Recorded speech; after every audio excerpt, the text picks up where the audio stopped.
Animals were hiding behind the rocks, yeah.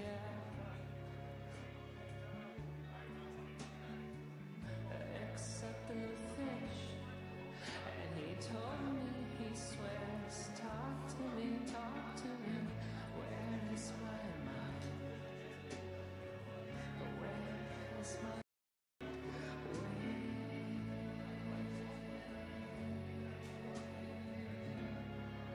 is my mind?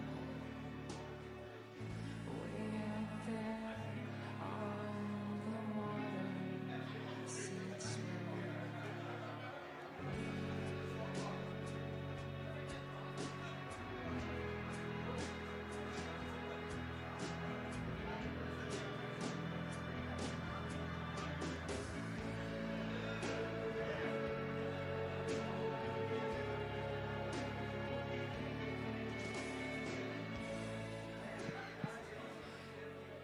Good morning, ladies and gentlemen. We're about to start this session, the media briefing. Can I request everybody to take their seats? There's plenty of seats at the front. Please take your seats, and we're about to start shortly. Thank you very much.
Welcome to the world of India Inc., the publishers of India Global Business, India's foremost trade and investment magazine.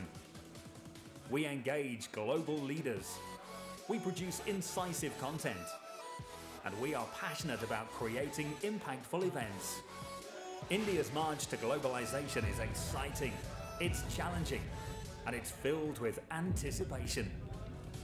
We are in the business of telling this story to the world. We are India Inc.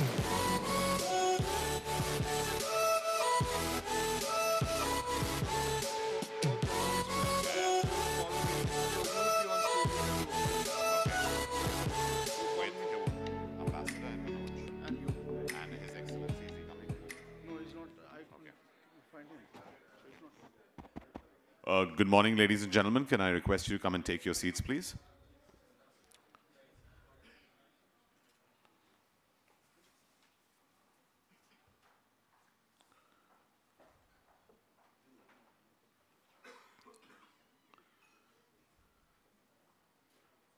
Well, good morning and a very warm welcome to day 2 of the India Inc. Conference. Thank you so much for being here. On behalf of Manoj and the entire India Inc. team, a big thank you for, I think, what's going to be a momentous moment in the history of these two nations, or these two great nations that are coming together to kind of bridge various divides on both socioeconomic, business, and digital fronts. So this session is all about the media briefings and the conclave announcements. And I'm your host, Umang, for the next 30 minutes. We're going to start off with 3 key announcements, but we have a video to tee off the first announcement, which is the launch of the UK DAT portal. This is an export portal that is unconditionally powered by Tails Trading. Sid Shankar, their CEO, is with us as well, and a big thank you to Sid and his entire team for supporting this initiative. Can we roll the video, please?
Well, that was a detailed video talking about UK That, the export portal. I have a statement by Lord Jitesh Gadia that I'd like to read, quote unquote. He says that UK and India are looking to our joint futures with optimism and a willingness to embrace the opportunities of globalization. As per the latest DIT figures, UK exports to India have increased significantly by around 14.9%. However, there is still huge untapped potential, particularly for UK small and medium enterprises. There are further opportunities for UK companies to sell into a large market with growing disposable middle class incomes. The announcement of the setting up of this B2B portal, UK That, is a really positive step in that direction. It'll help UK small and medium enterprises connect seamlessly to genuine Indian buyers and access the wider Indian market. I look forward to this innovative B2B portal playing a significant role in further expanding the important UK-India trade corridor. I'd like to remind everyone of a second announcement that was actually that was the first announcement that was made yesterday on the trade exchange, on the tech exchange, I'm sorry.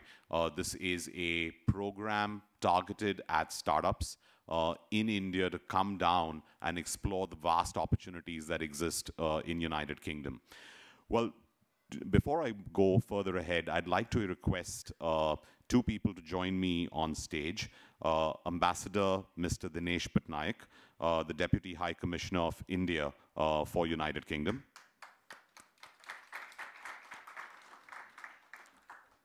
And our dear friend Manoj Ladwa, the CEO of India Inc. A big thank you to Vicky, who's been driving a lot of these initiatives under the blessings of Ambassador Mr. Dinesh Patnaik, the Deputy High Commissioner of India for UK as well. Moving on to the next announcement for the day, I'd like to, this announcement is really around the setup of the Gibraltar-India Business Council. And to talk a little bit more about that and exchange the expression of interest with FICCI, I'd like to invite Dr. Param Shah, the Director of FICCI UK, Mr. Suchit Punos, who's the Managing Director of Red Ribbon Fund Management, and Arvid Pedersen, who is the COO of Red Ribbon Asset Management. If you could please come up and exchange the expression of interest and say a few words about the initiative. Thank you.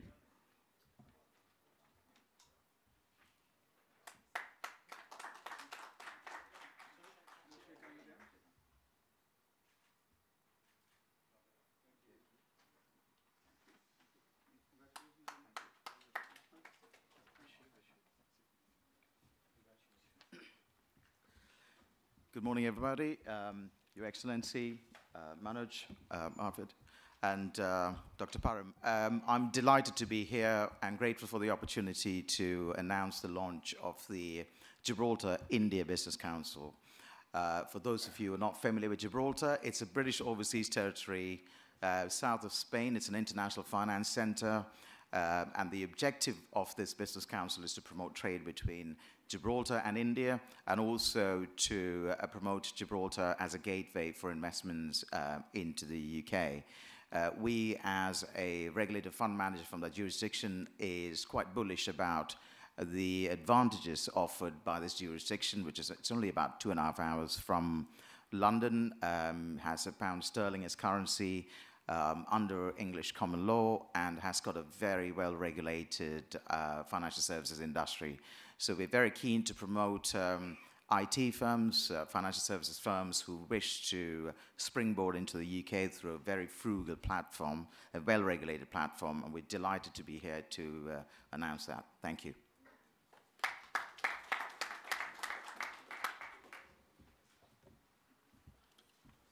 Thank you, Suchit. I'd like to call upon Dr. Mohan Kaul on stage. He's the chairman of the Indian Professionals Forum, and he's going to talk about the announcement of the Global Indian Professional Leaders Summit.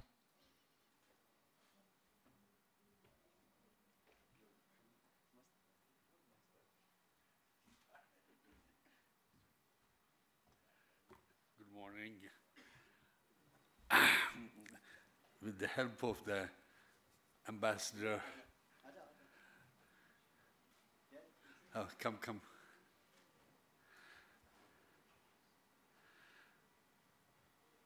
Dinesh Patnaik and Manoj Ladwa, Param Shah. We are announcing, glad to announce, Indian Professionals Global Summit, which would be a joint activity of Indian Professionals Forum, FICCI, India Inc., so that we bring together the Indian professionals globally, and particularly from UK and India. And this summit would take place one time in UK and one in India. India, we hope to have the first summit in January next year at Ahmedabad to jointly at Vibrant Gujarat Summit and with the help of Indian Institute of Management, Ahmedabad. And then the following year, it would be here in UK. So we want to, as you might say, the India Professionals Forum, which was set up last year, basically has a strength of Indian professionals in UK, which is the most, the Indian professionals have the highest income median income in the professional world in UK, higher than any other community. And the Indian professionals, again, form, as a percentage of the community population, is the highest, 30 to 35% compared to other professional or communities. So therefore, we expect the Indian professionals to grow, do strong, and we want them to be more entrepreneurs as they are in US, and the number of entrepreneurs in here, technical entrepreneurs, are much less as a percentage of the total community. But given the activities of India Inc., FICCI, and others, you have seen a lot of advantages, CII, we hope that we will grow as an Indian professional community, and this summit, Global Summit, will help to this. And thank you, Param, for collaborating with us. Thank you. I must say, Sunil Parekh, who has been here, and who is a good friend and dear friend, and has so many caps he is wearing, including the Vibrant Gujarat FICCI head, has agreed to be part of this and to help organize the first summit in India. Thank you, Sunil. Thank you. Yeah, that's the program of events. Thank you, Dr. Kaul. As a good professional would. As a good professional would. Well, that kind of brings us to the end of all announcements. I think just to summarize, there were 3 of them. There was the launch of the UK That portal. We talked about the startup program yesterday, which Manoj and the FICCI team announced. The launch of the Gibraltar-India Business Council, and finally the Global Indian Professional Leaders Summit later this year. Before we conclude, I'd like to invite Ambassador Mr. Dinesh Patnaik to say a few words and conclude the session. Thank you. Thank you, Umang. Very delighted to be here. There were many things we thought of when we first came in as to what we need to do in UK, in London. And few of the things that I wanted have all come together in one place. So thank you very much, Manoj, for bringing it together. The 3 things we had thought of is to do something in the finance sector, to do something in the technology sector, and to do something with the British Overseas Territories. Because the whole idea was UK was not just London. For most Indians, UK was London. Our first step was to go north, go to Manchester, go to Liverpool, go to Scotland, which we have done. But we never actually ventured outside the UK. And so the India-Gibraltar Chamber of Commerce is the first step to actually link up with the British Overseas Territories, which is Jersey, Guernsey, Cayman Islands, Gibraltar. Many reasons for that. One is there's a large Indian community now going there. In fact, in the gaming field, Gibraltar has a large number of companies which are active there. Not only that, we find that with a lot of economic offenses being committed, the Cayman and British Virgin Islands and others have become important destinations where we need to have a foot. So this is one of the reasons why we decided to start off with Gibraltar. We will do it with other countries. The other was the tech exchange, which was done yesterday. In fact, the tech exchange actually started off with an idea that Param and I were sitting and discussing as to how do we help startups from both sides connect with each other. But most important was how do we help startups in India get investors in UK, and startups which have done well in UK scale up in India. And that started off with that, and I'm glad I needed somebody like Param, who should have come 2 years back, because whatever we've discussed within a few months, he implements it. So that was the second thing which we're very delighted about. And then it was about the professionals forum. Now, again, the same thing. It all starts off with a discussion, and we somehow managed to get it together. The professionals forum was something Mohan and I spoke about a year and a half back, that the professionals in UK have talent, capabilities, and ideas which India needs desperately.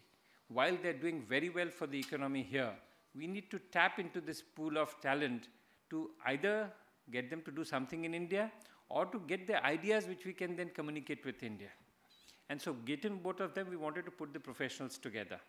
So we started off the Indian Professionals Forum, which I'm proud to say in the last 6 months has done already about 6-7 programs, from things like cryptocurrency to post-Brexit to you name it. Distressed assets is the next big one.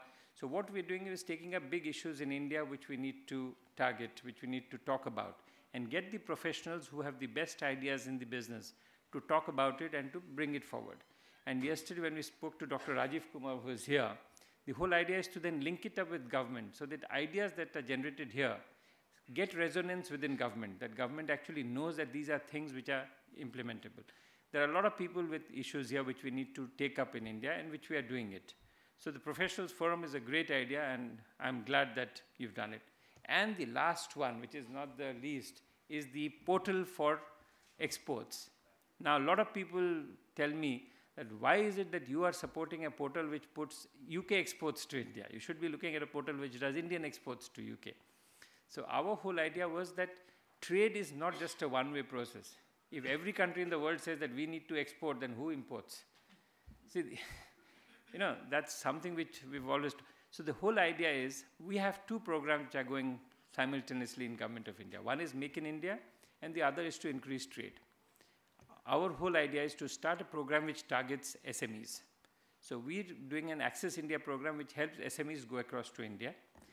This is an Access India program which already our first cohort of 25 companies are ready to go to India. The other is to help UK companies. Now, many of you will be surprised to know out of the UK companies, only 60%, 40% export. 60% of UK companies don't export. And 80% of SMEs don't have an international presence. Yet they have great products, processes, and technology, which we need in India. So whole idea was, through the portal, to encourage people to see a market in India. And once they see a market in India, I don't have to tell you, most companies would, like in the past, set up shop in India. So we do trade leading up to Make in India. So in that, there's a vested interest. But these are the 3 things we wanted to do, and we have managed. So Manoj, thank you very much. It's... Manoj keeps on saying, this is my swan song because I'm leaving next week back to India. But I'm happy that before I left, few of the things which are very dear to my heart has actually been put into place. Thank you very much.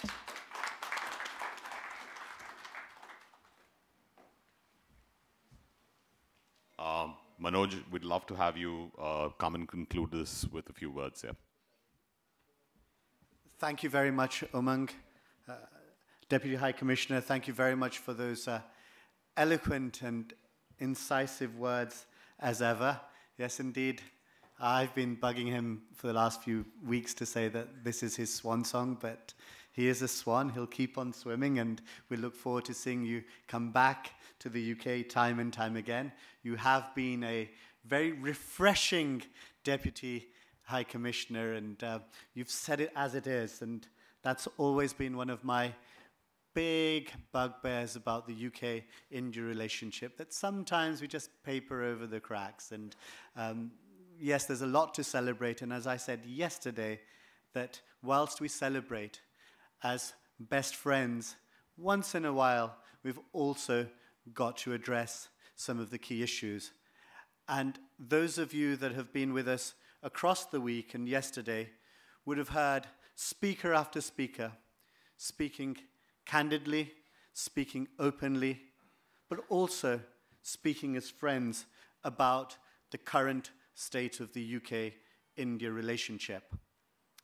But today is about looking to the future, and the announcements that have been made and facilitated by Param Shah and others, I believe, are unique and transformational in many ways. And as Ambassador Patnaik said, that we're turning things around, and it is India that is also concerned about UK exports. That shows friendship, and that actually sums up the theme of this conclave: Global Britain meets Global India. This is a global partnership, and these announcements, I believe, will help to make it into a truly transformational relationship. Just to highlight two other sessions that are going on simultaneously, and you'll see from your program, which I believe we're sowing the seeds for further transformational engagement between the UK and India. One is a Young Leaders Forum, the India Inc.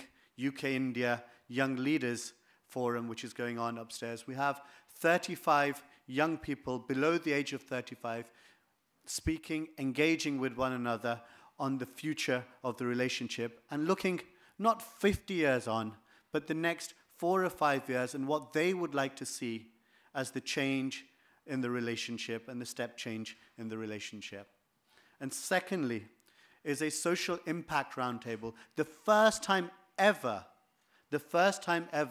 that we've got UK corporates and Indian family offices coming together and sharing ideas, sharing know-hows, of course also sharing problems and the scratches on their backs about engaging and doing social and philanthropic work in India, but coming together through the work of the British Asian Trust and looking at ways in which they can collaborate with one another to make social impact a core element of UK-India relations and UK investments into India as well.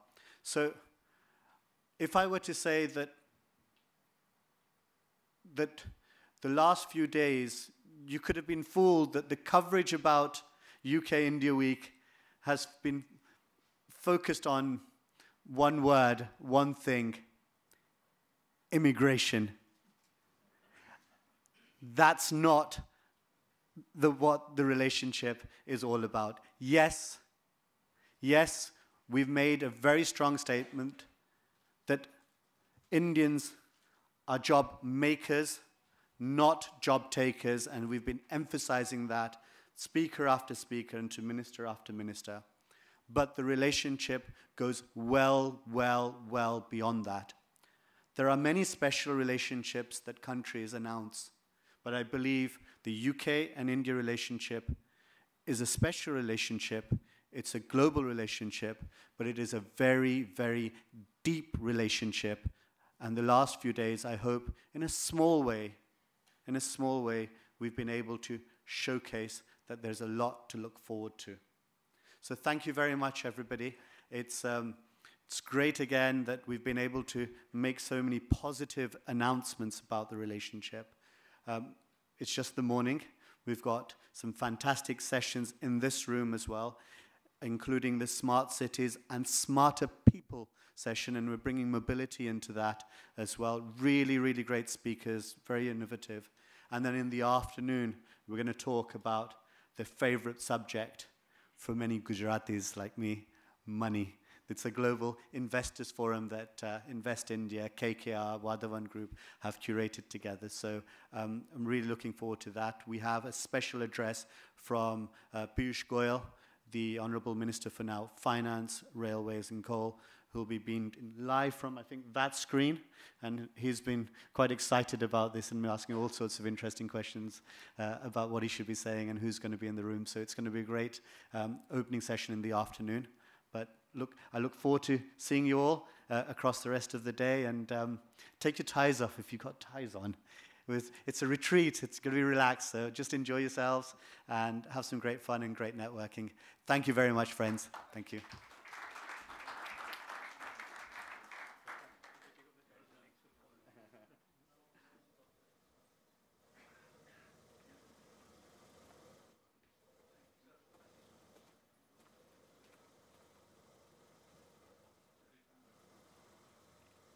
Sat back with the window down, 80 an hour and the radio loud.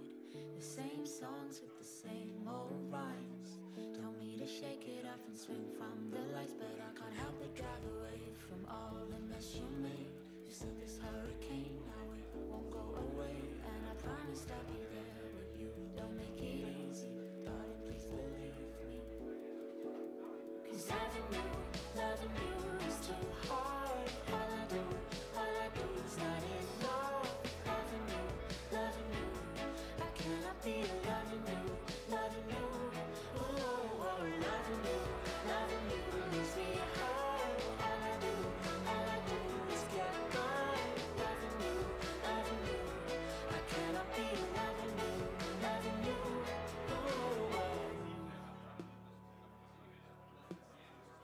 Count stacks of the routine lies.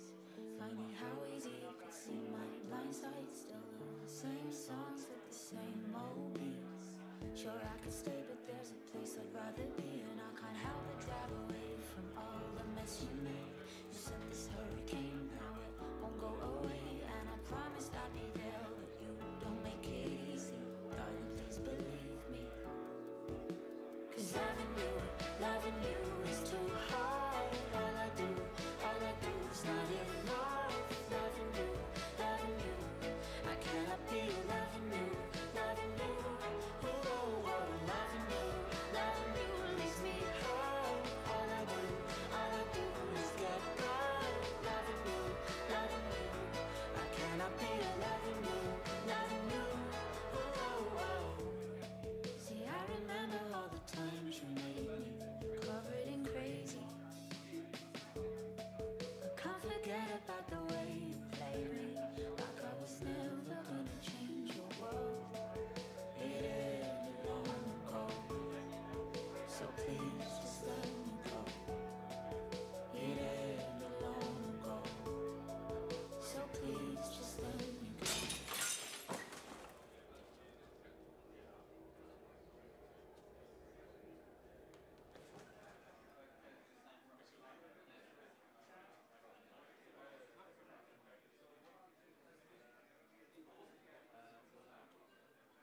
And the grand finale of my Baba Lilac Kicks is the Daily Dirty cover. But no dirty words. Just dirty thoughts.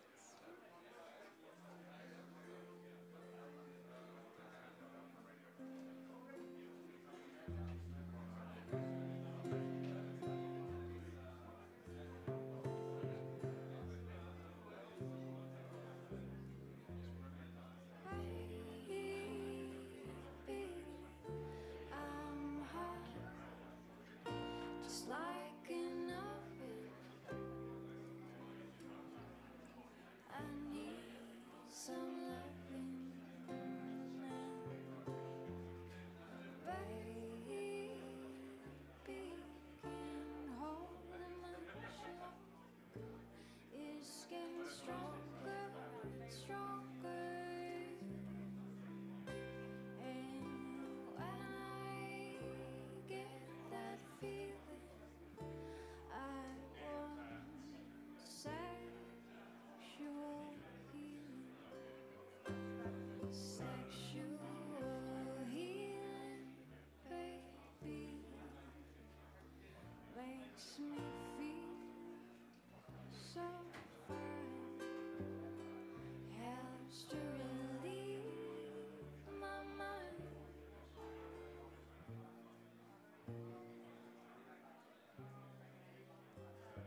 fool for you.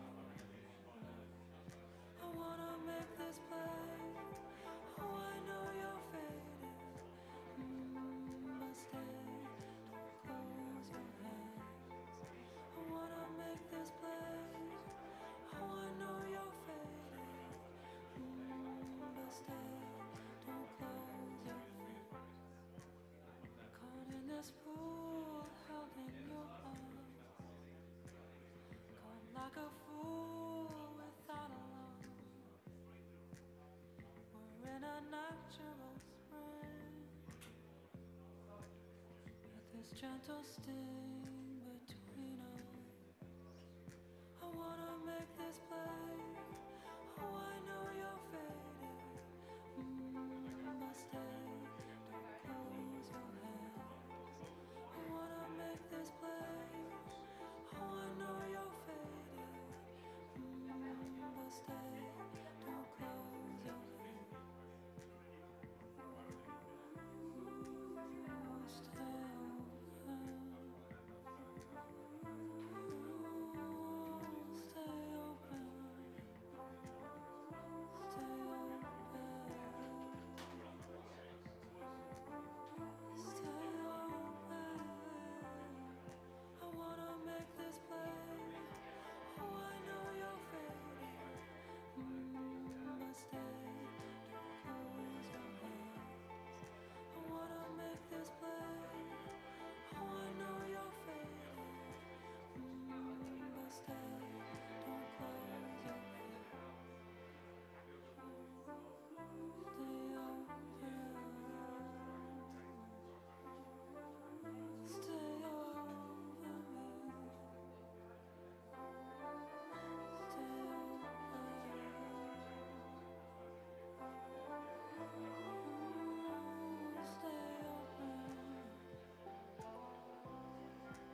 shitters in your fevers with me again. Never kisses, or do you ever send a full stop?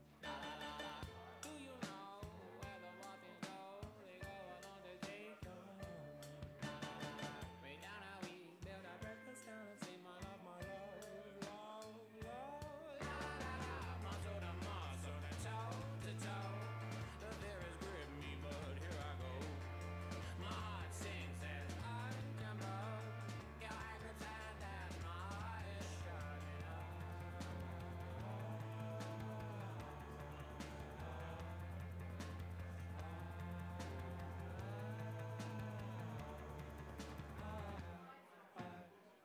Do you know where the waffles go?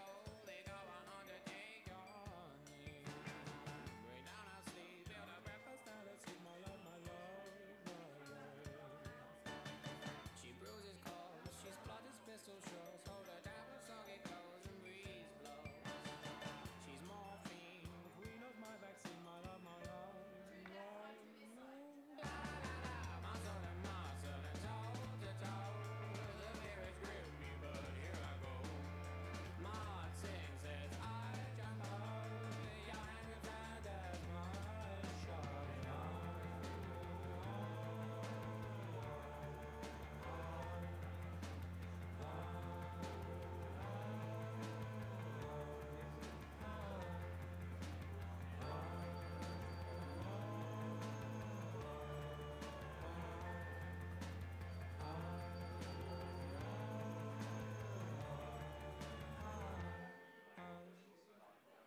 She may contain the urge to run away, but hold her down with soggy clothes and breeze blows. Germany, disinfect the scene, my love, my love, love, love, please don't go. My lovely.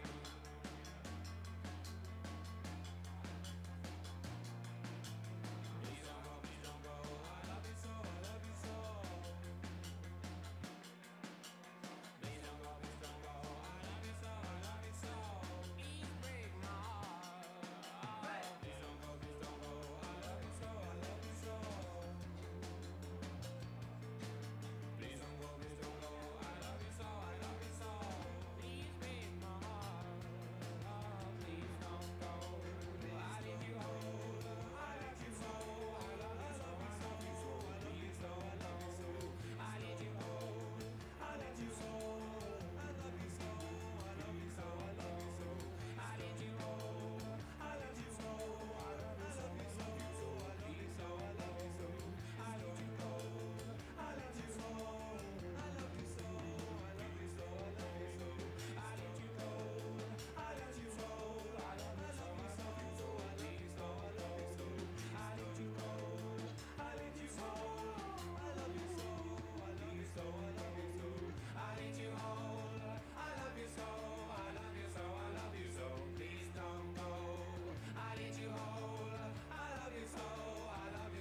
Ladies and gentlemen, thank you. We're about to start shortly the next session, Building Modern Economies, Smart Cities and Smarter People. If I can request everyone to start taking the seats right at the front. There is another parallel session going on, and that's due to finish in the next 20 minutes. So we will have an influx of people coming into this room. So if I can request everyone to start filling up the seats at the front, that'd be much appreciated, and we'll be starting in 2 minutes. Thank you.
Okay.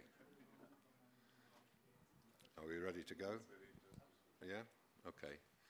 So, a lot of empty seats. They must have known I was coming. But never. So, thank you, everybody, for inviting me to join you all to celebrate this, amongst other things, this India week in the UK.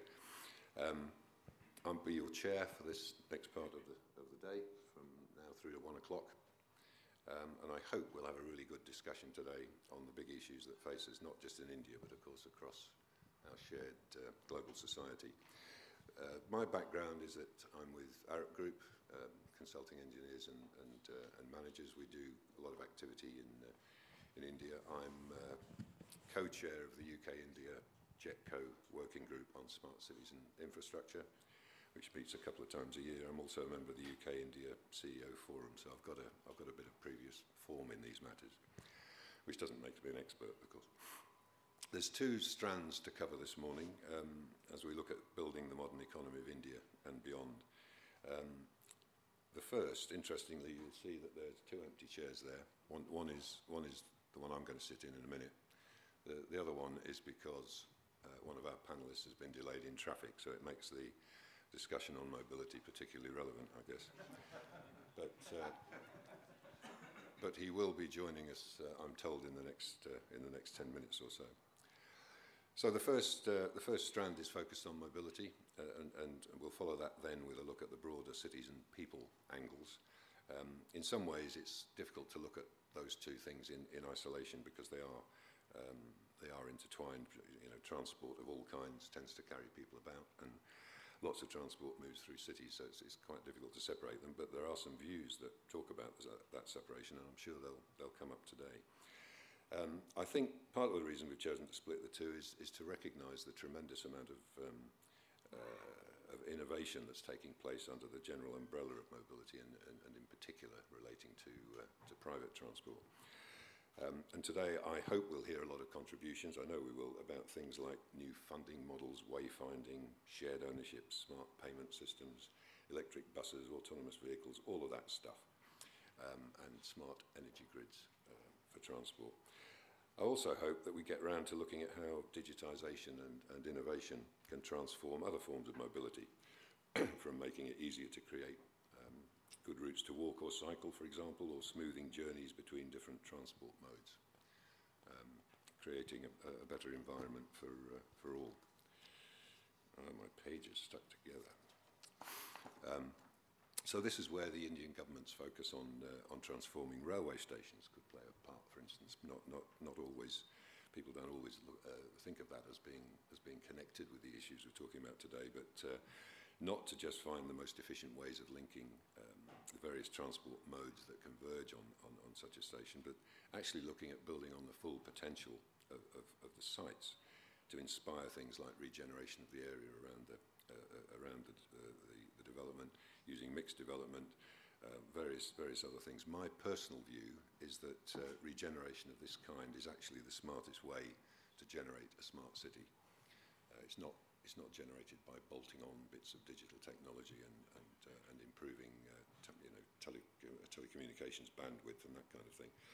And an example I often quote is King's Cross here in the UK in London, which, yes, it took 20 years or so, but it was a dreadful area, seriously short of infrastructure, seriously short of, or with a dwindling population. It was a pretty unpleasant place to be, frankly, particularly after dark. But it's now, actually, if you think about it, it is precisely a smart city.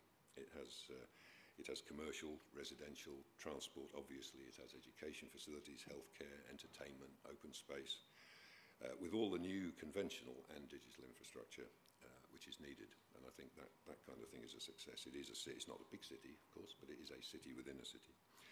So my firm's been active in all of those areas, both in the UK and in India and in other places. We're also working with Tata Motors on autonomous vehicles research in the UK, and the pace of innovation just keeps increasing. And to be honest, we are still trying to understand the full impact of these various futures.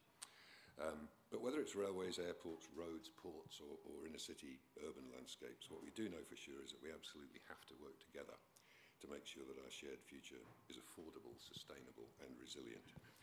And that's absolutely essential if we're to leave a legacy that's worthy of the name. So that brings me to the second session, looking at building modern economies in terms of smarter cities and smarter people, because ultimately it's people like us that others look to for the delivery of that better future.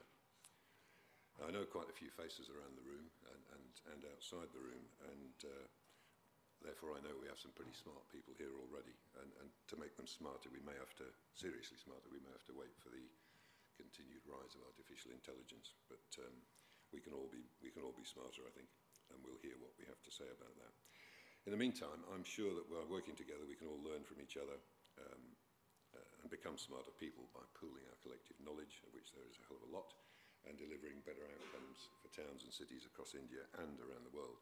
We're here to talk about India and the UK primarily, of course, but many of the issues we're discussing apply equally to many countries, including the UK. It's important that we do work together and that we work together fast.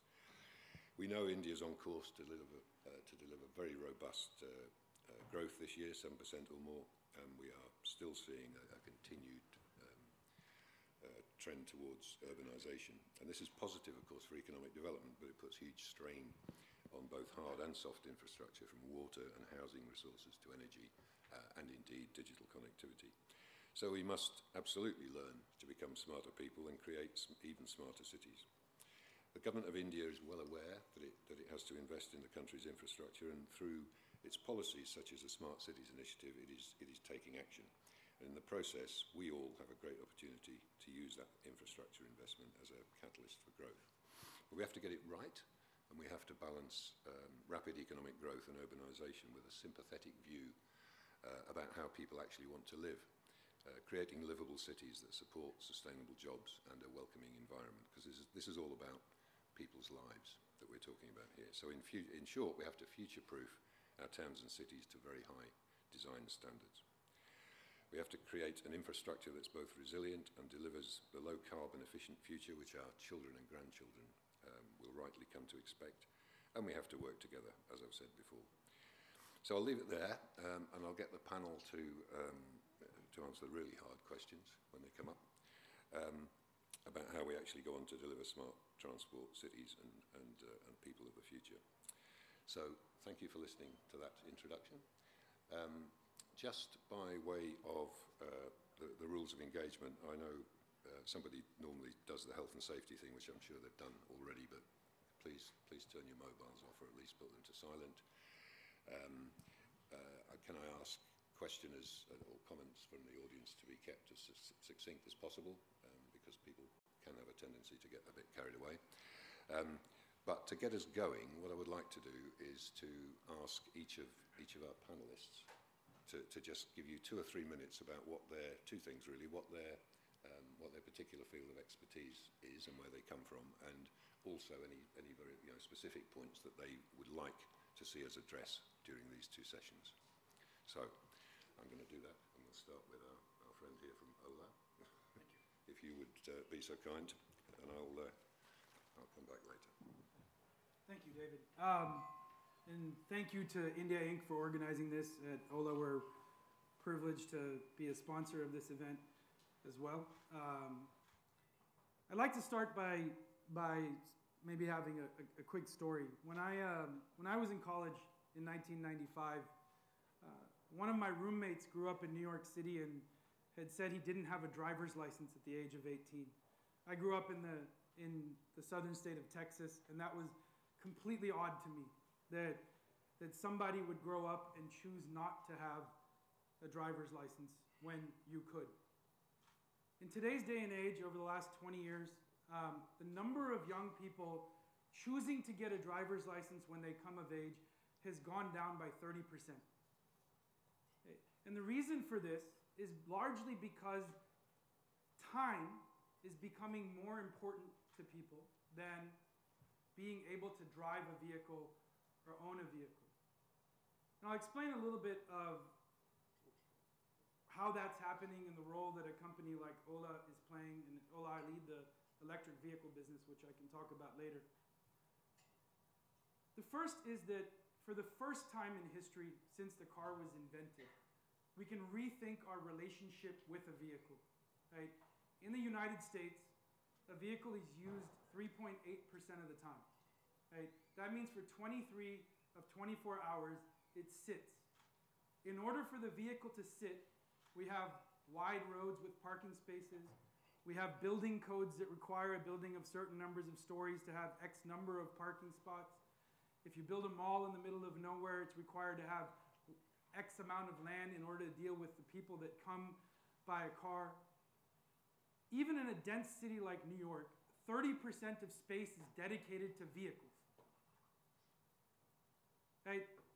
It's an unnecessary reality that was evolved from a relationship that we've built with our ability to go from point A to point B that has needed us to have a car of our own. As an example, if I own a $50,000 car and I use it 4% of the time, I basically have paid $48,000 too much for that car. The thing that we hear about autonomous cars today in the newspaper every day, everywhere in the world, about Uber or mobility or flying vehicles, the thing they're going after is the $48,000 that someone isn't using. Right? Because for the first time, due to digitization and business models that allow vehicles to be used by more than the person that owns them without a driver, right, you can actually address this. That market is $10 trillion a year globally. That's bigger than the internet. It's bigger than e-commerce. It's bigger than everything but energy and real estate. Right? That is the groundwork for which mobility is so-called being disrupted. As a point of content to that, If you owned a $50,000 sewing machine, it would run all day long, every day, right? As human beings, the only thing that we buy that's worth that much money, that we allow to depreciate in front of our eyes, is a car. It's an irrational purchase, right? I buy the vehicle irrationally for use, but I also buy it as a statement of status to show my parents that I've made it, to show my neighbor that I'm better than them, to feel like I can buy a vehicle with huge wheels that look awesome, but I can't see while I'm driving them. There's lots and lots of irrationality in a vehicle. It's my belief that in the next 20 years, owning a car will be like owning a private jet, right? It doesn't make a lot of sense. It's a particular luxury, but I can get from point A to point B without one. London and the UK have been a leader in this due to the lack of growth of roads and the inability to widen them and the history of a place like this. London has tackled mobility. UK has tackled mobility for a long time. Congestion taxes, the tube is a wonderful system for the most part, but the vast majority of people, like our panelist who was stuck in traffic, right? For the vast majority of people, mobility and transportation is a large part of your mind share on a given day. Getting into a car, wondering how much traffic there is, how am I going to get from this place to that place? We spend a lot of time thinking about it. We spend a lot of time stressing about it. Right? That's changing. As a counterpoint, India is a country with the least penetration of personally owned vehicles for any large economy in the world. America has something like 850 cars per 1,000 people. India has something like 20. Right?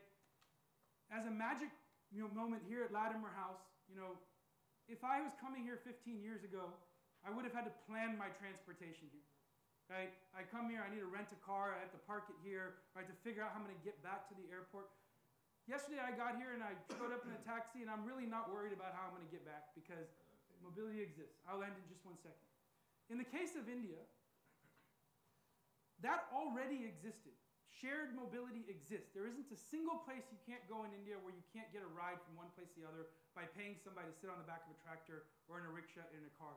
This concept existed. So I think there's a huge opportunity between the UK and India to be able to think about the future of mobility. Right? There are British history in companies like JLR, Indian companies like Tata who own them, are one of the few companies in the world that make both software and cars.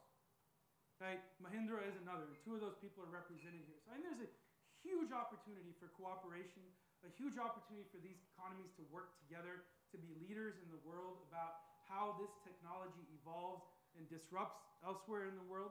And as a last point, the government of India is organizing an event on September 7th and 8th to take on mobility. And I think it's something that's an opportunity for the UK to work with India on, and an opportunity for companies and others that are interested to be able to see India as an opportunity to test and try new models.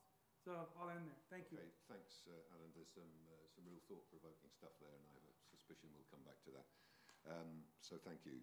Upendra, do you want to do the same thing a bit more quickly, if you would? Thank you. I'm from Tech Mahindra, from the Mahindra Group Anand you alluded to.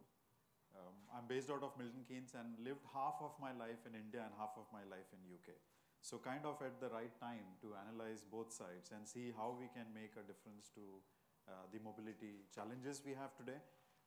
From Tech Mahindra, my unit, I'm a consulting VP. My unit is involved in research and solutions and digitization of a number of areas, and this one is a key one we are addressing for the last 1.5 years especially. So from autonomous cars problems to journey definition and designs for digitization of journeys and availability, access to these journeys, the virtualization of some of the assets and the business models around it, and the processes that need to change. And working with people like Transport Systems Catapult in the UK government and the bodies in India to see that what policy changes will enable this digitization. And it's quite important that, from Tech Mahindra's perspective, being involved in creation of some of the cars and the software and the telematics that goes in the cars or in tractors, it provides certain dimensions. But I'm more interested in this as a citizen. And smart mobility for me means that I should be able to travel anywhere in UK much easier. Obviously, the pollution levels have had a lot of impact in UK cities. I live in Milton Keynes, which has still not crossed that level. So, David, I'm glad to report that still this year. But what we see is that there is a policy change required, and there are a number of enablers required from an infrastructure perspective to deliver smart mobility. But think about goods and think about the disruption that is available to transfer these goods with ease between different modes of transport. So I'm very, very interested in seeing, with the panel and all of you, to see how India and UK can be a shining example of collaboration in solving some of these end-to-end journey issues for goods.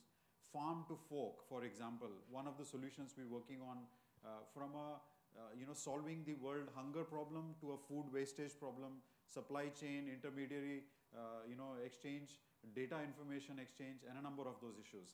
So that's my challenge today, to see that how we keep addressing this and provide an answer for the future policies. Thank you very much, Vendra. Thank you. Mohammed, I'm going to ask you to do the same thing. No, you can use that amount of time. You can hear me? But don't talk us through your journey here today, will you? Absolutely not. So I'll talk about another journey. I was in the Infosys. My name is Mohammed Anis. I look after a bunch of verticals for Infosys for Europe. I've been a techie basically for the last 21 years. I was in the Infosys Mysore campus a week ago, demonstrating autonomous golf carts. So we've made all our golf carts that we transport our clients in our campus. It's a 380-acre campus, so we made it all autonomous. And one of the questions that I asked this team, which actually built us, is, why did we do this? Why couldn't we borrow the technology from the guys who have already built it? So why should we reinvent all these, stuff that? And then, it went on to a discussion. So I just want to come down to, some 5 simple points that I actually, got out of that 2-3 hours of meeting. First, electricity is getting cheaper by day. We all know that. I don't need to throw stats at you. The way we store electricity is also getting cheaper, storage, right? Third, because of the number of moving parts, it's almost 1/10 from a combustion engine to an electric vehicle. The longevity of the car is also 10 times more. If you believe that a BMW would run 250,000 kilometers, a BMW EV might probably run 2.5 million miles, without breaking a sweat. So you combine all those things. Electricity is getting cheaper, storage is getting cheaper, the car's longevity is getting longer, right? And the final nail in the coffin, you throw the driver out and you make it autonomous. That's the final nail. If we did all these 4 things, what happens to cities? I think Anand talked about cities. I just love this example. 14% of Los Angeles is parking lots, right? There is, what they believe is, Anand talked about a 10 trillion industry on the cars, but just imagine the number of trillions probably you'll need to get out of, just city planning. They're saying that you don't need 4-lane highways anymore. If you had autonomous cars running all over the world, you will not need a 4-way highway. Your entire streets and cities and everything is going to be redesigned. So I was challenging this team. So all that is fine. All of these are being done by companies, both traditional BMWs and Audis and Mercedes and Volkswagen, and the new ones like the Ubers and the Googles and the Apples. So both of them are investing heavily on technology, self-driving cars, EV, storage, etc. What can we do? What can we do back in India, right? It is foolish they are pouring hundreds of billions of dollars. So you don't want to throw another billion on the same thing. What could you guys do differently? We got out one thing. We thought about this a couple of hours. We thought the one thing that India could throw at this problem is the complexity. I think, for once, we can be proud of the complexity of our congestion. There is no other country in the world which can throw the kind of complexity, people say if you have ever driven in Delhi, you can drive anywhere in the world, right? So and I challenge this team, how can you convert this complexity into a business venture that would make the Ubers and the Apples and the Teslas would compete to come and make India a testing ground? This is my sort of preamble. We'll come to the answers as we go. Thank you very much, Mohammed. And finally, from the panel, David Hudson, Tata Motors. Good morning, everybody. My background is that I'm part of the European Technical Centre for Tata Motors. We've been established for almost 15 years now and are an outreach of the engineering centre in India. I spent 3 years working over in India, so I have been embedded in the complex traffic situation that was just mentioned. The focus that we've had as part of the sort of forward-looking agenda for Tata Motors is to use our presence in the UK to be a little bit of a listening post and advanced development, because some of the technologies that will inevitably arrive in India sooner than we think are already more established, and there's more of the research been going on in Europe. So we've been filtering some of that through. We've been part of collaboration projects as well as part of the of original work. And I would say that over the 10 years that I've been with the company, there's been a tremendous convergence between the rate of progress in Europe and the rate of progress in India. And I think all of the companies in India are working tremendously hard and deploying a lot of really smart people, and of course doing it right on top of the problems, which is a much better way to solve your problems than sitting 5,000 miles away and looking in through a window. So I commend everybody in this panel, and Ola particularly are much at the forefront of trying to give people different solutions to mobility. In automotive, we've got this acronym that we're using at the moment, and I'm sure you've seen it. Well, it's spelled two different ways, but ACES is the acronym: Autonomous, Connected, Electrified and Shared. Some people turn it into CASE, which happens to be an anagram. And all four of those things are areas that we have worked within Tata Motors, and they're all highly relevant to India. I think the autonomy piece is a lot further away. We've all seen the horror stories on a daily basis of what unfettered autonomy and perhaps unregulated autonomy does. Some of my colleagues in India joke that India already has autonomous cars because when you get into a taxi, it's got a driver attached to it and it goes where you want it to. But if we take the meaning of self-driving cars, they do have lots of requirements which are difficult to fulfill.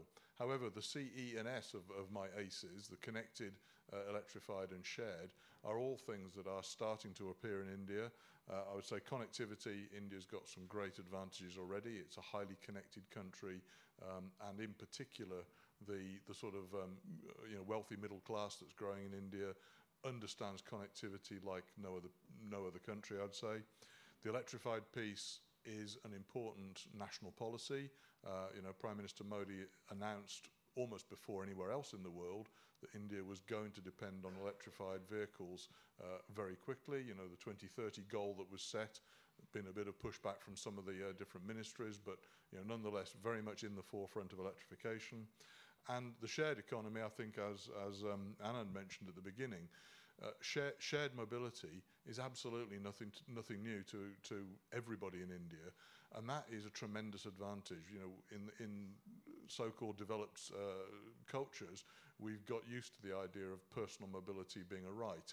I think in India it's still regarded as a privilege, and with a little bit of light intervention from government, I think there's a good chance that India will actually avoid the trap of excessive personal mobility and allow us to go to a shared mobility model quicker and easier. The goals of all this, straightforward.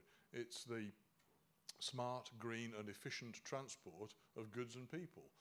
So it's a very social responsibility that we've got as a transport sector. And the payback is going to be that we do save energy, we do improve people's lives, we do improve safety. Road safety. India is often quoted as being one of the bad guys of the world. Over 500,000 crashes on the road every year, 140,000, or I'm not sure what today's statistic is, but huge amounts of road deaths. largely, I would say, a third of those road deaths occur related to two-wheelers. So, it's not all about cars being unsafe. It's about the mixed transport sector. But there's a big challenge to go at, and I think collaboration and particularly the global relationship between India and the UK is forming a big part of that, and we're happy to be a part of it. So I think the story about multimodal transport, making it connected, making it electrified, a low carbon transport network is a really big challenge, and one that I'm very pleased to see India at least recognising and acknowledging, and now being seen as a player on the world stage, as actually a voice to be listened to, and we're seeing all sorts of trends going on. So, thank you, David. That's interesting. You didn't use these words, but I think what you just said towards the end there is actually another one of these leapfrog opportunities. And Mohammed was saying that the complexity that you're kind of turning it into a virtue. That's the kind of thing that generates the opportunity to leapfrog. Go past all that stuff that the developed world has accessed. Yeah, and I think if I just add one more thing, I think that there are traditional players in this market, and if you like, the car and truck makers regard that they've been around, and India's been building cars and trucks for 60-something years, 65 years. They're the traditional players. The new players, the startups, if you like, but the new economies, the people bringing technology, bringing the software skills, they've got to learn to get along with each other, because independently they won't solve the problem. So, yes, you can have Infosys developing an autonomous vehicle, but without a vehicle to build it onto, are Infosys going to become a car maker? I think this is where Google and Apple have fallen over. It's difficult to be a car maker if you haven't already been a car maker.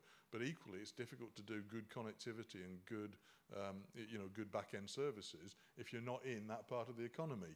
So, for us, one of the things that we do here in the UK is actually provide a connection point to some of the startup ventures that are going on, who need a partner, don't want to be absorbed by a major company, but want a voice. And so we provide them with a way in. And I think it's something that most of the automotive companies are now doing, is creating this sort of a mechanism by which entrepreneurs and startups can interact with us. Some of those become very powerful very quickly. Some of them actually will have a much more gentle effect on the world. But I think that's important. Thank you. Right, before we just open it to questions from the audience, I just want to ask Mohammed another question. You said some interesting things in the email exchange that we had about the platform economy, which is something I think you said you were quite passionate about. Yeah. Do you want to just give us a minute on how you think that could help? Sure. Smart development in the mobility field in particular. Yeah. It's a bit of a jump, So just before I go there, right, I think I just wanted to reflect one quick thing. I think what he said is really, really important. You need to know what is the problem that you're solving. Yeah. Uber is solving a problem. Ola is solving a problem. Tesla is solving a problem. As India, as the companies that are in India, what is the problem that we are going to solve for ACES? And I think our complexity is a problem. It needs to be expanded.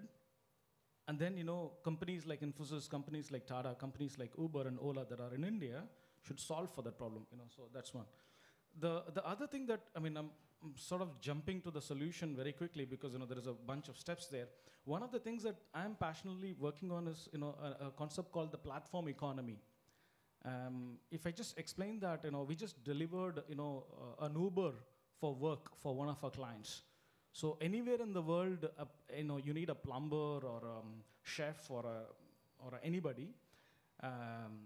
When we launched this, there were already 137 startups that are already doing this. So people are laughing at us, why would we do this? But it's quite successful. It's been 2 years it's in the market. What I've learned from that platform that we have launched, it's basically the Uber for work, is basically you can create the biggest innovation on earth, and keep it on the ivory tower. But if you don't allow people to access to opportunities, make it free from bias. I don't give, I don't know about the logic behind the Uber and Ola. Maybe Anand can say. You cannot choose, the guy who's working the hardest should get the job, right? The guy with the highest number of stars should get the job, not the guy that I prefer. So making software by writing software that can be free of bias. What I'm saying is actually not been solved. You cannot today write software that is free from bias. Even if you use machine learning or supervised learning, bias is inbuilt. So how do we first give access? How do we remove bias? And third, which is the most controversial, but yet I'll say is, how do we make sure that the wealth that gets created because of that platform does not end up in the hands of an Uber, who is simply connecting the producer of value and consumer of value, right? But if you look at the math, economics of it, there is serious wealth that gets accumulated by the middleman. And I believe in a true platform economy, both the consumer of value and the producer of value will get their due share, and the person who's sitting in between, the middleman who's adding that value, will also get the true share, but will not be allowed to hoard and collect wealth and on the expense of either the consumer or on the producer. So 3 simple principles, and we try to apply this platform economy principles on anything that we do today at Infosys. Thank you. I thought it would be worth just elaborating for the audience what you meant by that, and I was intrigued by what you'd said about it. Okay, have we got some questions, discussion points, comments, whatever from the audience? One there, yeah. Hi, this is I'm Subhash Jogia, Ikigai Capital. Interesting commentary, and not surprising with the panel, is that there's smart cities is focused around mobility, but I would suspect that the panel would agree that smart cities is far more than mobility. So I'd ask perhaps if the panel could also elaborate on the energy aspects of smart cities, namely distributed energy production and consumption, perhaps a peer-to-peer consumption and trading. In other words, in the vision of a smarter city, there are many other aspects that perhaps the panel could talk about. And in particular, the comment about what problem is it that we're solving. Clearly, with smart cities, the vision or the anticipated problem on the edge of the horizon is a key part of defining what problem it is that you're trying to solve for. So perhaps the panels could comment on a horizon view of what smart cities and perhaps in India might look like. Thank you. Okay, thank you for that question. I think that is I said at the beginning we're going to get some overlap here, and I think your particular question and comment is probably more appropriate for the second part of the session. So if you don't mind, I'm going to hold that. I will give you my personal view, which is that I agree with you. It is about more than mobility. We've taken mobility out of the smart cities to make it the first session, simply because, as you've already heard, there is so much innovation, so much opportunity, and so many ideas that were just unthinkable, as recently as 5 years ago, really, that we thought it was worthy of a session in its own right. But we will come back to the broader issue of smart city. Yeah. Can I just make a brief comment about one aspect of the energy story? Clearly, the E of my ACEs, the electrification part of it is an important piece of the story for India, because the recognition that India has an energy security problem because of the high percentage of imported fossil fuel has always been the goal. And 10, 15 years ago, when we started working on electric vehicles, it was clear that one day India would become one of the global leaders in the new energy economy, because it had to be. It has no choice. And also the resources in India are reasonably available. That being a naturally sunny country, it does have opportunities for solar, for example, which are now being exploited to rapid degree. The rate of growth of solar is impressive in the Indian grid, and the fact that the total energy balance in India is now very quickly getting from a point where it was 10 or 15% under capacity to a point where it's in balance or getting almost excess capacity does help that to happen. However, the challenge that we have in cities is that the grid infrastructure needs serious work on it, and the opportunity that's being seen around other countries is that the transport sector actually can provide the electricity distribution system with a place to store and manage its energy balance if it's smart. So the whole vehicle-to-grid story, if you adopt it early, if you adopt the standards early, and if you get a proper partnership between the guys who are running the electric vehicle, so, I look at our friends at Ola across there who are beginning to bring sizable fleets of electric vehicles into service, they need to plug in at some point. Now, if they all plug in at the same point, large areas of cities go dark. They can't do that. They have to manage the consumption of electricity. And if they can use it to balance the grid by giving some of it back when they're not using it, then we have a good story to tell. And it might stop the need to dig up huge amounts of cities to put in huge amounts of grid, which is challenging in itself. So I think there's a collaboration story to be told, and one which, if we get in before it's too late, before we've already put the infrastructure in or we've already put too many cars in, we might solve the problem. But it's a pretty, it's trying to get on a moving train. It's going pretty fast, and if you miss, you have a big accident. Yeah. Okay. Thank you. More questions from the audience, please. Sorry, my name is Raghu Shetty. I'm an economist, development economist, basically. I just wondered, the gentleman who spoke about the bias, inbuilt bias, I would appreciate if you can expand a little bit on that. The reason is, historically or currently, you see economic policies directed towards development. Nobody seems to bother what are the shortcomings in that, what are the inbuilt bias in that, what are the gender equality biases there, and rest of it is just development for the sake of development. And I wonder it delivers the sufficient outcomes to the people who these policies are directed. So if you could just expand on that, I would be grateful. See, I think, I don't know whether you guys listened to that Facebook inquisition, right? There was a question asked to Mark Zuckerberg, can you prove that there is no algorithm in Facebook that has zero bias? I mean, he could not answer that question, because it's obvious that there is bias in every single every click has bias inbuilt. So let me explain with a simple example. In the past, there was Dr. Rajiv Kumar yesterday, who ran the Planning Commission. Economics and mathematics were the tools for predicting the future supply and demand. That's how people planned. People predicted stuff based on economics and modeling, right? And today we are using data and machine learning, to predict. Of course, in autonomous car, you're predicting in every millisecond, whereas in Planning Commission, you are predicting every 5 years, right? But we have already moved from economic modeling to, let's say, machine learning-based, data science-based modeling.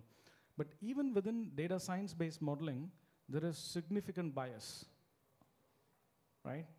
And the only way I think it might go away,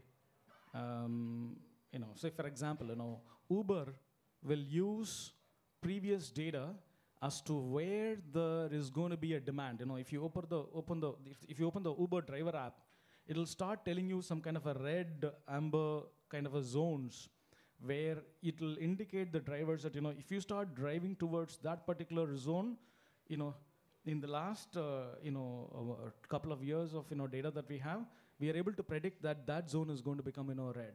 So that's what they use machine learning to actually show that where the zones are red. Now even that's basically based on all the data that they've collected over there, right? What we are looking at is unsupervised machine learning, which means if I have to draw a parallel, there is this DeepMind's program called AlphaGo Zero. The program that beat the Go champions was AlphaGo.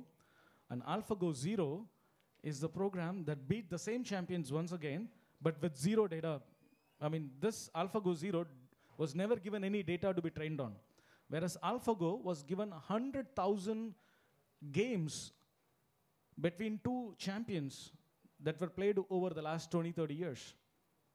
And the machine learning program learned from 100,000 programs, right?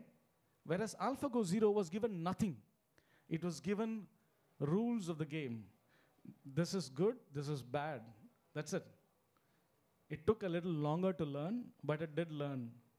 Then it beat all the champions of the world once again, right? So unsupervised machine learning is extremely painful, but it is one of the few ways in which we think, we can remove bias from Uber, sort of giving it to the favorite guy as opposed to the guy who's just, next. Or the guy, see, if you think about it, should Uber favor the driver who didn't get a job for the last 30 minutes? Or should it give the job to the guy who's, 20 seconds away from me? You should tell me, how should we write these algorithms? It's really hard. It's tricky, yeah, indeed. Can I just go back to the to the question? Because I'm not sure I caught all of what you were saying. But did I hear you say at one point that people are indulging in development for development's sake? Did I hear you say that? And I didn't quite get the context of that comment.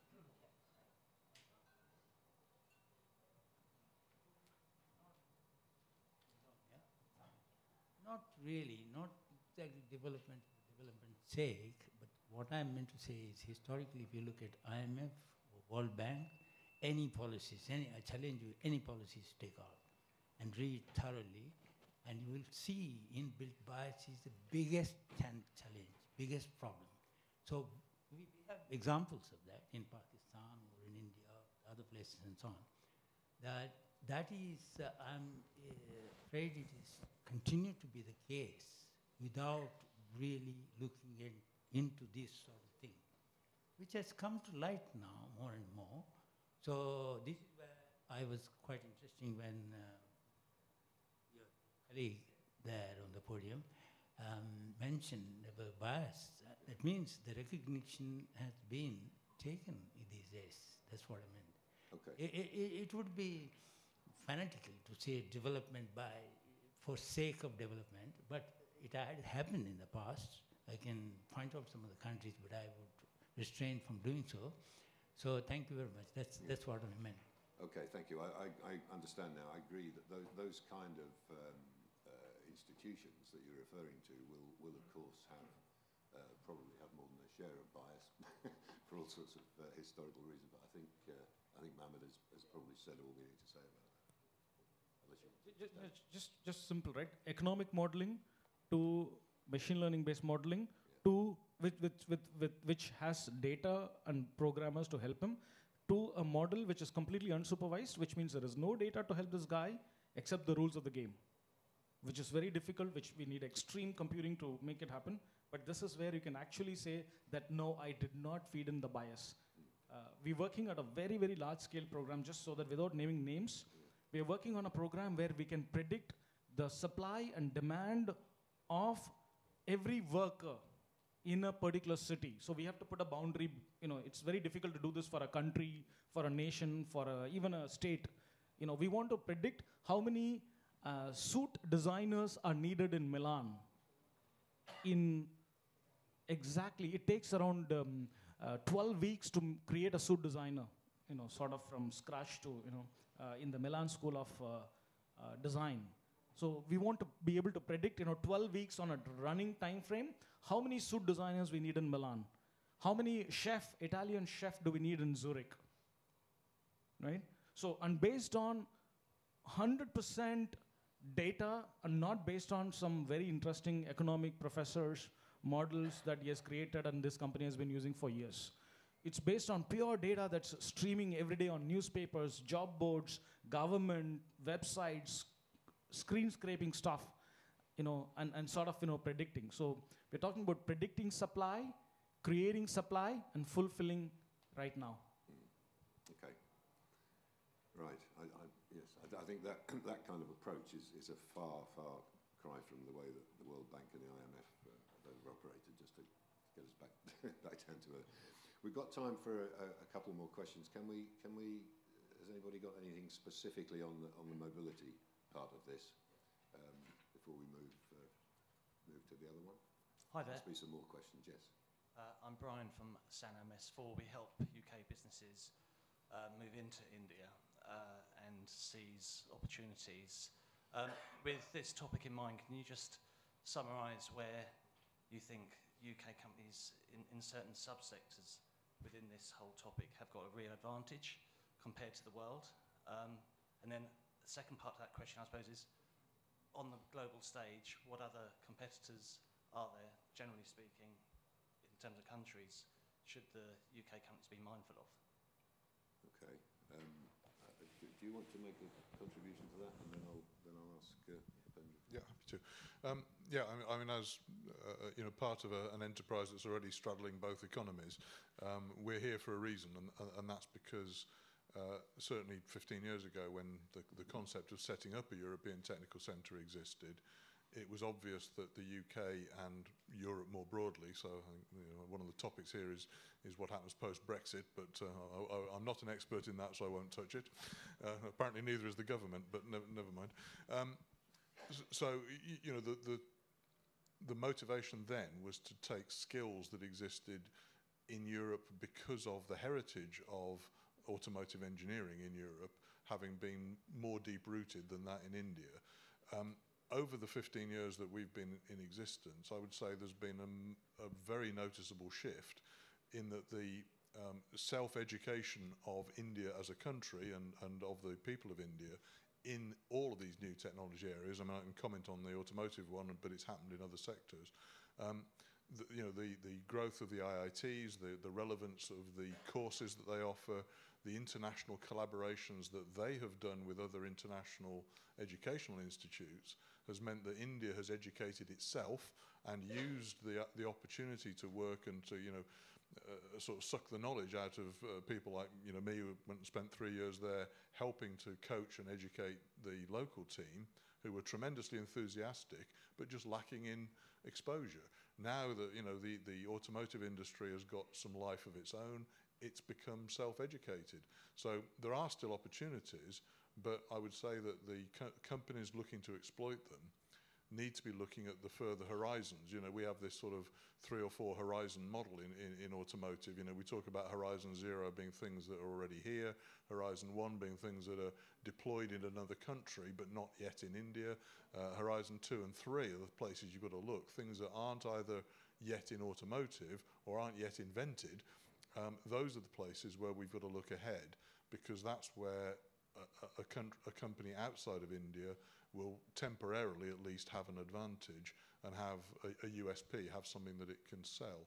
There are plenty of things that are happening, and the move from individual transport needs to collaborative ones suddenly brings a much bigger group of people and group of players into circulation.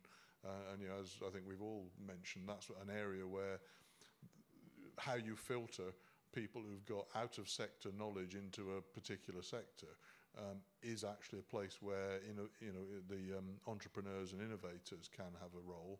And I think the UK is established as being one of the top 3 or 4 places for innovation to happen. And we've got all these hotspots around the country. The whole sort of the East London kind of sector that's grown up.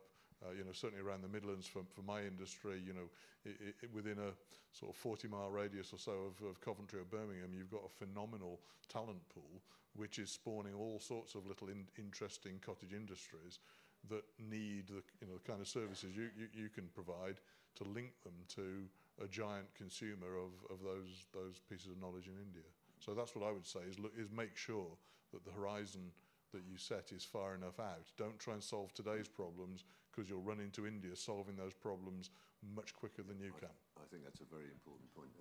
Pendra, do you want to respond to the other part of that, about where the other competition is? Yeah, I think, if you see, obviously, there is a good amount of competition from the US, at the moment, and if Tesla is putting money in doing something, if we have anything in UK that want to compete and get to India, it has its own size and scale problem in terms of speed of innovation and realizing the business potential of the solutions that we put. But I'll say that I've worked with some of the startups who have built in 18 months an autonomous pod, and we are trialing them in Milton Keynes and engaged in learning that. Do we have these pods in India? No. So yes, from Tech Mahindra, from Mahindra Group with Ola, we are doing some work in Nagpur, for example, which will probably lead to something like that. But there's some way to go. My recommendation, even for the first one, would be that design is a great area, but competition is also there from Italy. And one of our acquisitions, Pininfarina, are doing hypercars, so solving Horizon 4 kind of challenges, 2021 hypercars. So we have to balance it out. I think from a design perspective, style, it's Italy. So how do we compete with that from a UK ecosystem to feed into India or jointly in both the nations is quite a point to think through. I will also say one more point. We little bit touched on energy. Use of energy, population growth and use of energy for mobility. And I think UK has some fantastic research work happening in solving the battery problem, if I simply say. And I think the collaboration between India and UK on solving the battery problem, for me, is the biggest challenge, because that's the asset within the electric car, which is the most, I'll use the word the most problem, which every 10 years it will be a wasted battery, or 2 years or 1 year, if depending on how it is used. If you're doing 400,000 miles. And I think the battery issue is one which we can, the UK companies can focus on. There are a number of opportunities on that. Obviously, software, if DeepMind got created here in the UK, Indian software companies are well known to do a lot of research in this area at the moment. But there is this AI which is quite interesting, and I think that's one area I would say. Again, competition is from the US, and the way the VC funds are available to invest in those startups in the UK still needs some more work from a policy and do opening you up. pursue these kind of collaborations with the US? Yes, both of them actually, in the UK and in US. Yes. I mean, we started a vehicle which was from scratch built in San Francisco. And you can, obviously it's connected to the network, and you can do your journeys by designing the journeys on the vehicle and on the go, etc. But I feel that because of probably the private sector and the amount of fund in San Francisco, I mean from the Bay Area perspective, I think it's a different model as compared to what's it in London. Or in UK. I asked the question just to reinforce the point, really, that UK doesn't have exclusive rights. Not yet. Exclusive rights to India. But one of the things that India, just to add to what Mohammed was saying, India provides scale and complexity, right? Anything in advanced technologies need both scale and complexity in order to train them. And secondly, India has solutions. So if it comes to energy usage, it comes to conservationist methodology where you're minimizing use of asset, use of energy. You're looking for complex problems to be able to solve. Right? India is a ripe opportunity for all of those things. And those solutions actually have relevance here as well. There's a company in Stockholm that's using electric auto rickshaws to take people around Stockholm for last mile. That's a weirdly Eastern solution being brought to the West. Right? These are opportunities that can go both directions. But I think beyond mobility, that India is ripe and willing, even from a policy perspective. They've made statements on smart cities. They're making big statements on mobility, on electrification of mobility. There is a will to find new solutions that improve air quality, that improve congestion, that improve urban infrastructure, that improve mobility and transportation. That's more than many developed economies are willing to make a statement on today as well. Okay, thank you. Okay, one more, and then we can overrun a little bit in this first hour because mercifully you don't have to listen to my intro again. So we've got. It'll be a quick one. Hi, my question is about the words used like from farm to fork. What are the inefficiencies in the supply chain from farm to fork, and how do these inefficiencies or this supply chain fit into the context of smart cities? Yeah, I think I alluded to farm to fork a little earlier. We think it's only 12% efficient. You know, different ways of studying that farm to fork. Obviously, it has got elements of what is produced in the farm and how do we count what is produced from seed efficiency through to the farm output and the cultivation methods, etc. I mean, Mahindras do tractors globally. So we get direct feed and inputs from the farmers. In terms of what innovation that is required to improve the farming sector itself. In digitization terms, farming sector is the lowest in the digital economy. You know, if you put a digitization index, farming sector is the lowest there. So there is a lot work to be done at the start of that. Yeah, but obviously the big area of interest from a farm to fork solutions perspective is to see what are the inefficiencies between the exchange from the producer through to the consumer and across that chain. In some cases, we did a study on the end-to-end supply chain model. People don't want to share data. That's the first one, which is, if the produce was produced here, and when the consumer gets it, does the consumer also get all the data, what happened to that produce through the life of that?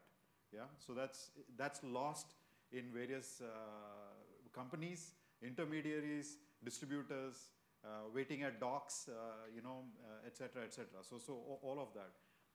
What we found that if we can provide some mechanism of exchange of this information on a peer-to-peer basis, there are interests of each party not to share the data, and that's the value they bring. So there's a bit of policy dimension to it to open up this data. And if we are able to open up some of this data, not all of it, but some of this, the condition of goods, and I'm appalled by some of the numbers on the mangoes that reach UK. It's probably 1 in 10 that is really worth eating. Yeah, so it's as bad as that. And we Indians love here, and I mean, if you look at the Alfonso mango, and I've done some work between UK and India. Is that because of the product or the journey? Is the journey.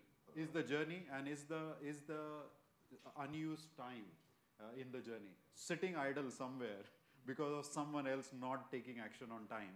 And the just-in-time Japanese principles, if we apply that and open up the data, I think we will be in a completely different place. Obviously, consumers have got choice, and each company in the chain has to work through. We have built a SAP HANA-based solution to address some of it, but it's not a single buyer. So it will have to be a private sector-based and some government policy-based change across the ecosystem. But we have to stop these losses. I'm appalled by the food losses in supermarkets as an example. We have to stop it. This is a global challenge. And I mean, I really urge all of our panel members and any companies involved in any part of this value chain, we have to solve this because we can feed so many poor people in India and back here in the UK. And everywhere else, yeah. Okay, thank you. Look, we're going to have to wind this the first half of this session up. So can I just thank all of our panelists. One is staying for the next panel, right? You drew the short straw there. Sure, thank you. But everybody, thanks to you all. Thanks for all your questions. I think we've heard, under the broad heading of mobility, we've heard a pretty wide range of things. We've covered, new ideas about platform economy through to the dire state of mangoes that turn up in the UK. So, we're not just talking about people mobility, we're talking about goods as well, and all a very wide range. And I personally have learned some things from this, and I would urge you, it's sometimes difficult to know what you take away from these things, but I would urge you, and I'm sure all of our panelists and me, for what it's worth, are very happy to be contacted, I think, for further information or potential collaborations or whatever. And I'm sure there'll be a record of this discussion produced by somebody, I think. All right, so that is the end of session one. Can I just thank all our panellists?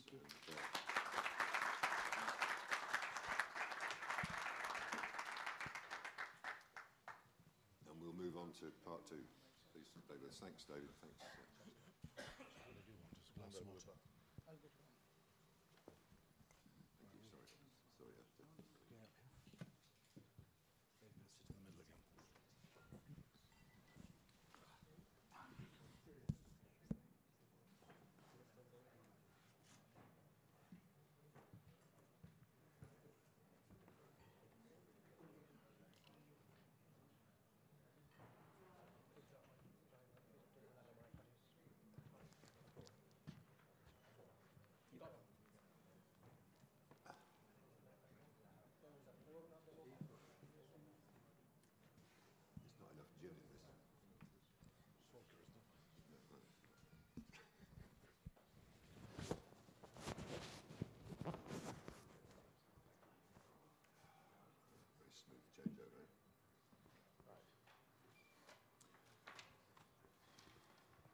Okay, so we'll restart.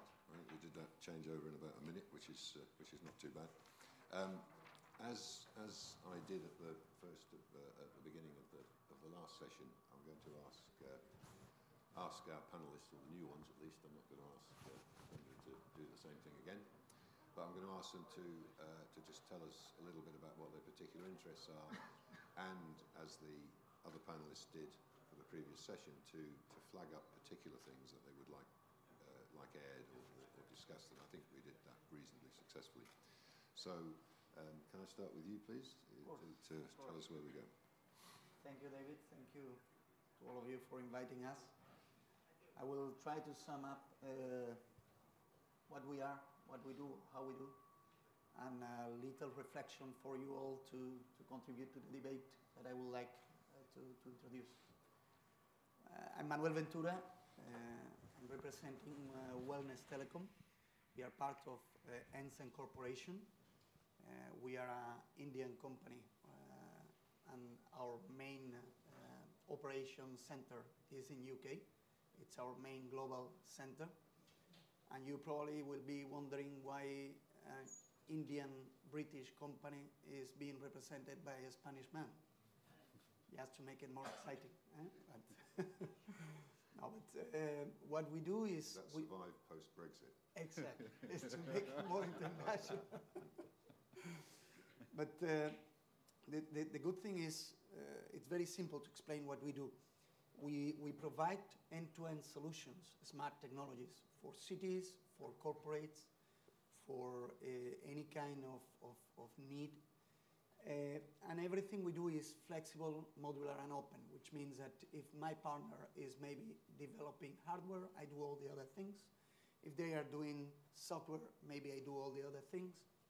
We design and manufacture from the sensors to the software, to the big data, to the horizontal platforms, cybersecurity. And we work in different verticals. We work in energy. We work in water, we work in mobility, we work in waste. What is the position that we have in the ecosystem? What is the contribution that we make?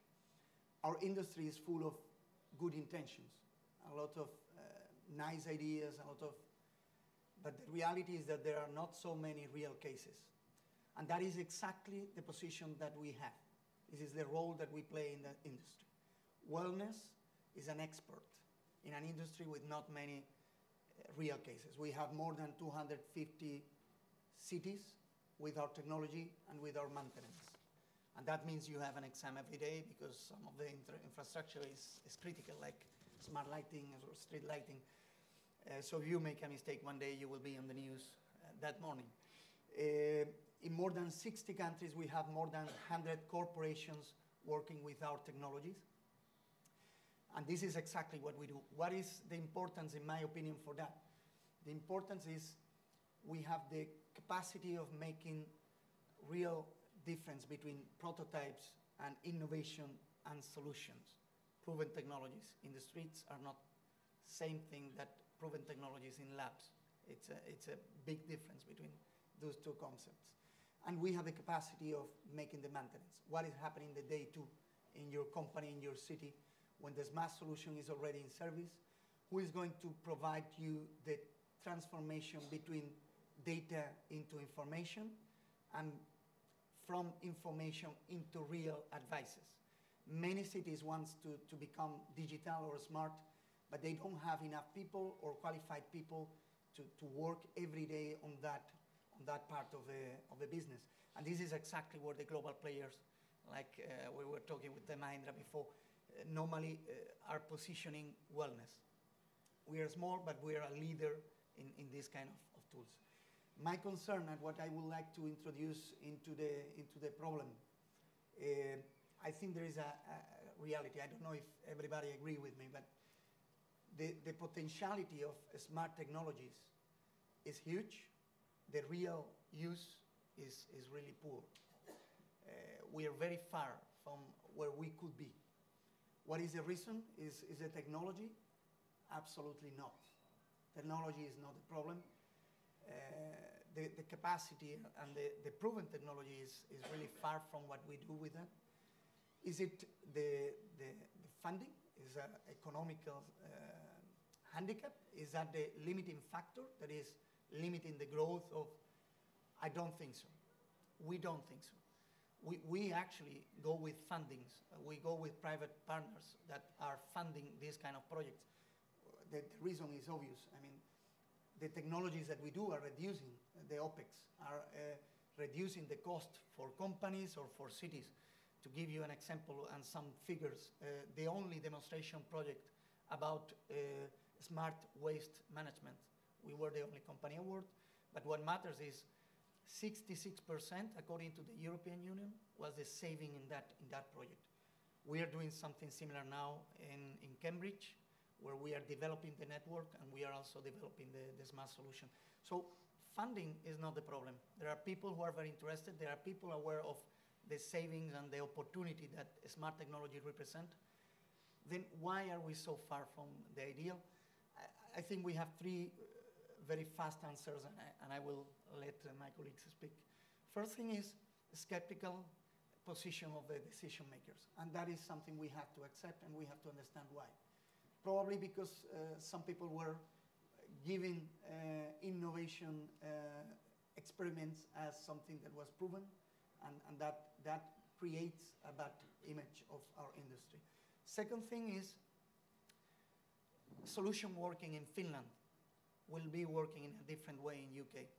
Priorities in Bristol are different to priorities in Swansea, and priorities in Bangalore has nothing to do with priorities in Bombay. So people in our industry bringing one product to everybody, same solution for everybody, in my opinion, are making a big mistake. And finally, the third point is the language. We don't speak, not talking about the Spanish language, but we don't speak same language. Technological companies and cities, or technological companies and companies are not always speaking the same language. There is a big gap. We should understand first the problems and then bring in a solution. We cannot do it the other way around. I think that's really important. That's one of our concerns, why we are so far, and this is part of what I would like to introduce into the debate today. Okay, thank you, Manuel. That's a sort of combination of an appeal for uniformity when it comes to standards and so on. But your point about the language is illustrated both at that sort of micro-technological level, but also the fact that it's taking a long time for people to actually agree what a smart city is. Absolutely. Absolutely. It applies at all levels, and I think that is one of the challenges we face. But thank you for that. Philip Boudrat, would you like to say a few words? Yeah, I would. For those of you in the financial markets or the fund management business, sorry to disappoint you, I don't work for the Japanese Credit Bank. I work for a company called JCB, and we make construction equipment. We've been in India for 40 years, and the start of India was very interesting, and I was sitting just in the front row here listening to the previous part of this panel, and I was thinking, you know, our business really is a bit of a smokestack economy compared with the fantastic sort of technical leaps and bounds that we're hearing in the other parts of this panel. My immediate reaction to that is, very, very interestingly, somebody said, what problem do we solve? So what problem does JCB solve as a company in relation to this panel and everything we're talking about, smart cities, mobility? The answer is very, very simple. We ask the client where they'll be in 5 years' time, and we give them what they need to improve their productivity. And that's it. That's the elevator pitch.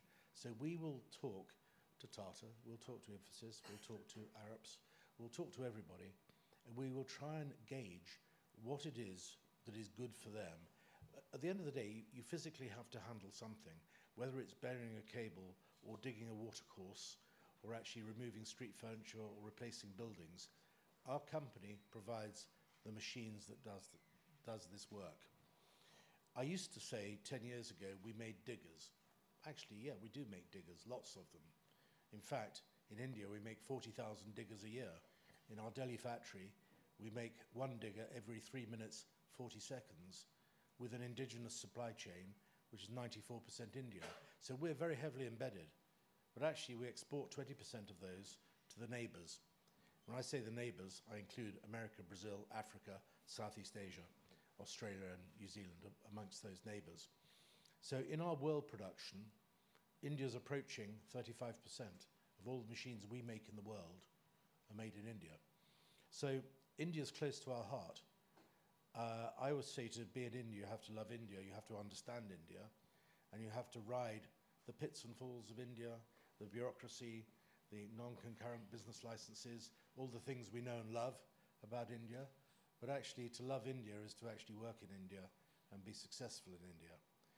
I speak to my colleagues in the construction industry generally and the infrastructure industry about, really, we talk about BIM a lot, which is actually, for those of you who know, is the way that all building and infrastructure projects will be designed in future. I know Arab have been at the forefront of this. There's a company in the UK called Mace who have done fantastic work with it. But they're working with us to understand exactly what machine they need, what attachment is needed on that machine, what multiple attachments could be on those machines to actually make everything they do work better. So the smart vehicles can't run around on ploughed fields. They've got to be on roads. We'll be building the roads. We'll be burying the cables. We'll be doing all of that work. I don't really want to... I've actually got a lot of questions for the rest of my colleagues on this panel and the previous one. But just a couple of comments. I always say to people that India actually is the physical embodiment of the mathematical theory of chaos. And for those of you who've driven around Mumbai recently, or Delhi as I was a couple of weeks ago, it sort of all works out eventually. It's a great place to start with 20% car ownership and everybody else actually getting from A to B eventually, and the mind-boggling tiffin delivery boxes in Mumbai, which I've marveled for years and years and years, all done with bits of paper.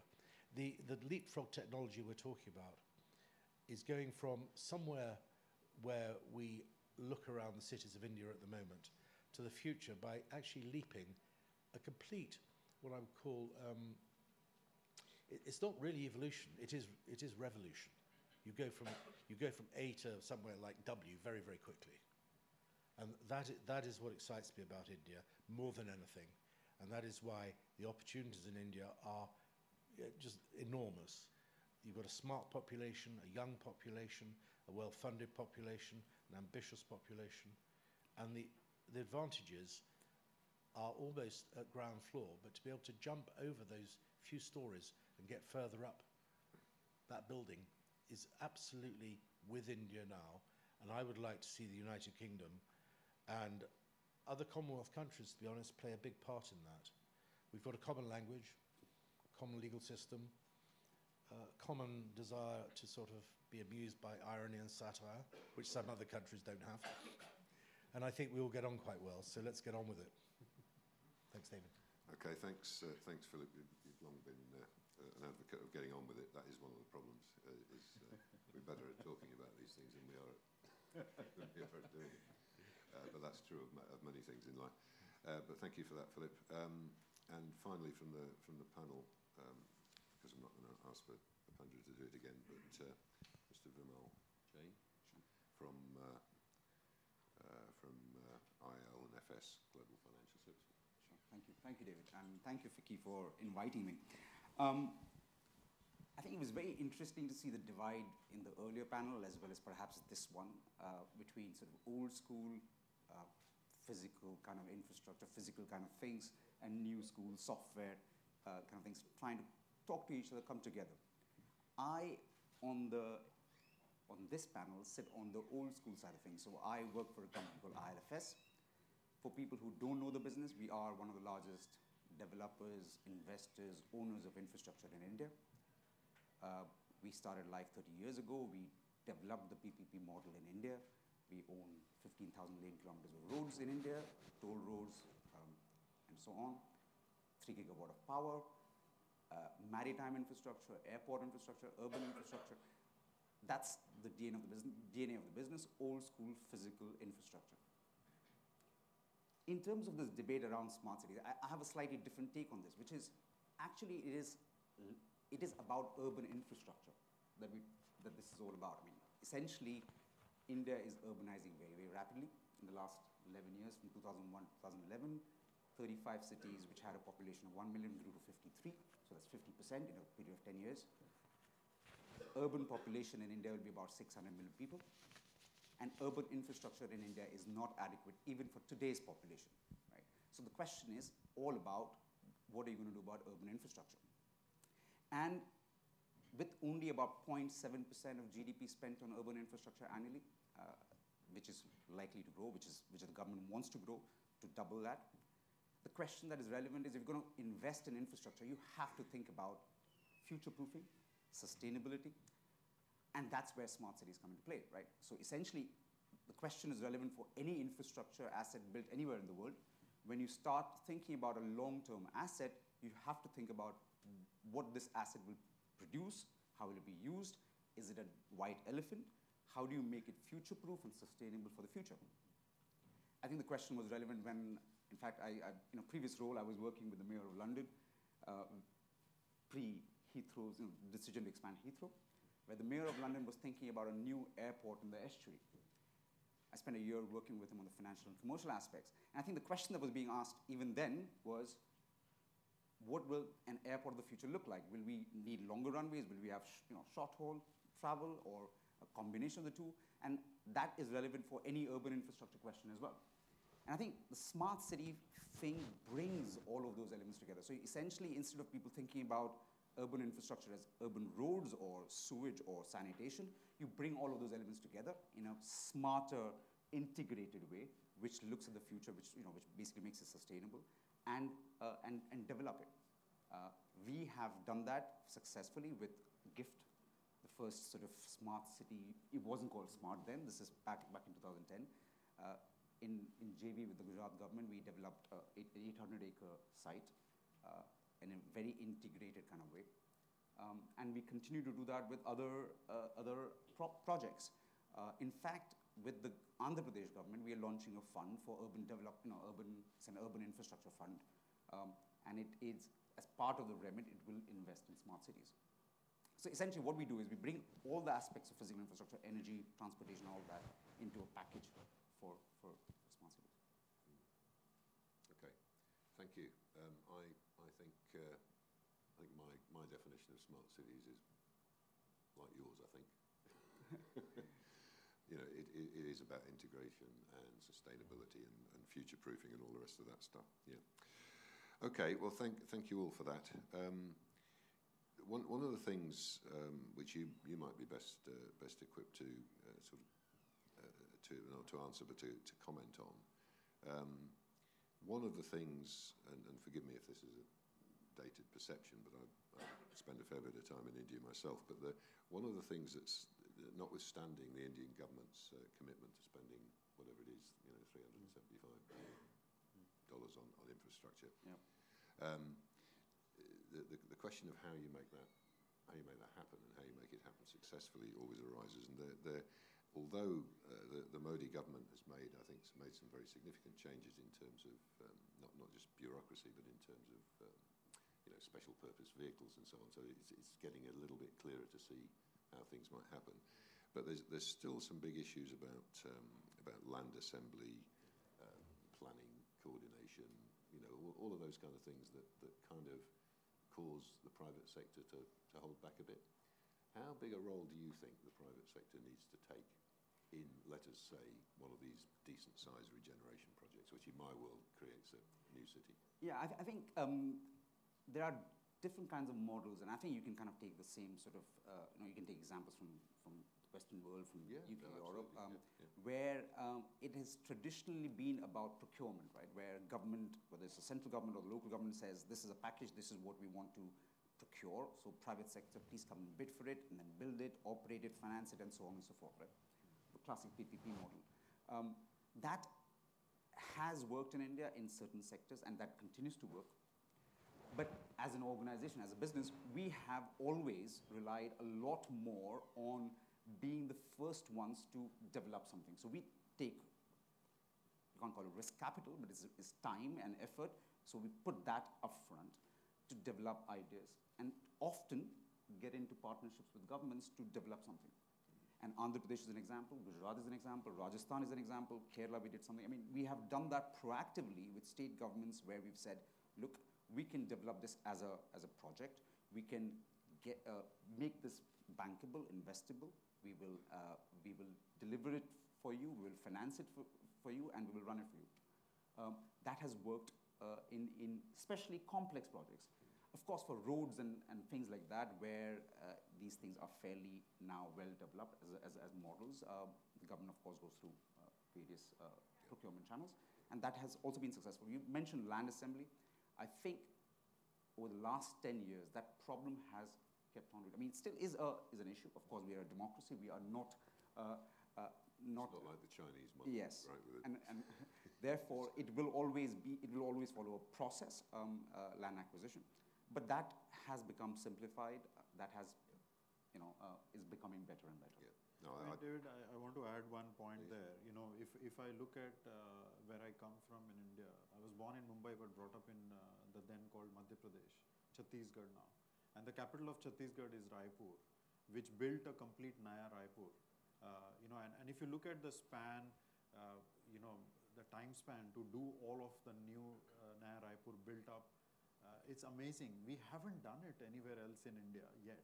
But that is a completely, so it's doable, is what I mean to say. It's probably the will of the Chief Minister and the sort of administration sitting along with him in the states and whatever the national bodies support required to make it happen. I think the challenge is, what is the vision of smart cities for, owned by each of the states, nations, whatever you want to call it. And that vision needs to be delivered for the citizens, for the corporates, for the government to govern smartly. And it's still as an idea, probably, because it's like, giving, we call it don't give mirror to monkeys. Because they won't apply lipstick in the right place, for example. Yeah. So it's a case of what smart tools are being provided, which are being provided to whom. So this whole education and development of the resources who manage the administration and the policy makers and implementation of the policy, the business sectors involved in that, they need this hand-holding. And I think like Arup does is quite fantastic. In some way, help navigate some of these is quite great. But I think it has changed in the last decade. Absolutely. No, I can see the change. I was just questioning how much further it needs to go. Okay, thank you. Can we just, before I forget, take the opportunity to revisit your question from an hour ago? Yes, if I can remember it now. Actually, the question was more about around the vision around what smart city does look like, so a bit of a horizon view, and therefore defining what problem that you're really trying to solve for. Obviously, not the problem of today, but more of the problem of tomorrow.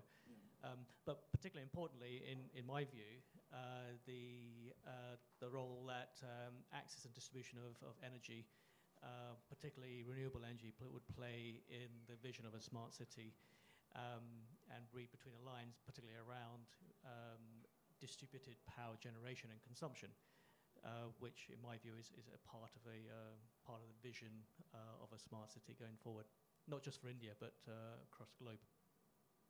So it's a question for the panel. Yeah. Okay. Well, I think what prevented me from forgetting your question was the fact that Vimal actually was sort of starting to touch on it about the integration.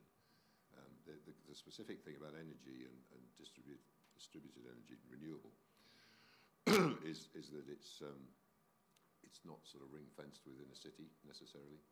You know, some of the energy stuff is outside the city, or the potential for generating it. So it makes it slightly more complicated. But did you want to comment on that? I wanted just to make two comments.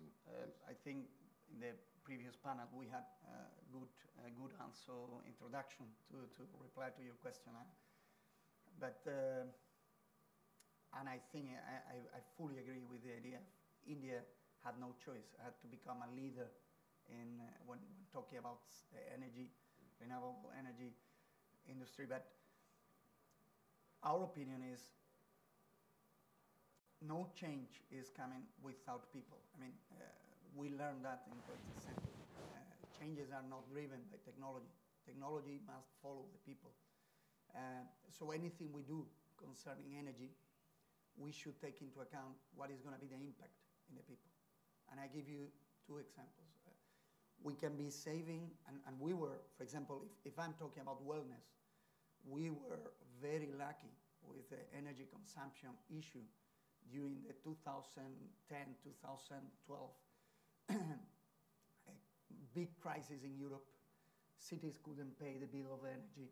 ESCO model appears. It doesn't matter what is the name of your company or how many salespeople you have. If your technology is not working, you are out. If your technology was working, the ESCO model was working, they were saving energy, and then we want your product. And we became, that was for wellness history, for example, that was a huge thing. It was very good news for us. So, I mean, saving energy is something very important. And being aware of the impact that we have in the future of our son and grandson, it's something very important. But if we only consider that, we don't consider how are we going to change the people's habits, I think we are not having the total picture. And I wanted to give you two examples. One thing is, how are we going to make people behave in a different way? And I'm talking from the employees, how are we going to control without technologies? We always try to control the assets and to give a workflow for the people. That is making maybe the energy service works, but I'm also talking about the final user. If we were talking about mobility, how are we going to make people use a bicycle instead of a car? How are we going to motivate these changes? That is something we have to take into consideration. And the second thing is, let's integrate energy in other issues. I give you one real case we developed not long time ago. The idea was, during the nights in big festivals, many things could happen, and we developed a solution to integrate lighting with safety. If something happens, police can activate a protocol, lights comes up and comes to white color, when it was maybe orange or something more nicer. And then you also have cameras, and you integrate these into many different inputs. At the end of the day, you have control of energy consumption, but you also have security and perception of security for the people.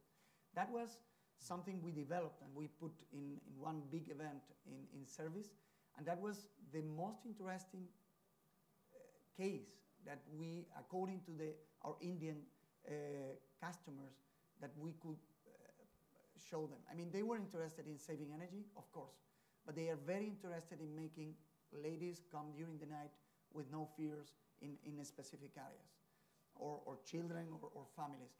How to make that? It could have an impact if we make both things together. I think, David, I want to add a completely different perspective on this, is on community energy. I think the shift from being consumer of electricity, consumer of energy, to a producer or a prosumer is the shift. So in that shift, I should be producing more energy through assets I have as an individual. So I've got solar panels. Do I have any heat pumps in the back garden? Do I have any shared solar roofs with the school, the pub, anything from the football ground or the cricket pavilion that I can use is what for me the energy landscape is. And you can keep adding the sort of renewable sources. But the core part is that shift from being a consumer to a producer and then being able to manage that, meter that, and get the right price for it. So we've built a model called the Community Action Platform for Energy, and that model with the UK government tested in Milton Keynes, and we are going through some trials on that. Very small scale, not the huge scale you're talking about, but some lessons can be learned from the initial research. And very interestingly, the people who are having free time are the ones who want to start these community projects where we can bring the school, the pub, and some of the community homes to generate electricity and to exchange electricity between the cars that can store or the battery panels that can store the energy. And we have done use cases on pricing model from a business model perspective to say that if my neighbor and everyone else on my street in the evening comes and switches on their electric car, this is the future in 5 years, then the whole light demand problem will change. And how do I address the load balancing? Now, some of these problems are, for example, where we work is with Western Power Distribution. So this is about asking Turkish to vote for Christmas. I mean, they are not going to make that big shift. So we need, and I use the smarter people. We need the smarter people in the UK and in India to actually intercept.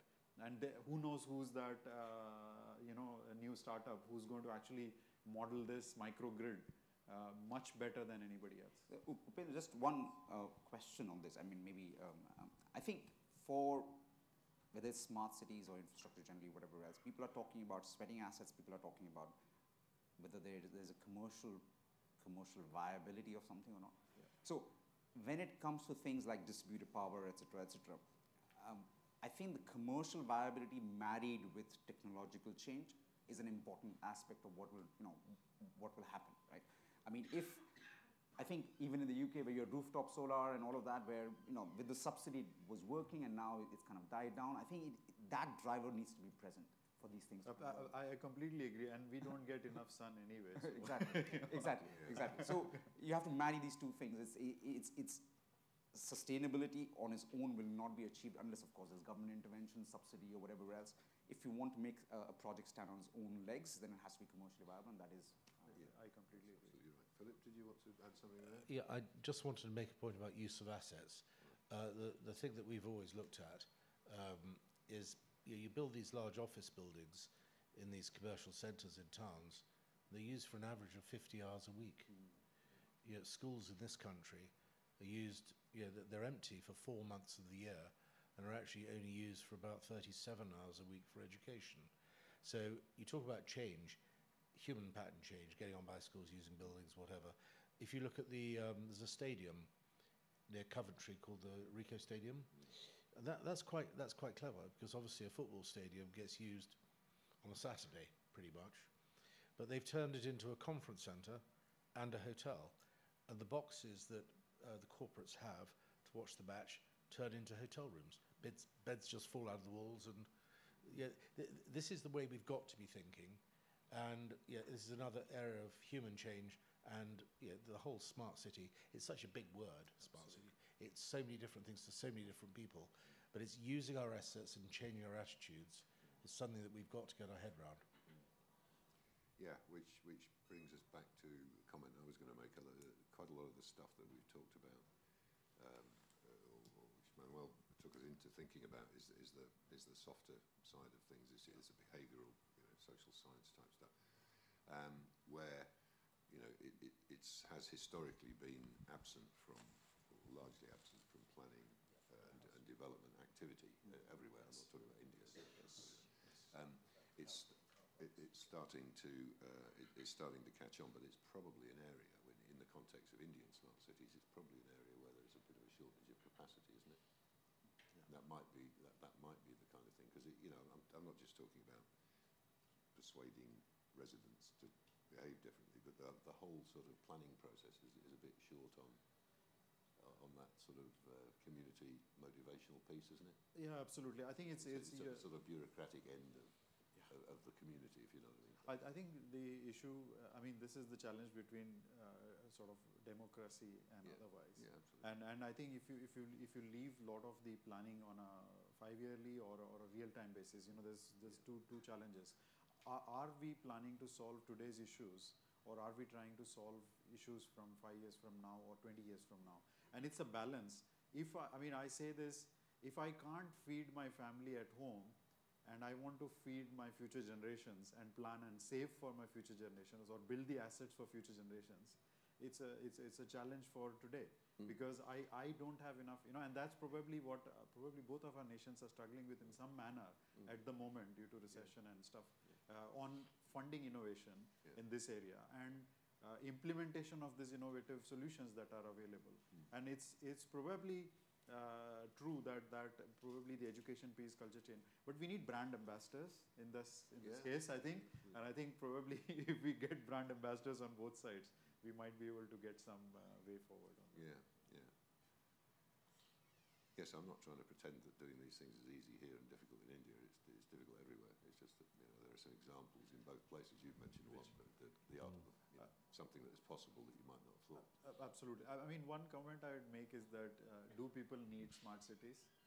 Because it's like, so whose problem it is trying to solve, and what is the motivation for the government? What is the motivation for private or public institutes to drive that? And I personally am very passionate that actually it's about lowering the cost of governance, definitely. So there's a motivation for government.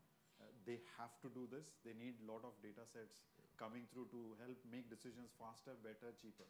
There's absolutely no other way. And with a democratic setup, it's much easier to use those tools at hand to make decisions. Yeah, it's also about quality of life. Absolutely, and environment for the people, right? But not yesterday. 5 years, 10 years, 15 years away. And that's a good point, because it's like we'll build some cities which are smart cities, and everybody from the city will go somewhere else to work. So it needs to be livable and needs to provide livelihood within the city. Yeah. Otherwise, it's smart as far as the governance is concerned, but it's empty in the day because everybody else goes somewhere else to work. This would be like Canary Wharf. Yeah, exactly. Most part of London. That was a different model, but that is not the case with King's Cross, which I mentioned earlier on. Can I just say about King's Cross? You did mention it, and I was involved with a team that looked at Varanasi railway station. Right. For the simple reason, most railway stations in India happen to be in the centres of towns, and in many cases the towns radiated from the railway stations. But railway stations don't need blue sky above them to function. No. Trains are pretty good at running in tunnels. And you've got a massive amount of real estate and the technology to cantilever buildings over those railway lines exactly where you need commercial, residential, hospital, food outlets, shops, whatever. You just build them over stations and you cut down a huge amount of transport, and you've just got a very smart piece of real estate. King's Cross, as an example, Liverpool Street Station has got 5 or 6 major office buildings just built across the tracks. When you look out at Victoria Station in London from a high-rise building, I think there's 50 acres of tracks converging. You could just cover that completely in buildings, residential, commercial, what you like. And guess what? Everybody's near a station. So this is something we've been talking to the Indian government about on a regional basis, and we actually used 50,000 pounds sterling of Prosperity Fund money from the Foreign Office to scope, just a scope study on Varanasi Station. That'll go through to feasibility, and eventually it will go into a real estate development. I did also mention that too. That I think those are the opportunities. Those are huge you opportunities. Finish up with a smart city on the back of a railway station upgrade. But you have got to get all those things about lease terms for commercial, land acquisition, all that stuff has to be big, which is why I think sooner or later those stations will make a big difference to India. Dave, one question I would like to ask you in that sense that, yes, the issues and challenges that we would face, but from a sort of looking from UK into a lot of Indian cities, is the challenge because of how brown the city is, in the sense that how old the city is, and that is the amount of all of this change and the cost of change is so high because it's old, or are these regeneration projects much easier in this place? So what I mean is, should we just go and build smart cities which are green, new? The whole heritage of London or heritage of Mumbai or Varanasi or so many towns, they got to be kept, and so it's a big.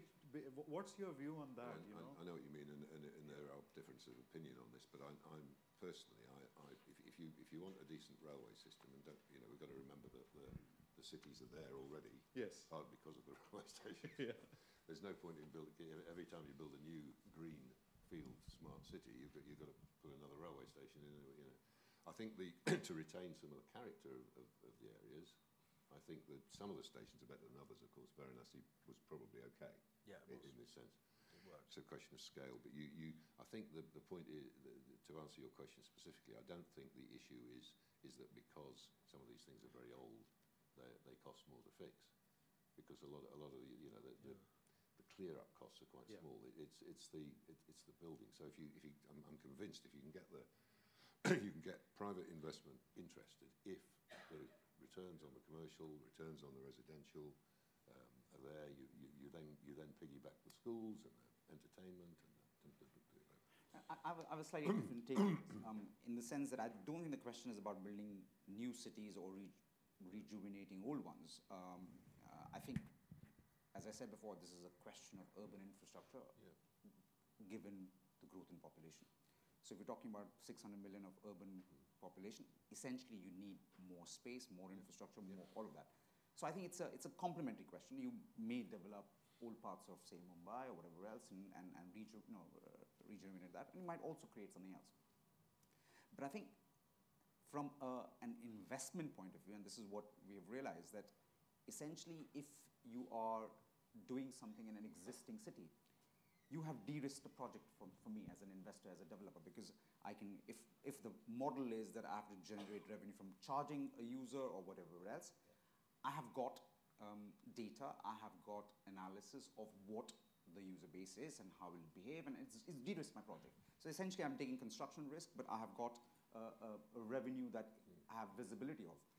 If it's going to be a new city, then essentially you need the hand of the government, because the private sector is unlikely to take risk on something that is absolutely greenfield, right? Without some sort of support from the government. Yeah, I agree with that. So I think it's a combination of both. You've got to do both. In my opinion, there are two different perspectives, and I fully agree with the. I mean, in my case, for example, I'm coming from one of the eldest cities in Europe. That is probably a baby compared to Indian cities. But I'm talking about 3,000 years old in Sevilla. Of course, when we are designing greenfield projects, when we have a new city, we have a lot of opportunities to make things right from the beginning. And that's why it's so important, the collaboration between engineers and architects. We try to work with the ecosystemic concepts of building new cities. But when we're talking about brown cities, and we don't want to escape from them, because they are beauty, because they are heritage, because they are feelings, we need to be very smart to protect those cities. In the case of Sevilla, for example, they changed the way that people move to the city center with a huge infrastructure for bicycles and many changes. And now the city is easier to walk about. You have less pollution. You have better business in the city center. And it's one of the top, with Amsterdam and Copenhagen, one of the top 3 cities for using bicycles in Europe. So I think there's not a contradiction, but it's a need of collaboration in that way. And on the other hand, you made before a point I especially like, when you were saying the importance of the data. Without data, someone told me in one government in America, without data, all we have is opinions. So the best example of that when talking about the motivation for the smart technologies and smart cities, it's, in my opinion, Sweden. Projects we are developing in Sweden, normally for the city major, for the public authorities, their priority is to have information so they can justify the investments. If we are talking about democracies, and India has to make very important decisions in the next coming years. Same thing in UK. I mean, you need to tell everybody why you decided to invest this amount of money here and this amount of money there. How to justify it? Data is the only way. It's the only solution to make things happen and making people agree with your decisions. Then, of course, motivation. I think it's at least the vision we have in wellness is coming always for improving the services, reducing the cost, and making the people's life better, as David was saying. But the importance of data sometimes is underestimated, in my opinion. Yeah, no, I think you're probably right. Could we just switch it around for a bit for the last few minutes? Other comments, questions from the audience? There must be some things. We're having a sort of almost a private discussion here, but yes, please.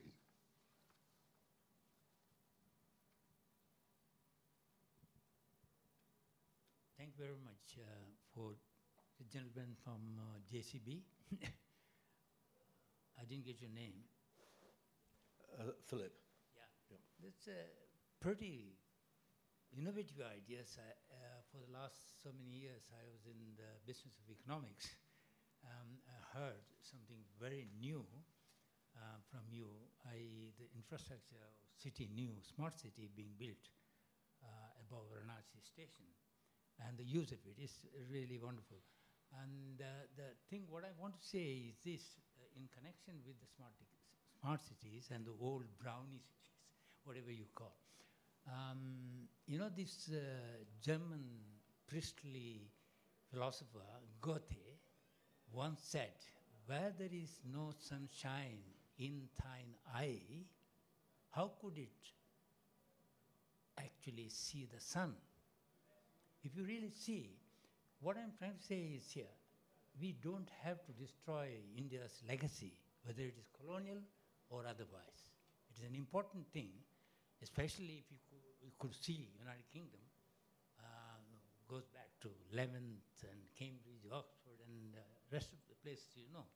So we need to some shape, need to retain that historical legacy. But there is a lot of smart zones for smart cities in India. It is a question of just finding it and going ahead. That is how I feel. But there is that's not happening. If you take Bangalore, for instance, we used to have bungalows from Bangalore. Today you go around, fantastic. I mean, under British Raj, it was a fantastic place. Everyone wants to do have bungalows. Now you go and see in every road that just destroy and rebuild skyscrapers. Fine, wonderful. What about the legacy of Bangalore? I have a book written prior to this, what is happening today, an illustrative book. It is really sad. Development doesn't mean you lose your legacy. This is my point. Yeah, I think regenerating an old city does not mean knocking it down. Listing. Sorry? That's what listings are for. You know, yeah, whether it's done through listings or whatever. But a lot of the railway land, for example, because Philip took us back to that, while I mentioned it in my introduction, is not. You know, there might be a beautiful station somewhere that ought to be kept, right? And I'm sure that is the case in many cases. It's not knocking it down and building it again. It's not even necessarily covering it up with something else. But there's a lot of railway land associated with those stations, right? More. Yeah, I mean, that's why I keep talking about land assembly. It's not so you don't have a knock anything down. It's just that you find that a lot of the land is currently in the ownership of the Ministry of Railways or whatever, and it's quite tricky to get it, to get it freed up. But you can use the heritage stuff as a centerpiece of your as with King's Cross. A hell of a lot of the old buildings have been preserved there. I mean, I have an observation that, you know, yes, we can preserve the legacy, the heritage of a city and keep the sense of the city. So if you're a religious place like Varanasi and a scholarly place like, you know, with education background or whatever, from a, you know, you could say that that's the culture of that city and you want to retain that. But the issue is that, is it affordable? You know, yes, I mean, I refer to some of the church, you know, bill that I get for the bell change or, you know, some of the chancellery charges that come through, right? And it's like, who is using it? And how many people are using it and who's paying for maintaining something which is not being used? Not to look at the church, but, you know, to look at all the assets we have in our cities. And if they are not providing the livelihood, the leisure, you know, the sense of being smart in keeping the asset up to date, change it, modify it, regenerate, whatever you want to do with it. But I think it's about the issue of affordability, because in the current global environment, affordability is a big challenge, which is community affordability rather than just being individual affordability. I mean, it will mean taxes to me if a regeneration project, you know, is not affordable by the city or the country or by citizens or just by the smart zone people who are living around. So attracting that, I think we have some challenge. I don't think we have one answer for all of them, and each city will have a different answer probably. Yeah. Well, there'll be different shades of answer. I agree with that. Yeah. I mean, in IT terms, if I say just one more line, is that they need to be programmable cities, and, you know, bit like Lego boxes in some manner, which retain the character or the color of the you know, Lego bricks, but you can make some different shapes and some sort of, you know, new program. Yeah. But that's probably a far-reached Lego knows no limits, doesn't it? It can be done. But, no, you know, it takes us back to the question about how big a role the private sector can take in these things, because the affordability issue is dependent on the income stream, you know, and if you do it right, you can get an income stream that works. But so, one more question from the floor, if we have another one. Yeah, please. What about, I mean, we've spoken a lot about smart cities and technology and using resources and existing with,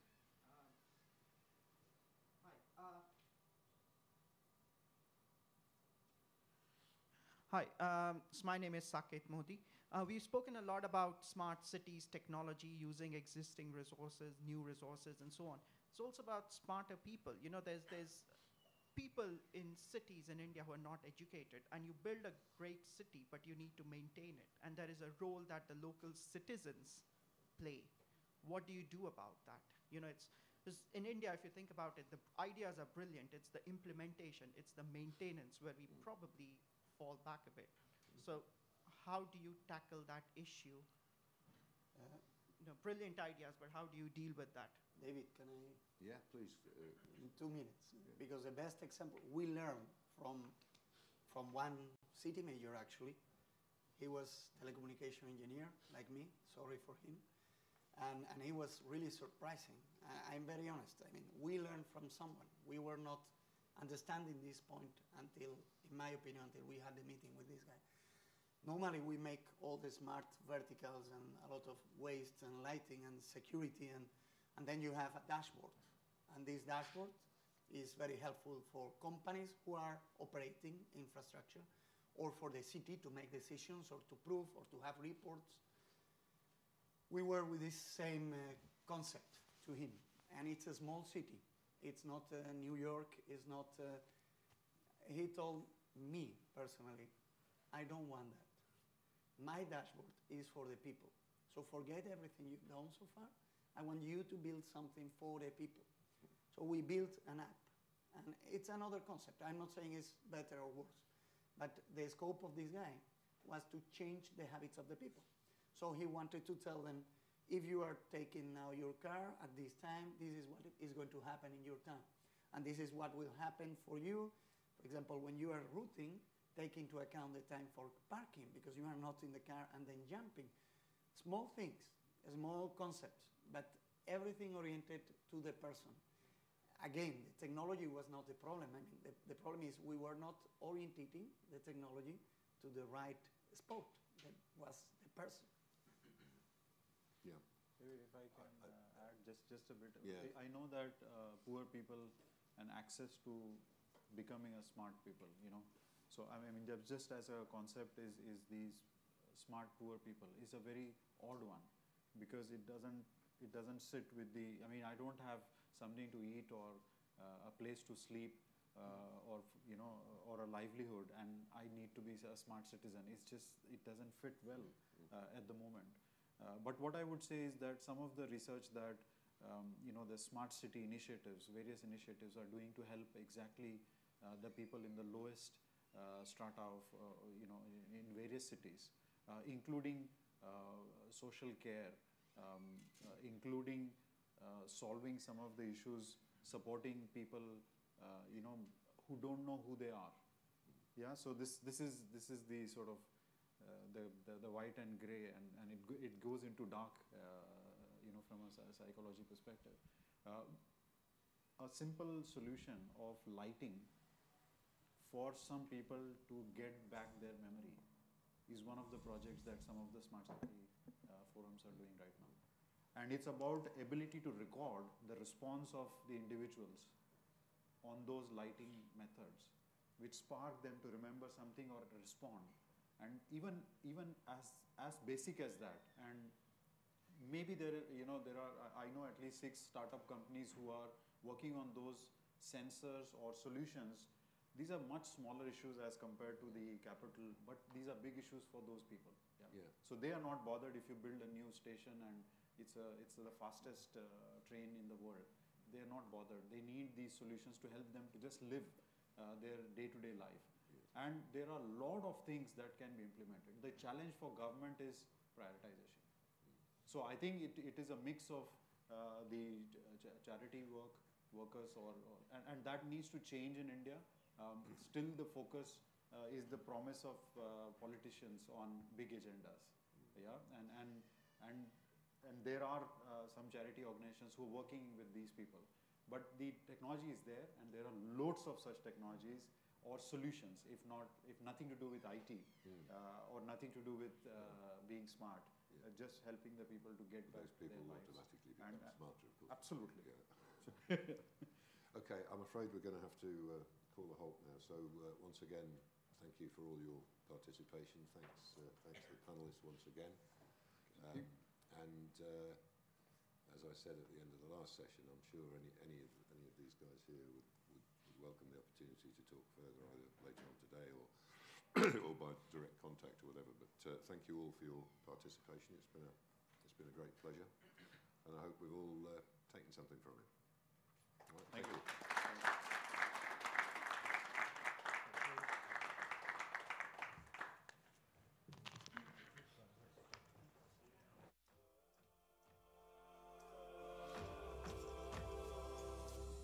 Boys and girls wanna hear a true story. Saturday night was at this real world party.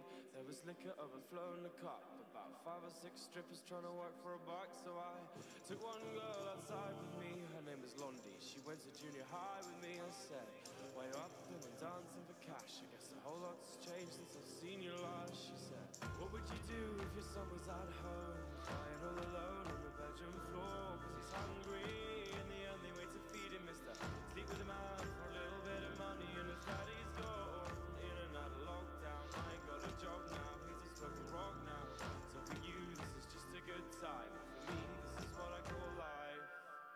Girl, you ain't the only one to have a baby, that's no excuse to be living all crazy. So she stared me right square in the eye and said, every day I wake up hoping to die. She said, I gotta know about pain, cause me and my sister ran away so our daddy couldn't rape us. Before I was a teenager, I've been through more that shit you can't even relate to. What would you do if your son was at home, crying all alone on the bedroom floor, cause he's hungry and the only way to feed him is to sleep with a man for a little bit of money, and his daddy's gone in and out of lockdown. I ain't got a job now, he's just smoking rock now. So for you this is just a good time, but for me this is what I call life. Get up off my feet and stop making tired excuses. Get up off my feet and stop making tired excuses. Get up off my feet and stop making tired excuses. Get up off my feet. What would you do if your son was at home, crying all alone on the bedroom floor? 'Cause he's hungry and the only way to feed him is to sleep with a little bit of money and his daddy's gone. In another lockdown, I ain't got a job now. He's a smoker right now. So for you, this is just a good time. For me, this is what I call life. What would you do if your son's at home, crying all alone on the bedroom floor? 'Cause he's hungry and the only way to feed him is to sleep with a little bit of money and his daddy's gone.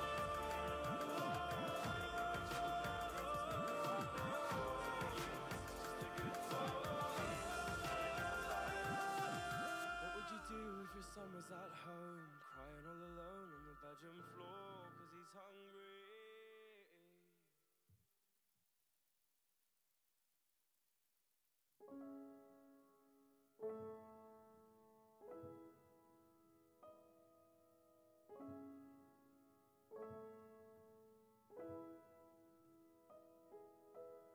Come on, skinny love, just last the year.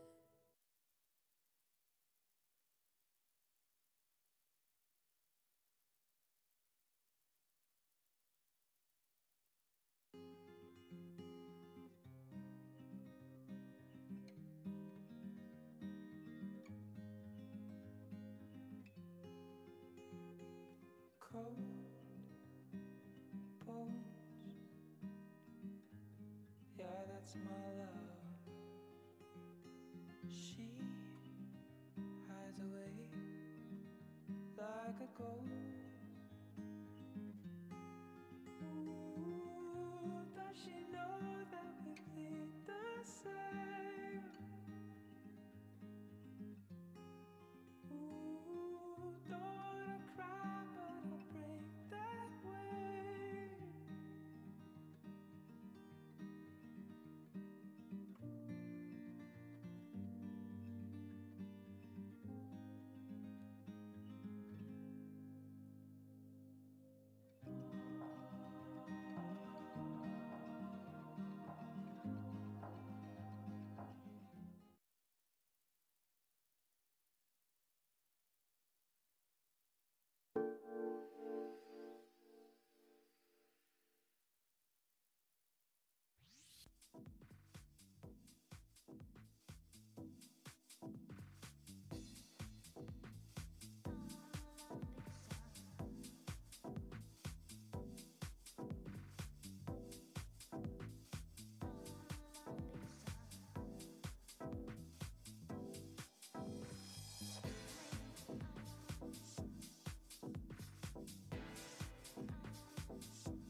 too. The day I die, the day I die, I'm coming for you. No, no, no. Do you think I am a coward who loves you too? I'll go down these roads, I won't tell you where I'm going. No, no, no.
Hello, namaskar.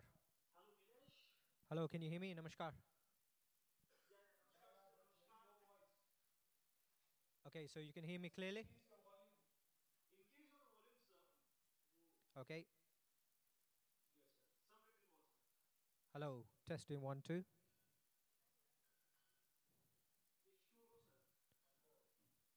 Testing 1, 2. Hello. Testing. Yep. Yep.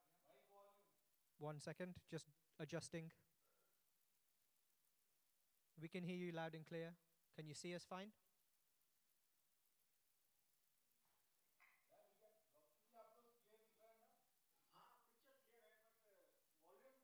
Ha, we're adjusting.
Welcome to the world of India Inc., the publishers of India Global Business, India's foremost trade and investment magazine.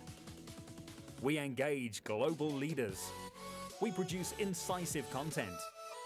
And we are passionate about creating impactful events. India's march to globalization is exciting, it's challenging, and it's filled with anticipation. We are in the business of telling this story to the world. We are India Inc.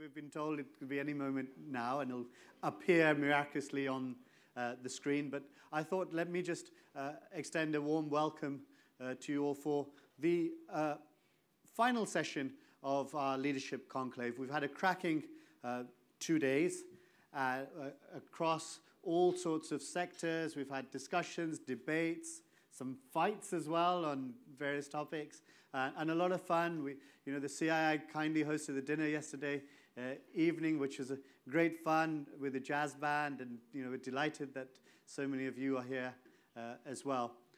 This session, I'm really grateful to Invest India, and Shruti from DIPP is here, the Vadavan Group, and of course KKR, Sanjay and Krish have really brought this final session together, this Investors Forum. And for us, it's a significant moment, looking at where India currently is after 4 years of the Modi government, and what does the trajectory look going forwards. We've got 3 cracking panels as well, and in a few moments' time, and in conversation with probably one of the most dynamic, go-getting ministers within the Indian cabinet. But friends, I just want to say that we are at a crossroads in UK-India relations. Things are good. Investments are great. The UK is the largest G20 investor into India, and this year India shot up to 3rd largest investor here in the UK. We could definitely be doing more, because on the trading side, the UK trades more with Sweden than it does with India. So there's a lot of room for improvement. But friends, today is about investment, the subject that you guys know well, but most importantly, a subject that Sanjay, my dear friend, knows pretty well. He's betted a lot over his time and has done some great sort of work. So Sanjay is going to be moderating the conversation with Minister Goyal. So I'm going to hand over to Sanjay to set the scene a little bit before the minister appears on the screen. So enjoy the afternoon, and do ask questions and do participate. And it's all live. It's going out across India and being translated simultaneously in 18 languages. So Sanjay, you'll be speaking dubbed in Tamil and Telugu and all sorts of other languages, so that we're reaching out across India as well. So thank you very much, everybody. Thank you. Sanjay.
private side.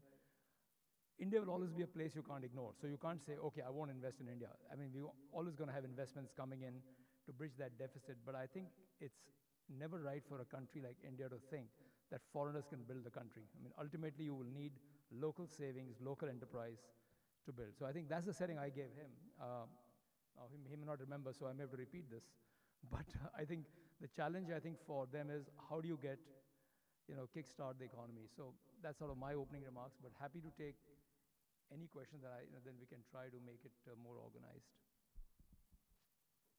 That's the way I've sort of framed the issue. Yeah, brother.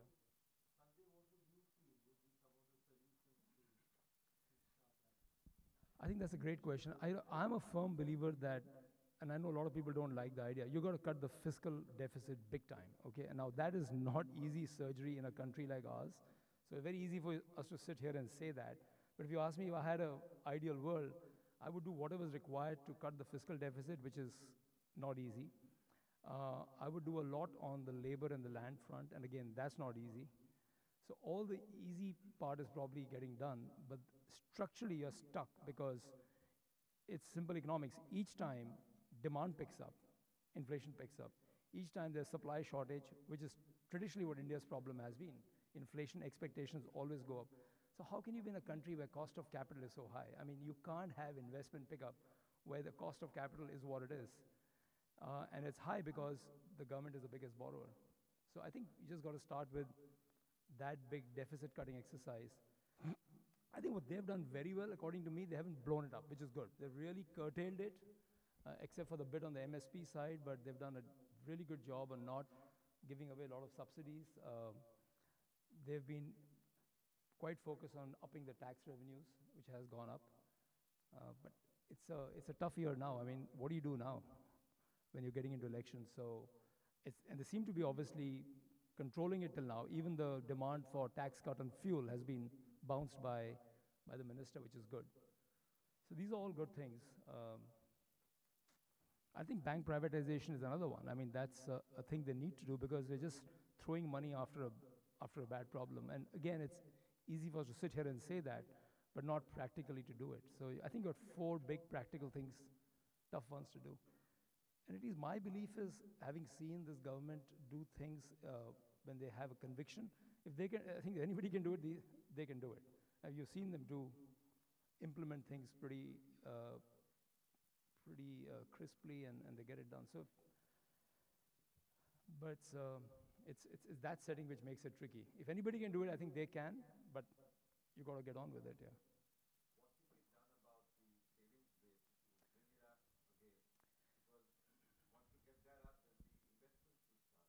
Yeah, I agree. Rajiv, again, my theory at least says that as long as inflation expectations, not inflation, but inflation expectations remain at people's mind, people don't save. I mean, they're going to spend it out on real estate, jewelry, whatever. And they go to real assets. And therefore, the percentage of savings in financial asset is so low in India that there's only a one-way street through formalizing insurance, pension. Even if you look at the bank deposits, the average duration is quite short. And that's why you're seeing banks ahead of RBI increasing rates for deposits. So structurally, you don't have long-term savings. And inflation expectations are high for the reason we discussed, which is the biggest borrower, is... I think the good thing about borrowing in rupees is we don't have a debt problem in dollars. But so that's the good part about borrowing in rupees. But the bad part is you squeeze everybody else out. So theoretically, you've got to cut the absolute number. I mean, that's again my...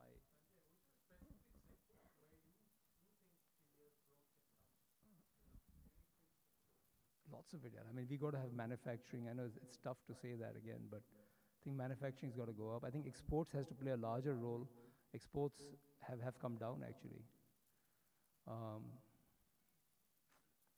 Lots of sectors. I mean, every sector is underdeveloped. If you look at underpenetration of any sector, India's got a long way to go.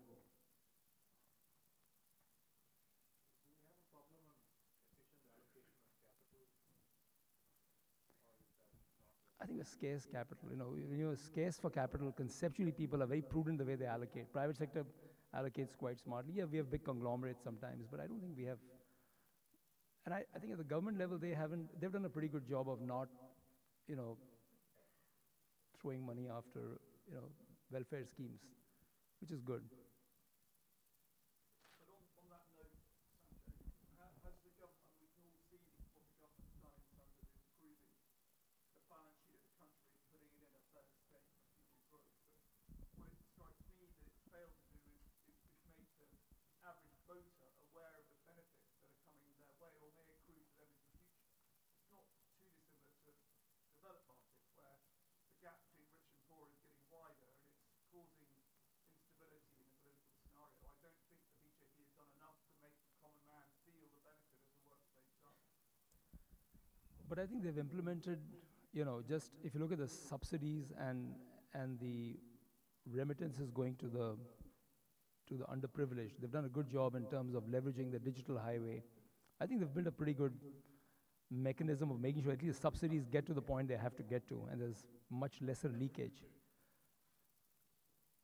But look, you know, I mean, ultimately you have to grow the per capita GDP. There is no shortcut to growing anything unless you can grow the whole cake. Yeah, you know, you can't cut it up 10 different ways. You got to grow the cake.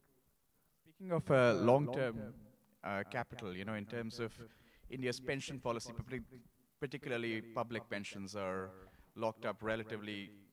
They have very limited allocation to riskier assets. And what would possibly be the route to allow allocation to riskier assets, possibly everything from venture capital to listed and other unlisted equities, which would allow, you know, which would spur the next phase of growth? But, you know, it's not going to come. Because if regulatory change comes, then savings will go away from government bonds into... They're opening a little bit, yeah. Quick comment to make. Can we speculate that in next year when the election happens and if the present government doesn't come in, what will be the investment profile of India at that time? That's for Manoj to answer. Manoj, there's a question for you here. All right, Manoj. Listen, I was supposed to be filling in, okay? It doesn't mean like get after me. Huh? It's a job interview. He's got a question on... Can we also bring talent and demographic dividend into discussion? Because I think for me, that is one area where not enough discussion happens, either at industry form, and that is actually the real potential. That is what the world is looking up to in India. The question was that what if they don't come back to power, then... That's unthinkable. Absolutely unthinkable. That's why I said speculate. Not in the business of speculating. No, it's look. Every election is a battle. It's a fight. This is exactly the same. There'll be lots of things in the media and so on, whatever. So that's democracy. I think, but from a... If I may say that today the action has moved a lot to the states, all right? And the states are competing for investment. They keep competing for domestic investment and even more so for global investments. And, you know, I think we are now, in a way, well poised because of the central government's interactions of getting competitiveness, you know, as a focus in the states, where states are really trying to develop themselves. So I think the policy overall will continue, right? And we do obviously hope for continuity. But having said that, I think the India story will be intact, as we've seen in the past also.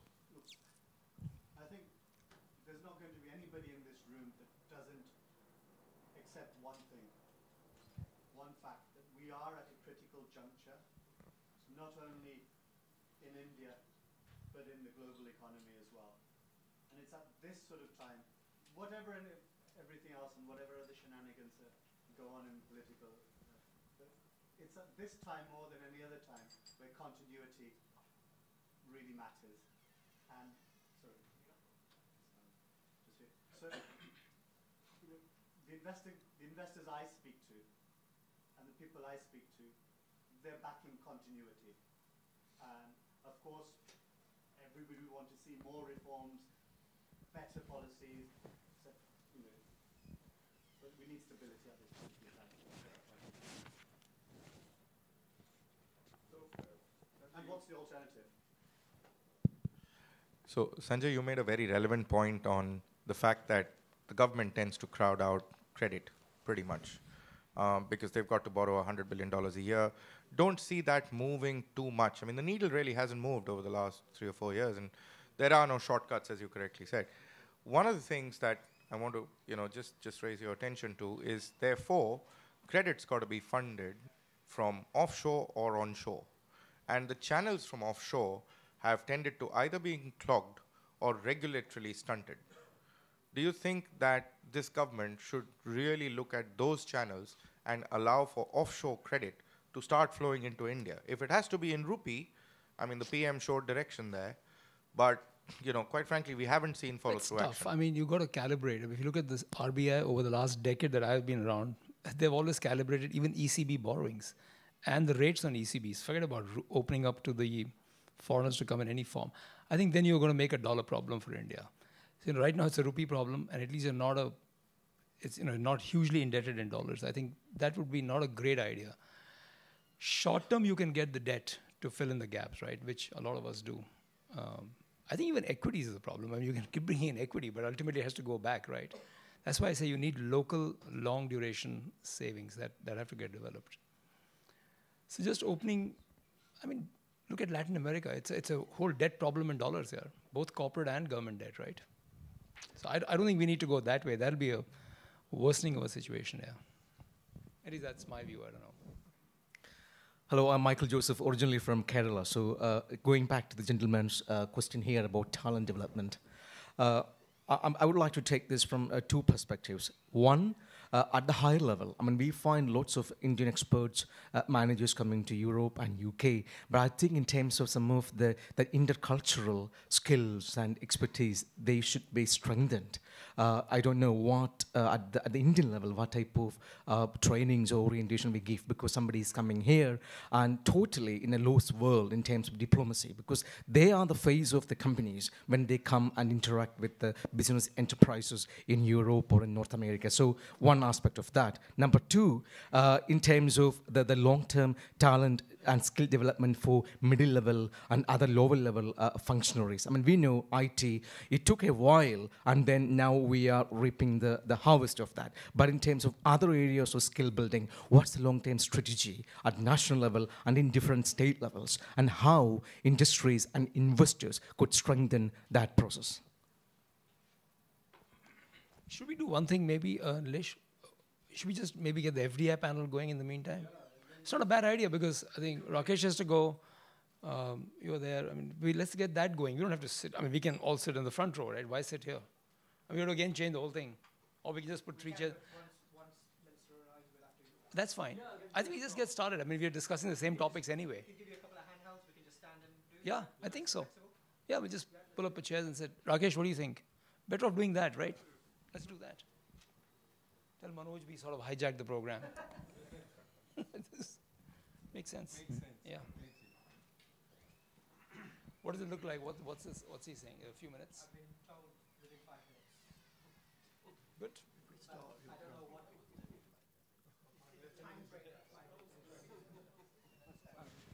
We thought we'd just do the. We thought we'd do the FDI panel in the meantime. Yeah, and then we can stop when. But they can come one by one and finish talking. Yeah. Oh, we can just sit here only. We just sit here only, yeah. Why me? I'm not the moderator. Behram's the moderator. We just made him the moderator. Yeah, all of us here, right? You know all the people. You begin and then call them one by one. Before that, can I just ask question? Before that, can I just ask? Hello. Each of you like to speak? Hello. Please, please. This is Sanjay's idea of shared pain. So I was told 3 minutes ago that I would. Come on.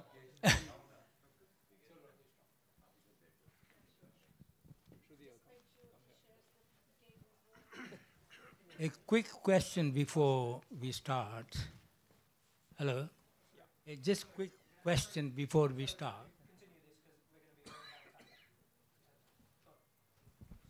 Please.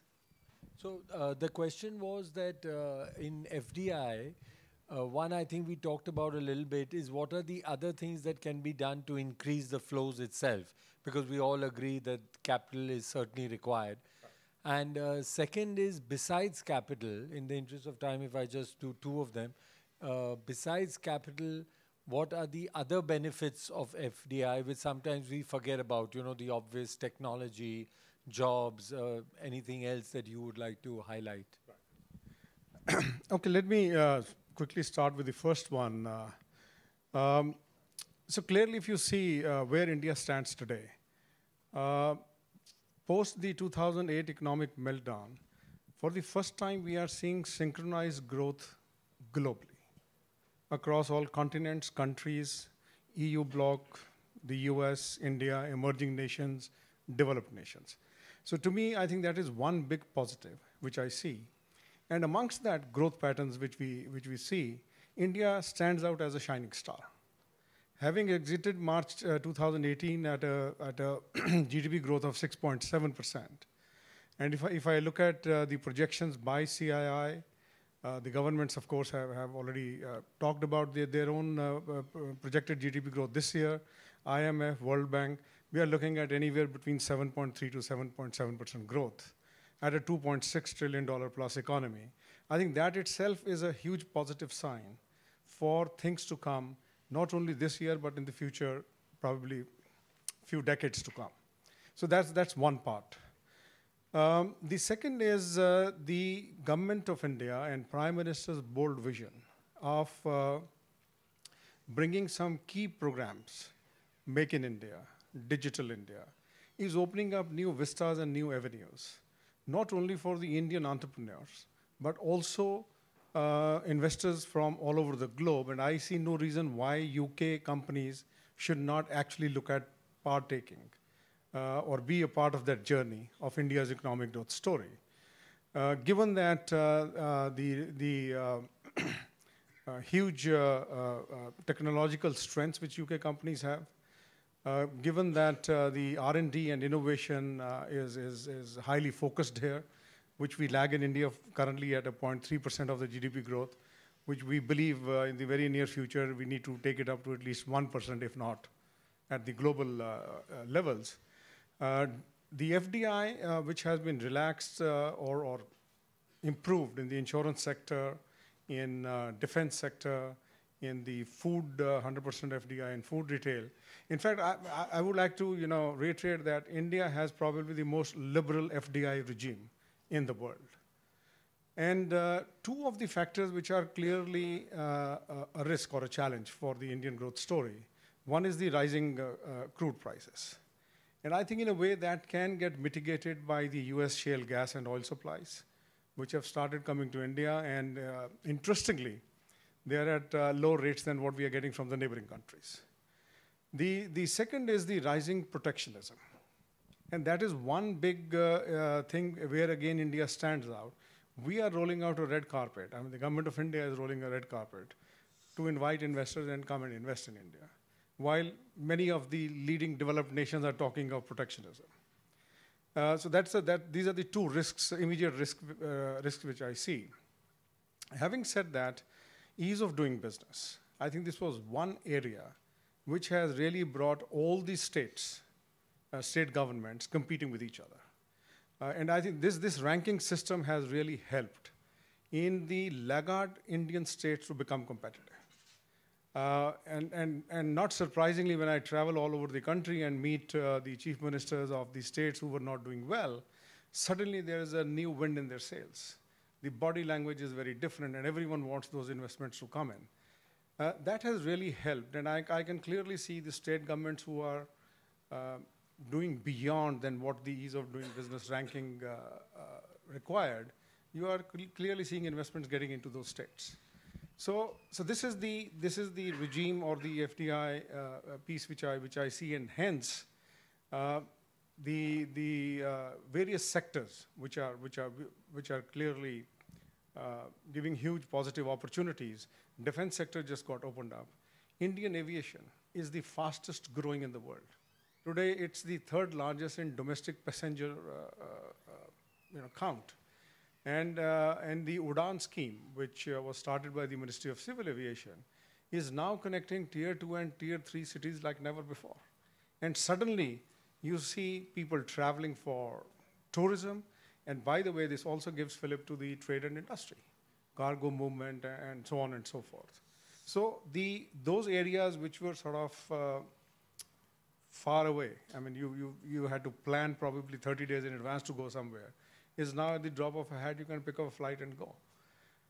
So that's on the civil aviation. On the road infrastructure, I think the Ministry of Road and Infrastructure is doing an outstanding work of doing about 25, 27 kilometers of roads every single day, roads and highways.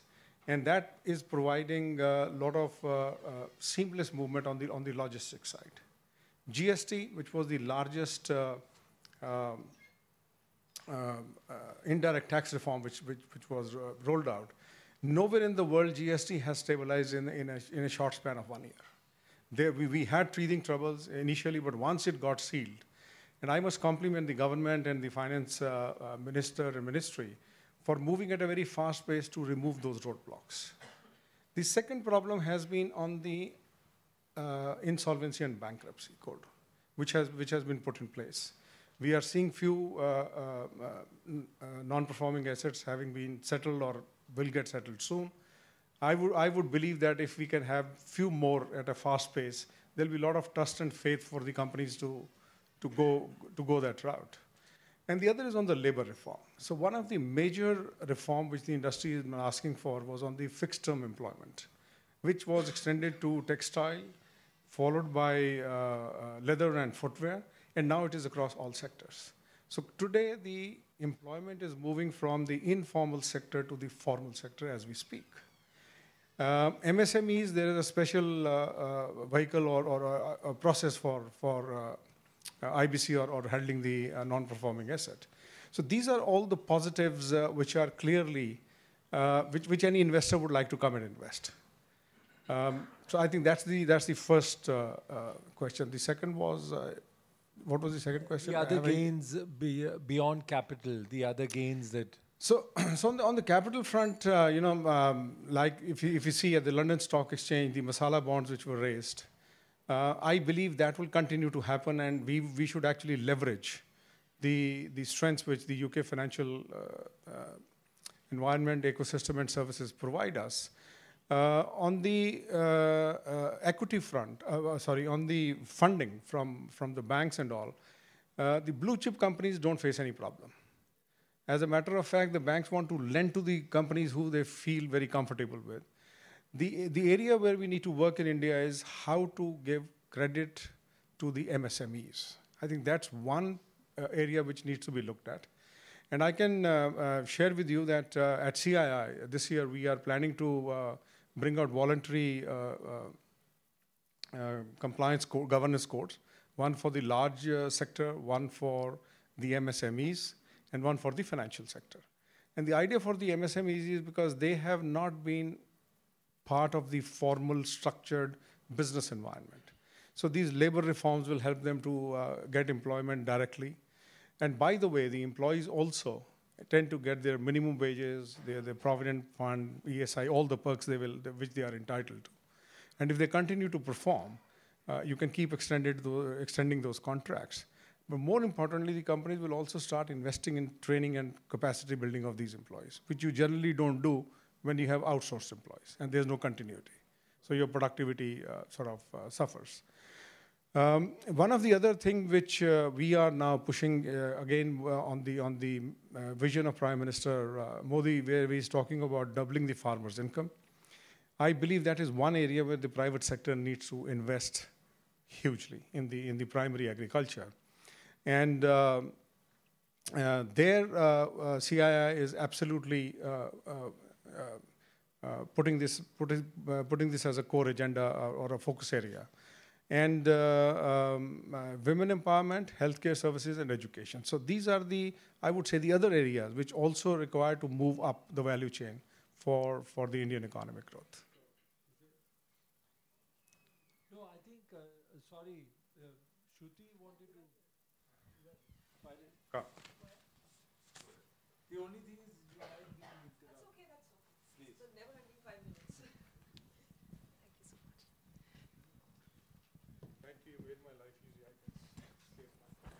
Uh, a very good afternoon, ladies and gentlemen. It's a pleasure to be part of this magnificent celebration of UK-India ties. I'm Shruti. I'm the Deputy Secretary in the Department of Industrial Policy and Promotion, Ministry of Commerce and Industry, Government of India. Over the next couple of minutes, I'll just give you a brief insight into what is it that the government has done to make India's economic growth at a faster rate. What is it that the government has done to make India a more investor-friendly country? To begin with some statistics, Mr. Mittal mentioned some. The country's economy is touted to grow at the rate of 7.4% this year. India is the 6th largest economy in the world at $2.6 trillion. It's the 3rd largest consumer economy, trailing only behind the US and China.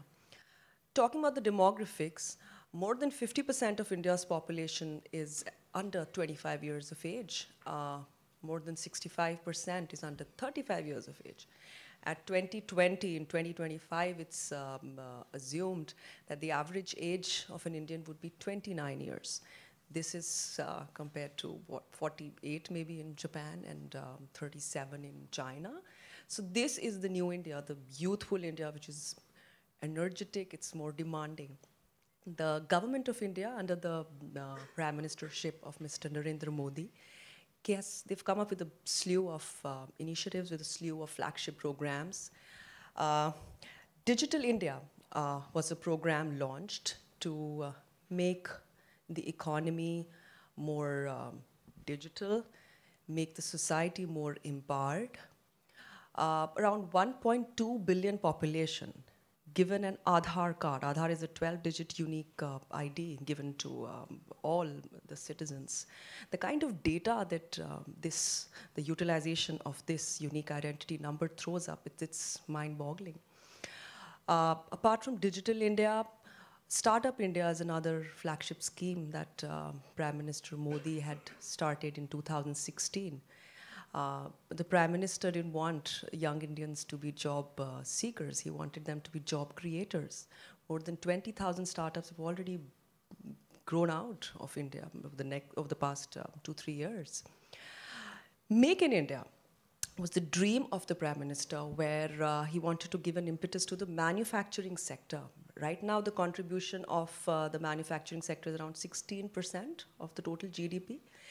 He wanted to see that the increase is up to 25% in the growth story of the country. If I had to talk about Make in India program, essentially there are 4 pillars around which the program revolves.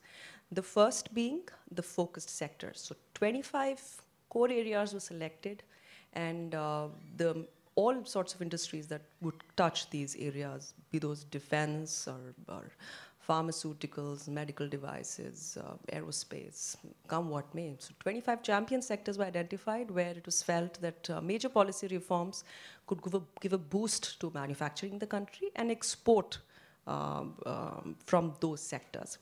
The second pillar would be easier processes. So the ease of doing business report for this year made us it showed to the world that India jumped 30 places in just 1 year. In the EODB report, as you know, it's regulatory reforms that the World Bank looks at. So be that property registration, the registration of new companies, building permits, how easily you get your electricity connections, and everything, the life cycle of an industry. The Global Competitiveness Index, India jumped by 32 places. The third pillar of Make in India would revolve around infrastructural changes. Here I would like to mention the growth of smart cities in the country. 107 cities have been identified. Over the next 2-3 years, they would be seen as smart cities to make the life of the citizens easy. This program looks at infrastructure development in cities, apart from the usage of green energy to do that. make a smart city. And the way the whole idea was evolved was very interesting, actually. A lot of feedback was taken from the citizens of the cities across India. What was it that the citizens wanted in their city? 5 big industrial corridors are coming up in the country, which would connect the major industrial areas. If I would just mention one, maybe the Delhi-Mumbai industrial corridor, it's going to attract investments of more than $100 billion. That's the kind of big infrastructure development that's happening. Not just related to production units, it's about even public utilities, about schools, hospitals, residential areas around the industrial areas. Last but not the least, the 4th pillar of Make in India is about a more welcoming mindset. Invest India is the National Investment Promotion Agency, which was put in place so that the entire outreach activity, outreach to investors, would be undertaken by them. A special program dedicated to UK companies. The Access India program was conceptualized, wherein hand-holding was done specifically for UK companies. SMEs in particular. So our High Commission here in London, along with DIPP and the UK IBC, they have identified certain sectors in UK who would be interested in coming to India. About FDI, Mr. Mittal's covered quite a bit. A lot of reforms have taken the FDI sector. Through the automatic route, most of the companies are allowed to come and invest in India, and even the government regulated site has been opened up. There used to be a board which used to regulate FDI, which was abolished last year. So now there's just an online portal for people to come and invest wherever government regulation is required. I think that's it. That is all I would want to just briefly put together about the Make in India scheme of the Government of India. Thanks. Thank you very much. Thank you.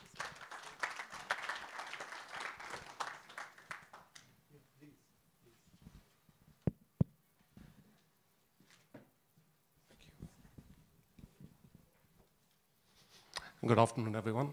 I'm Vikas Seth. Real pleasure to be here. I'm with Credit Suisse, and I'm responsible for the global emerging markets investment banking business.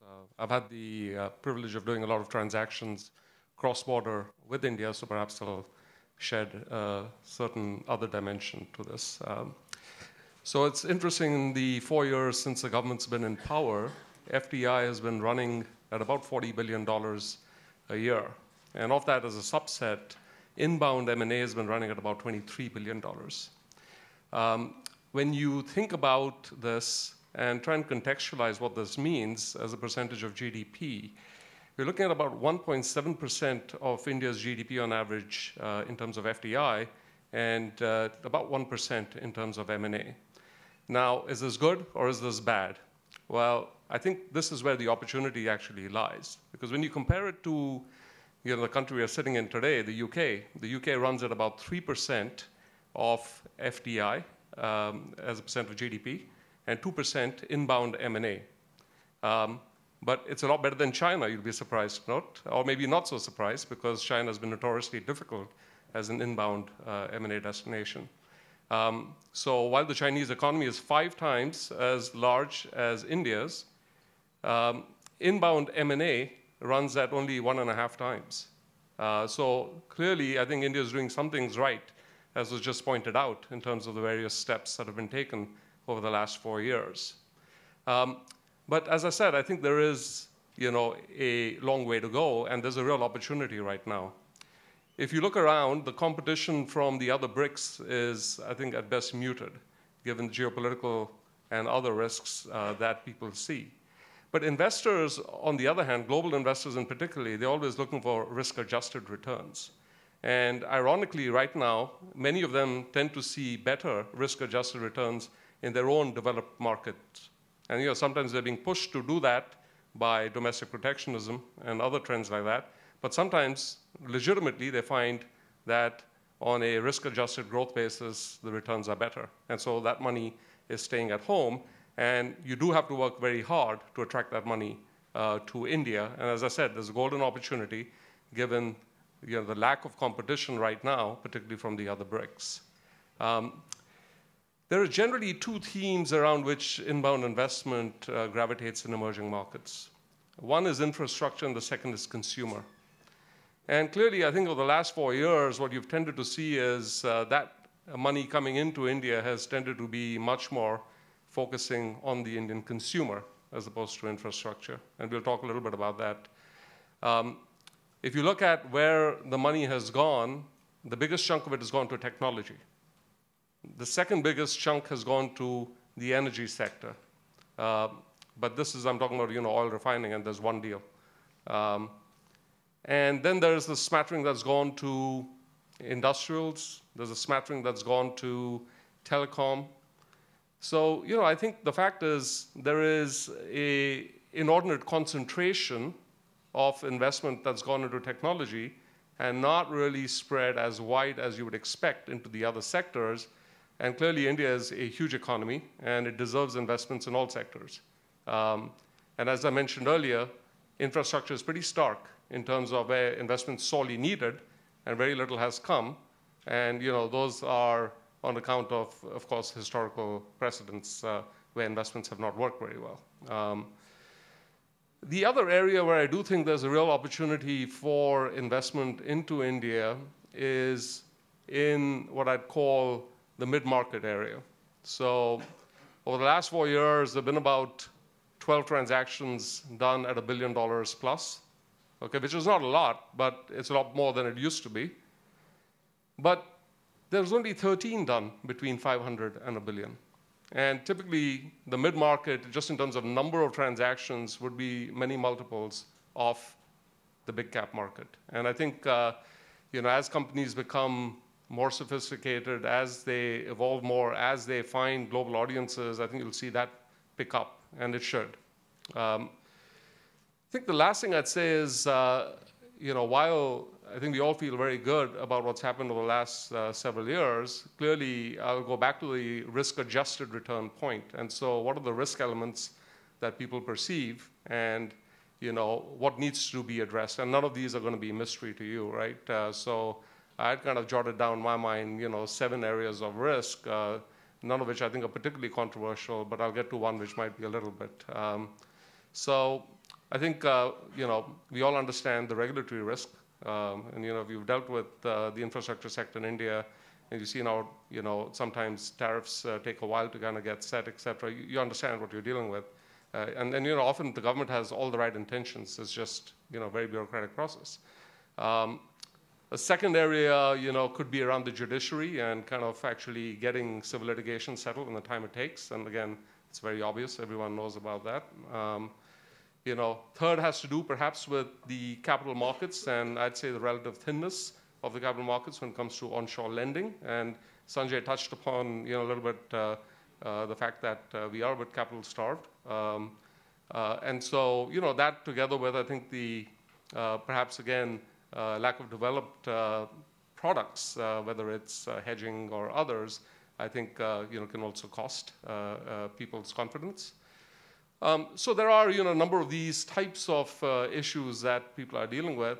I think the one thing that perhaps a little more controversially, I'd say, where everyone in this room and beyond can actually make a huge difference, is to reduce the perception of counterparty risk when you're negotiating with Indian corporates or private companies. And you've had a number of big blow-ups in due diligence, post-transaction that have come to light. You've got, I think, litigations that haven't gotten settled, even though arbitration's been built in. So I think those types of risks, it goes hand in hand with the ease of doing business. It's not just ease of doing business with the government, it's ease of doing business with all of us, who are in this room. And again, I think there's been very good examples as well where, in fact, people have had great experiences, but that doesn't come to light often. What comes to light are the things that haven't gone well. So I think, again, let me pause over there, and obviously happy to answer any questions. Vikas, if I may ask you, thanks a lot. Given that you have this so much cross-border experience, if you had to give Shruti 3 things that can be done to enhance this number meaningfully, what would be a few of the key issues that you would like to? I mean, infrastructure is a very good point, but there's a whole panel, so I don't want to take away from that. but just on a broad spectrum. I mean, I'd request the government to take a hard look at the restricted list. You know, clearly there are some sectors where there's a lot of demand and interest in investments, such as retail sector. But so far, that has been very difficult for people to do because of the regulations around that. Second are things that we consider in India to be very sensitive. So, you know, take ports, for example, where I think you'd have a huge wave of Chinese investment, for example, whether you like it or not, in that sector. And that wouldn't be all bad, I think, given the need to continue to develop you know, that from both an import and export perspective. But those are blocked. So I think one area I'd say is really, I think it behooves the government to just think through whether all those sensitive sectors are really sensitive. And it's really encouraging that the defense sector has been opened up in that regard. I think the second thing is, I mean, going back to the point that Sanjay was making around fiscal discipline, you know, it is disheartening for investors who've come in when the rupee was 50 to see it at 68, because there's only so much of an uphill, you know, battle you can fight through growth, right? And if the currency is going to take everything away, it makes it more challenging. And so, you know, again, it's obviously very difficult to do, but I think it, you know, from a micro perspective, when people are consolidating in dollars or in euros, and finding all that growth just vanished on account of currency, I think makes it more difficult for them. So let me just pause there with those Sure, two. no, thanks a lot. But in fairness, you know, on ports, there are many countries across the world that have found that sensitive, so it's not just us. But I think, you know, throw it open to questions. I have many more, but I thought it should be interactive if there are questions. Please, please. You know, one is on the judiciary front, which Vikas talked about. The government of India set up the NCLT, which has taken off pressure of the courts, at least as far as the company disputes are concerned, and that is making headway. On the retail side, while the multi-brand retail policy sits there, but there has been no push to sort of bring those investments. But the government also announced 2 years ago 100% FDI in food retailing with a Make in India caveat that everything will be manufactured in India. Surprisingly, no investments have come. I mean, there's now 100% FDI. There's no limit there. But in spite of that, the big retailers from all over the world have not come and taken that forward. So I just wanted to make these two. I think, Shruti, correct me if I'm wrong, but on that one, the only one that has come is the Tesco Tata JV. No, that's under the multi-brand retail. Okay, you're talking about pure food. The front-end retail shops. So 100% FDI in food retail was brought in 2 years ago. But is that not state-specific? Don't they have a right to still say, and therefore they have, you know, the geographies cannot be contingent. For example, Gujarat, I think, does not allow. As far as the majority of these states don't have a problem. I'm only saying that no investment has come in that. Right. In spite of the retail sector having opened, but only for food. I mean, the only thing could be that, you know, you just can't have food shops for anyone to go and buy. So we actually been pushing the government to bring in a 25% non-food item basket, so that location-wise you can add anything to that. Sure. That is something which is work in progress, and I assume that will happen soon. Post which we should see some investments coming in. Excellent. No, Vikas has. Look, I think that's a very good point. Of course, you recognize how challenging it is for foreign companies to build, you know, full food supply chains across a number of different products. It's not something, frankly, you find in most other countries either. So you're basically asking these retailers to acquire skills beyond what they, you know, normally would have. Not to say that some aren't trying to do it. Walmart, for example, you know, is and the e-commerce guys have all done it. Exactly. Across So you know, it's not impossible, but it's just another block, which you know, I think doesn't necessarily need to be there. But obviously, we understand why the government's doing. Yeah, but I mean, on the flip side, as Sanjay said, the potential is so huge. So yes, you know, the back end, and that's why again the FDI rules require certain percentage of the FDI to be used for the back end. But I mean, across China and many other places, the e-commerce guys have built huge. Amazon, for that, even in a country like the US. So it's there to be done. And I think you're absolutely right. I mean, I have no idea. Maybe someone in the audience would have a better idea. As a lawyer, my knowledge is very limited. I think it's a matter of time. So the traditional Kriana system is so strong in the country that it's just going to be a matter of time. Though laws have opened up, FDI has been opened up in the food sector, but yes, it'll take some time. Any other questions? Okay, Anybody? I think what we'll do, we've got another 15 odd minutes. We'll move straight to the next session, Sure. the next panel session. So if we'll just arrange 3 chairs now, we'll go to that. If we need to cut through that, I'll let you know. We've got another 15 minutes leeway for something that's come up in India. So let's utilize that time appropriately. So our job is done. Thank you very much. Thank you. Thank you. Thanks a lot.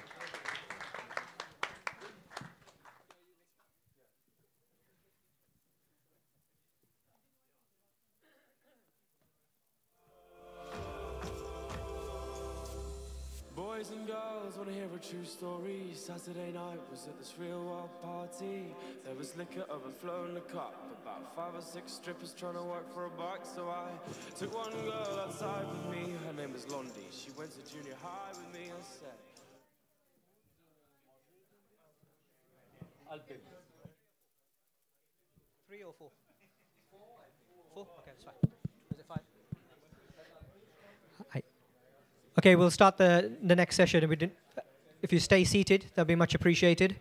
If you just do need to grab a drink, then that's fine, but we'll go straight into the next session.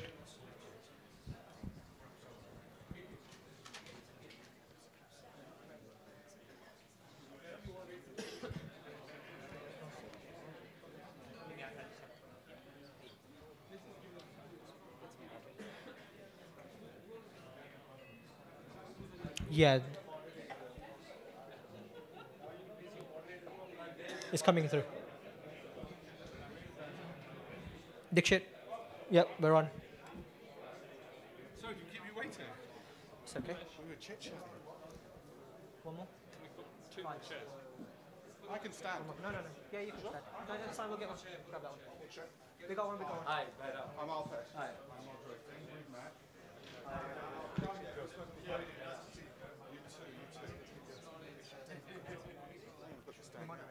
I'm moderator. Okay. You and right? Yeah. Can I just ask you 1 second? I'll just adjust you slightly so it's better for your session. No, 5 enough. So this. Is there one more? Okay, so I'll get a swivel for you to moderate and then 5 on stage. Okay? Or like that, honestly, I'm happy. Swivel left.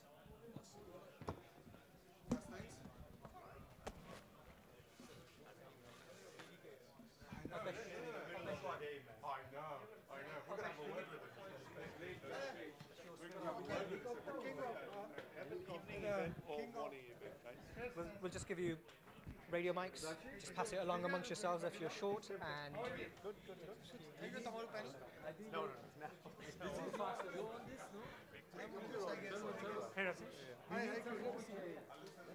There's one more. We've got enough. We've got enough. So let's.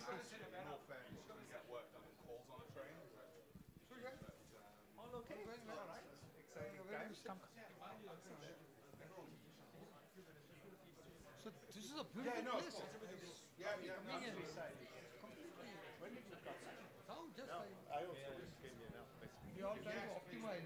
So that's why I'm telling Manoj, last year when it was down, it was so much easier. So I came for a session, went down, did some meetings, came back again. Here I can't do all that. This is hard. So we'll start now. It's possible Piyush hooks in now. He's still not hooked in. Oh, he's still not hooked in. He's been saying 2 minutes. Then we'll move out and come back. He's very strong. Notorious. Middle of the week, middle of the day. Exactly.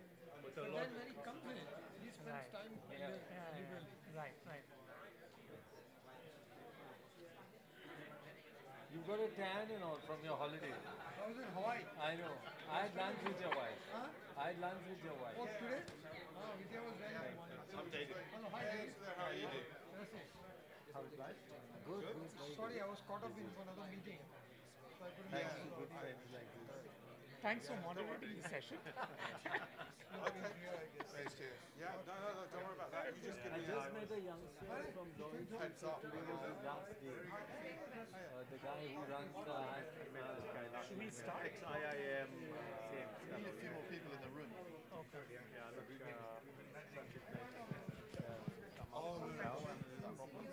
Sometimes more down. But it's what I'm going to do, because the best way to do it, and I've done this before, is I ask them to introduce themselves. Yeah.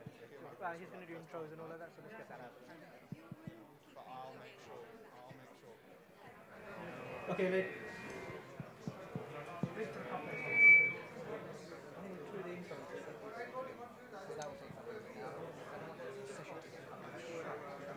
Are we missing anyone that we need to get here? No, we've got everybody. Just get more people. It's hard. Hold this. Maybe fetch more people. You want some sugar? It's black coffee. Black is perfect. No. Okay, lady. All right, everyone, if you could be seated, please. And we're going to kick off the next panel. Looking at the number of business owners in this room, I tell you what, British GDP is going to take a bit of a hit if you're all here this afternoon. And Deutsche Bank as well are over here. What the heck's going on? Is anybody working in the city today? All right. Thank you. Now, what I'm going to do is, my name's Alpesh Patel.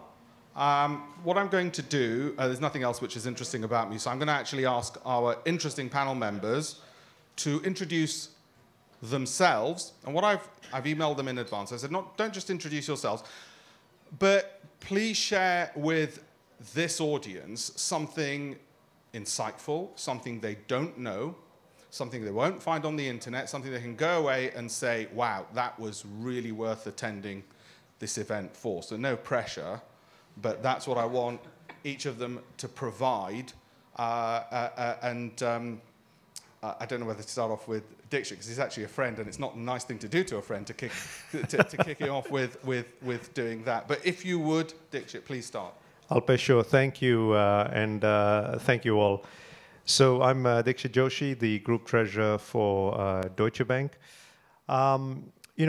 A thought that I would leave you with is, usually at conferences like this, regarding India, with many Indians, whether from the diaspora or from India itself, attending, we tend to get quite bulled up about all of the prospects in India and tend to lose sight of some of the areas which hold us back in India, but also can be viewed as opportunities. So, as an example, if you look at the last 10 years, and these are questions we should be asking ourselves, and how do we actually address it going forward?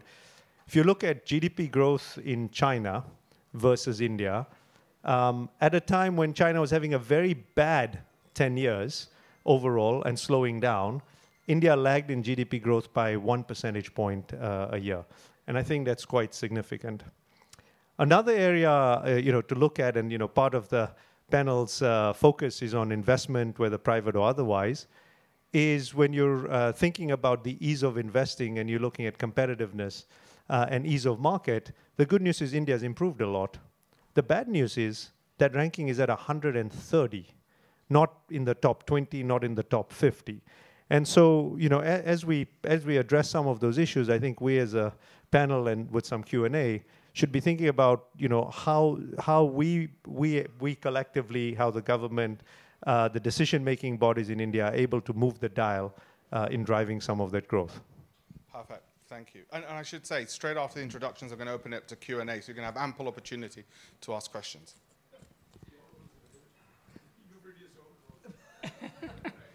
I'm a smart Indian.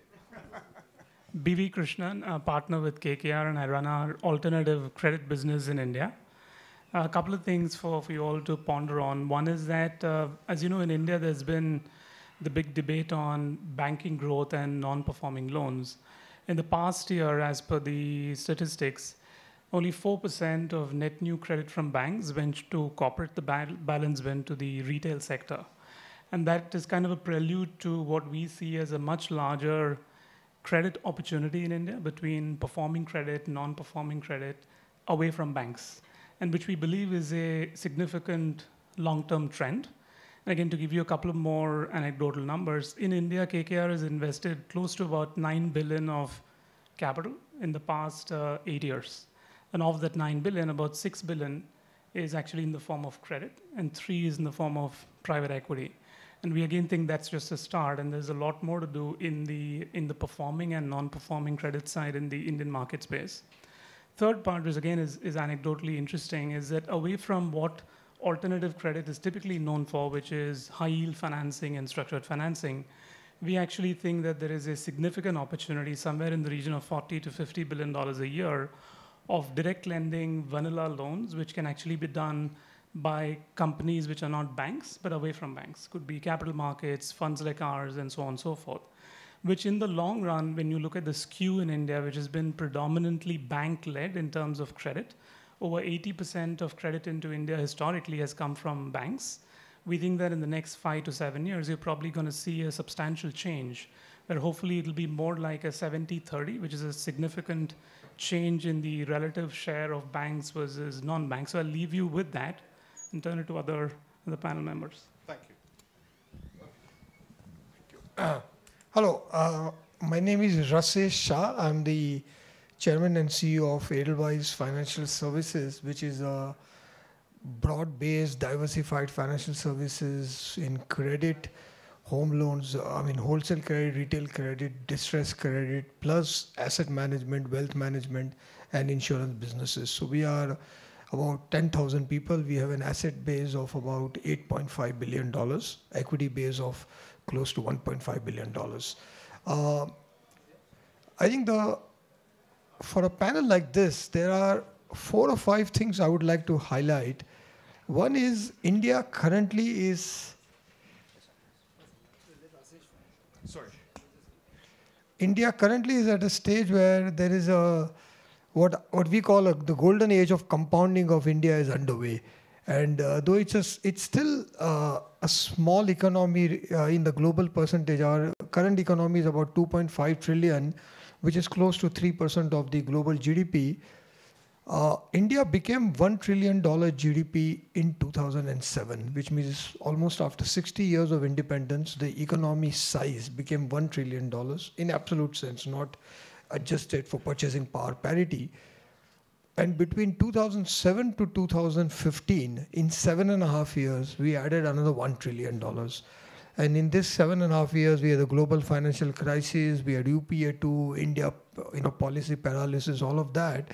In spite of that, and then we are now at currently 2.5, we think India will be a $5 trillion GDP by 2025. So now we are adding $1 trillion every 4 years, and we'll add 1 trillion every 3 years, and then 1 trillion every 2 years. Sorry, the reason I'm rudely interrupting you is the minister was waiting for our panel session to start before he was able to join us. I think he's ready to join us now. So I apologize for cutting you short, but I will let you restart in a moment. Absolutely. Do you want to come in? Sorry to interrupt. No, I think that's what was going on behind the scenes.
One, two. It's working. It's all working now. Manoj, you want to make a quick intro or no? Go straight in. Hi, Piyush. How are you? Hi, Sanjay. Nice to talk to you. Right. So I think we're going to dive straight into the session, Piyush, because people have been anxiously waiting for you. So we thought the best way to start this and make it precise is to take your comment on media yesterday to see India grow at 10% in the next, say, after 9 months. So we had a discussion before you came, and I think the consensus here was that this government has done a lot in terms of formalizing the economy, putting a foundation in place where you will see more growth in the future. But I think we are all struggling, obviously, with factors as they pertain to the fifth year of this term, global headwinds, and of course, the banking issues. So let me just wrap it up here and open it to you. And my suggestion would be that if you can give us your long-term view with this 10% that you put out yesterday, which I think is very encouraging, very positive, and then maybe I can intercept you with a few more questions to guide the discussion. Thank you, Sanjay, and thank you, Manoj Ladwa, and all my friends there to organize today's session. Delight to be amongst persons who are taking interest in the growing global relevance of India, particularly in the last few years. What we have seen in 4 years is basically a period of building a foundation, preparing India for the next 2 or 3 or 4 decades of growth and meeting the aspirations of 1 billion plus people. This journey of over the last 48 months, if you will see, has seen a number of structural changes in almost every area of the economy. And I'll just highlight 2 or 3 very basic issues that have been addressed, which are very pertinent to the international community. First of all, the legacy of inheriting a broken economy. You were a part of the Fragile Five. GDP growth rates were sub 5%. Current account and fiscal deficits were high. You had near double-digit inflation. You had interest rates which were very high. The entire macroeconomy was quite fragile. I can dare say it's been a 4-year journey where we've once again brought back the economy on track, or as a railway minister, if I may say, back on the rail. You today have inflation which has broadly over 4 years been in the range of 2 to 4%, a slight uptick in the last 3 or 4 months. You have interest rates which have by and large been sober. Again, save and except the last couple of months where we saw bond yields go up. And I think more due to external factors in the short run. You have an economy where the current account deficit has been in control. Of course, we were aided by the oil prices during this period. And you have fiscal deficit on a trajectory going down continuously over the last 4 years. Foreign exchange reserves have shown a lot of resilience. We are at about $413 billion today, which can take care of nearly 10 or 11 months of imports. And I think we have a fairly stable currency after a long, long time. And why I say stable, even though some of you may wonder, you've seen some depreciation in the last 1 year or so. If you recall, in 2013, the Indian rupee was hovering between 68 or 69 rupees to a dollar. I'm talking 5 years ago. At that point of time, the Reserve Bank opened up the FCNRB accounts and raised something like $32 or $35 billion. And the rupee was strengthened and the foreign exchange market stabilized, and we got it down to nearly 63 rupees, and then further down once the Modi government came in, it strengthened even further. During the last 4 years, we have repaid each and every one of those FCNRB deposits. The entire amount has been repaid. And after repaying that amount, we have been able to grow the forex reserves by over $100 billion. So if you really look at it, we have not only grown $110 billion, we've also repaid a liability of $32 billion during this period, which had helped boost up forex reserves prior to 2014. And today's currency at 68, in some sense, or maybe it's closer to 67 now, in some sense is at what it was in 2013, only demonstrating the growing strength of the Indian rupee, something which I believe is a part of the overall macroeconomic stability indicators that I just mentioned. So we really have a government that's bringing back to the Indian economy sobriety in its performance, discipline in the management of the fisc, and also a country which is preparing itself to engage with the world with strength. I remember in the global rankings or global image of the country, we never had the kind of pride of place that we have today. 42-point jump in ease of doing business. The WEF ranks India the third for market size in terms of the global manufacturing index. Competitiveness index has improved from 71 in 2014-15 to 39th rank in 16-17. So in almost every respect, India today is becoming more and more attractive for global investors to look at coming to India.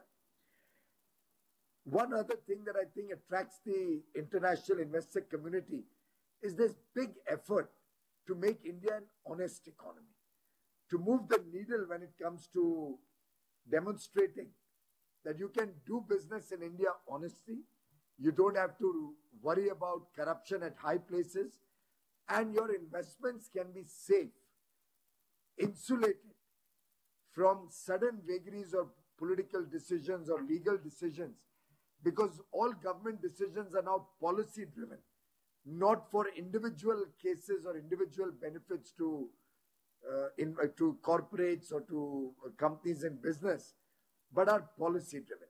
When decisions are policy driven, they give a lot of comfort to investors that they will not be suddenly put to test or put to question any of the actions of the past, basis which you could also see some kind of erosion in investor value.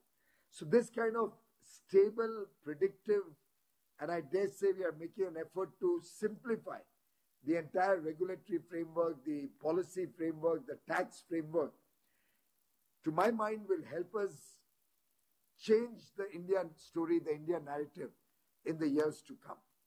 One other thing you might have noticed is the speed at which and the scale at which infrastructure is being created in India today. So you have a situation where we are really preparing the country with the building blocks which are necessary to make India a strong economy. Unless you connect the nation through a good system of roadways, railways, airways, the communication networks, the seaways, I think there's a holistic effort at a scale which is unprecedented to bring about connectivity in the country and take development to the remotest corners of the country. After all, won't it be a matter of pride and a great day for all of us when India, by the end of 2018, would have taken electricity to every single home in the country. A good 12 years ahead of the Sustainable Development Goals that the United Nations has set for the world. Against 2030, a country of 1 billion plus people would have achieved it in 2018 or at best early 2019. To my mind, that is the base without which we would never be able to take the benefits of development to every nook and corner of the country. Look at the way financial inclusion has gone into the remotest villages in the country. Look at the formalization of the economy, thanks to steps like the goods and services tax, connecting India also in terms of the tax structure, the indirect tax structure, bringing about a clean India, making India a place where you can actually feel good about living in the country. You're not all the time burdened with problems related with garbage, problems related with low levels of sanitation. It has its impact on the health of the nation. It has its impact on the health costs of the nation. And it also has its impact on climate change. So today we have a country which is actually engaging with the world on issues such as making it an honest way to do business, honest economy, making India a global player when it comes to fighting climate change or adverse effects of climate change. We are making India an attractive investment destination, having opened up almost every sector for for foreign direct investment to come in. We are looking at strengthening our policy framework when it comes to ensuring that the money that flows into the country is clean money, is good money, is regulated money. And in the overall context, I can actually see a little bit of a parallel in what happened in China in the 79 to 84 period, when they created the framework and made the country ready to go in for a massive scale of expansion of the economy, and basis which you saw China almost see 3 decades of double-digit or near double-digit growth consistently over 30 years. And I think that, to my mind, has been the biggest achievement of this government, to make India future ready, to integrate with the global economy, and to meet the aspirations of 1 billion plus people on different areas, moving beyond just giving them roti, kapda and makan, which was the original thinking many years ago, which is food, clothing and shelter, which later moved to bijli, sadak, pani, that is electricity, roads and water, and now preparing India so that every Indian can now aspire to have internet and become a part of the global world. Thank you.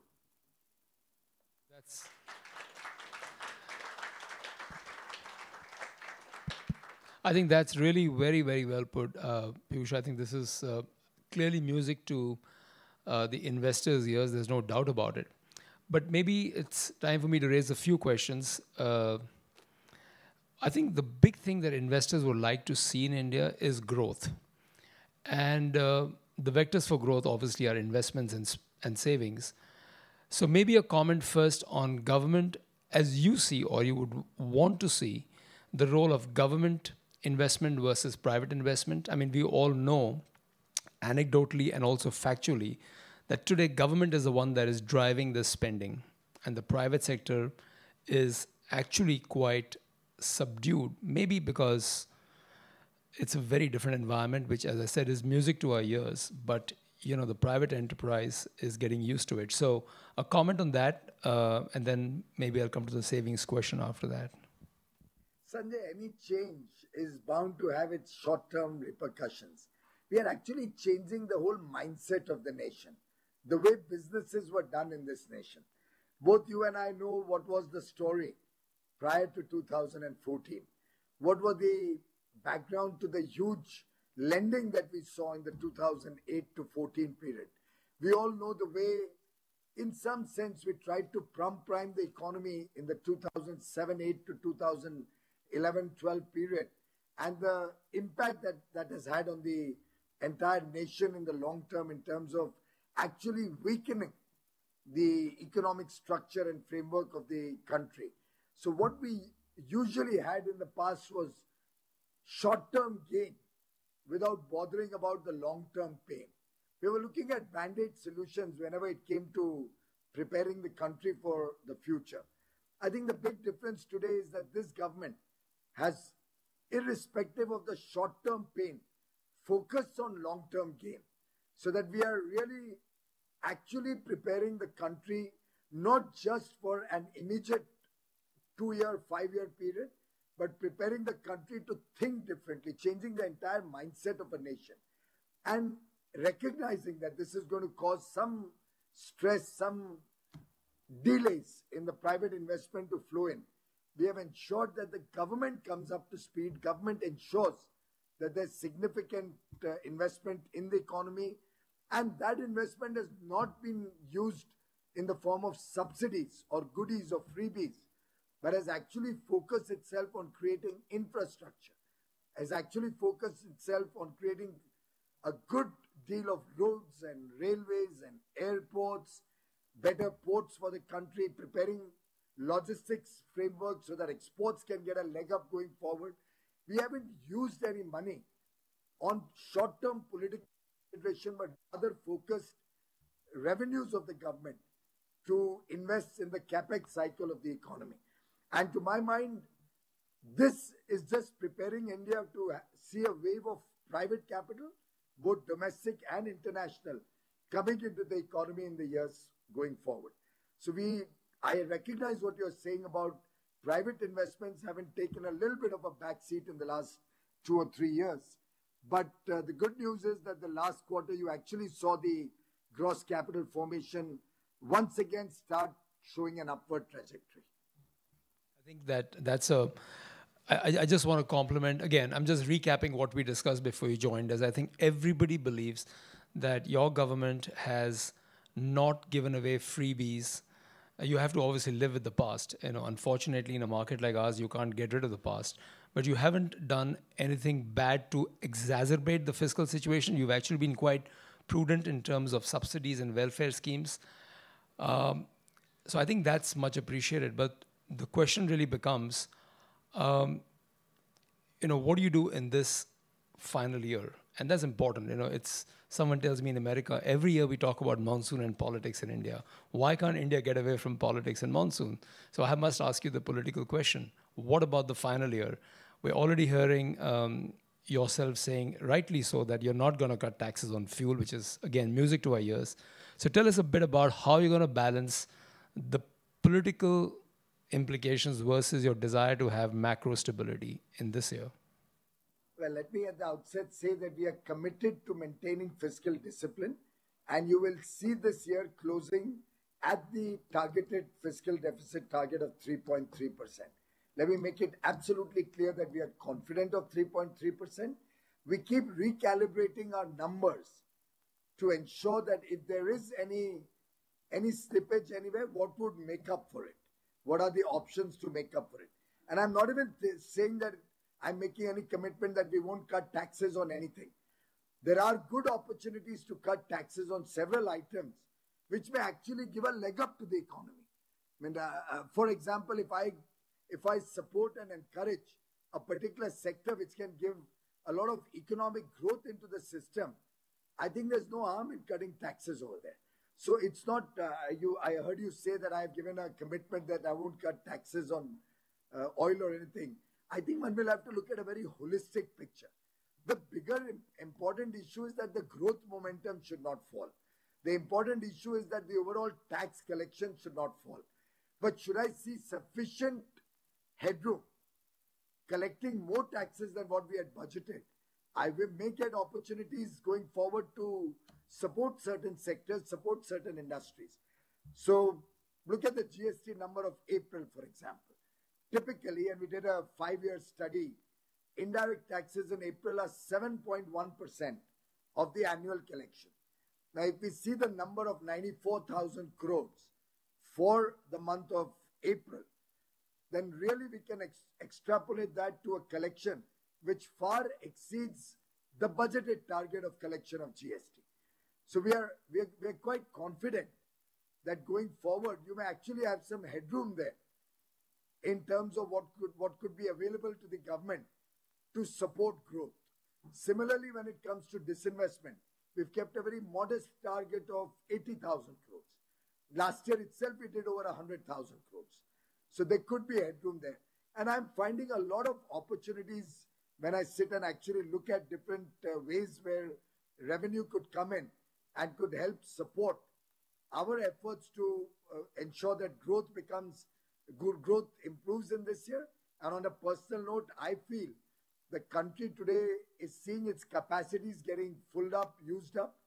There is a demand upturn which will encourage the private sector to start looking at capacity creation, and we may actually see the growth numbers towards the fourth quarter of this financial year go up or inch up, probably at double-digit levels. So to my mind, fiscal discipline will be maintained. I am very confident that we will meet the numbers that we have projected on fiscal deficit. And I can assure you, Sanjay, and I've said this in public forum before, of course, on many occasions, this issue has come up when the Prime Minister has said that take a decision in national interest and in the interest of the people of India. Don't bother about elections while taking a decision which is good for India. But the good news for all of you is that he said that to me in a meeting barely 18 or 19 days ago also, where he said that the decision in the meeting is going to be based on what is good for India, what is good for the people of India, not necessarily keeping in mind an election. On the annual election, the people will support a good government. He's confident, I am confident, we are all confident that the people of India understand what is good for them. The people of India trust Prime Minister Modi. So we will not be looking at becoming populist, but we would really be looking at being prudent when it comes to managing the economy. That's superb. That is, I think, I mean, you can just hear the impromptu applause. I think I have just one last question to just get the setting out of the way, and then we'll open it to Q&A. I think you've got the tax revenue up, and that's been a structural reform in a way. Whether we like it or not, that is a structural reform. You've increased the compliance base, the number of people filing taxes is more, and GST, so that's one. Everything else really, frankly, you are applying, as you said, policy setting in the interests of the country and rule of law, which I think is fantastic now. Now let's talk about the structural reforms ahead. And we can talk of many, and there's no point debating land and labor, but I want to talk about one. The savings that you need in the country to drive investment is very important. Let's leave private savings aside. Government savings today are going towards filling up the holes in the banking system, and the banking system is not yet set right. That is one place where I would dare to say that we are actually spending very valuable savings of the government to chase a problem that actually is quite deep. So I know you have set up committees and all recently, but maybe your view on just one structural reform. Again, no need, we don't have to talk through all of them, but if you can tell us how you could solve the banking problem. Is it privatization? Is it consolidation? Is it a combination of the two? I think that'll be a big structural thing to talk about. Well, first of all, we are not frittering away the government's resources or public money on helping the Indian banking system. Any country, anywhere in the world, always desires to have a strong banking network. India is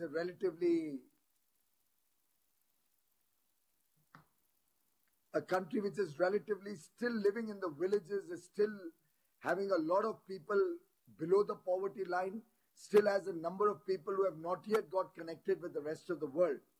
And in that situation, the public sector banks, the government-owned banks, are playing a very important social objective also of meeting the needs of the farmers of India, meeting the needs of the poor of India, meeting the needs also of several sections of society who would like to own their own home at the lower rung of the ladder. And in that sense, they're playing a very important role in national development and the economic development of India. I dare say all these capacities of steel plants and cement plants and so many of these infrastructure projects would barely have come up but for the Indian banking system, the Indian financial institutions. Sanjay, you worked closely with the private banking sector. Most private banks have focused themselves on retail lending and small ticket lending. We have yet to see much of the infrastructure lending coming from the private sector banks or from the foreign banks. So we have really developed this economy on the back of these banks. Along the way, somewhere along the way, some of these investments have gone bad from the banking system. They have faced certain stress. I won't go into the history of it, Many people in the room there know a lot of that history.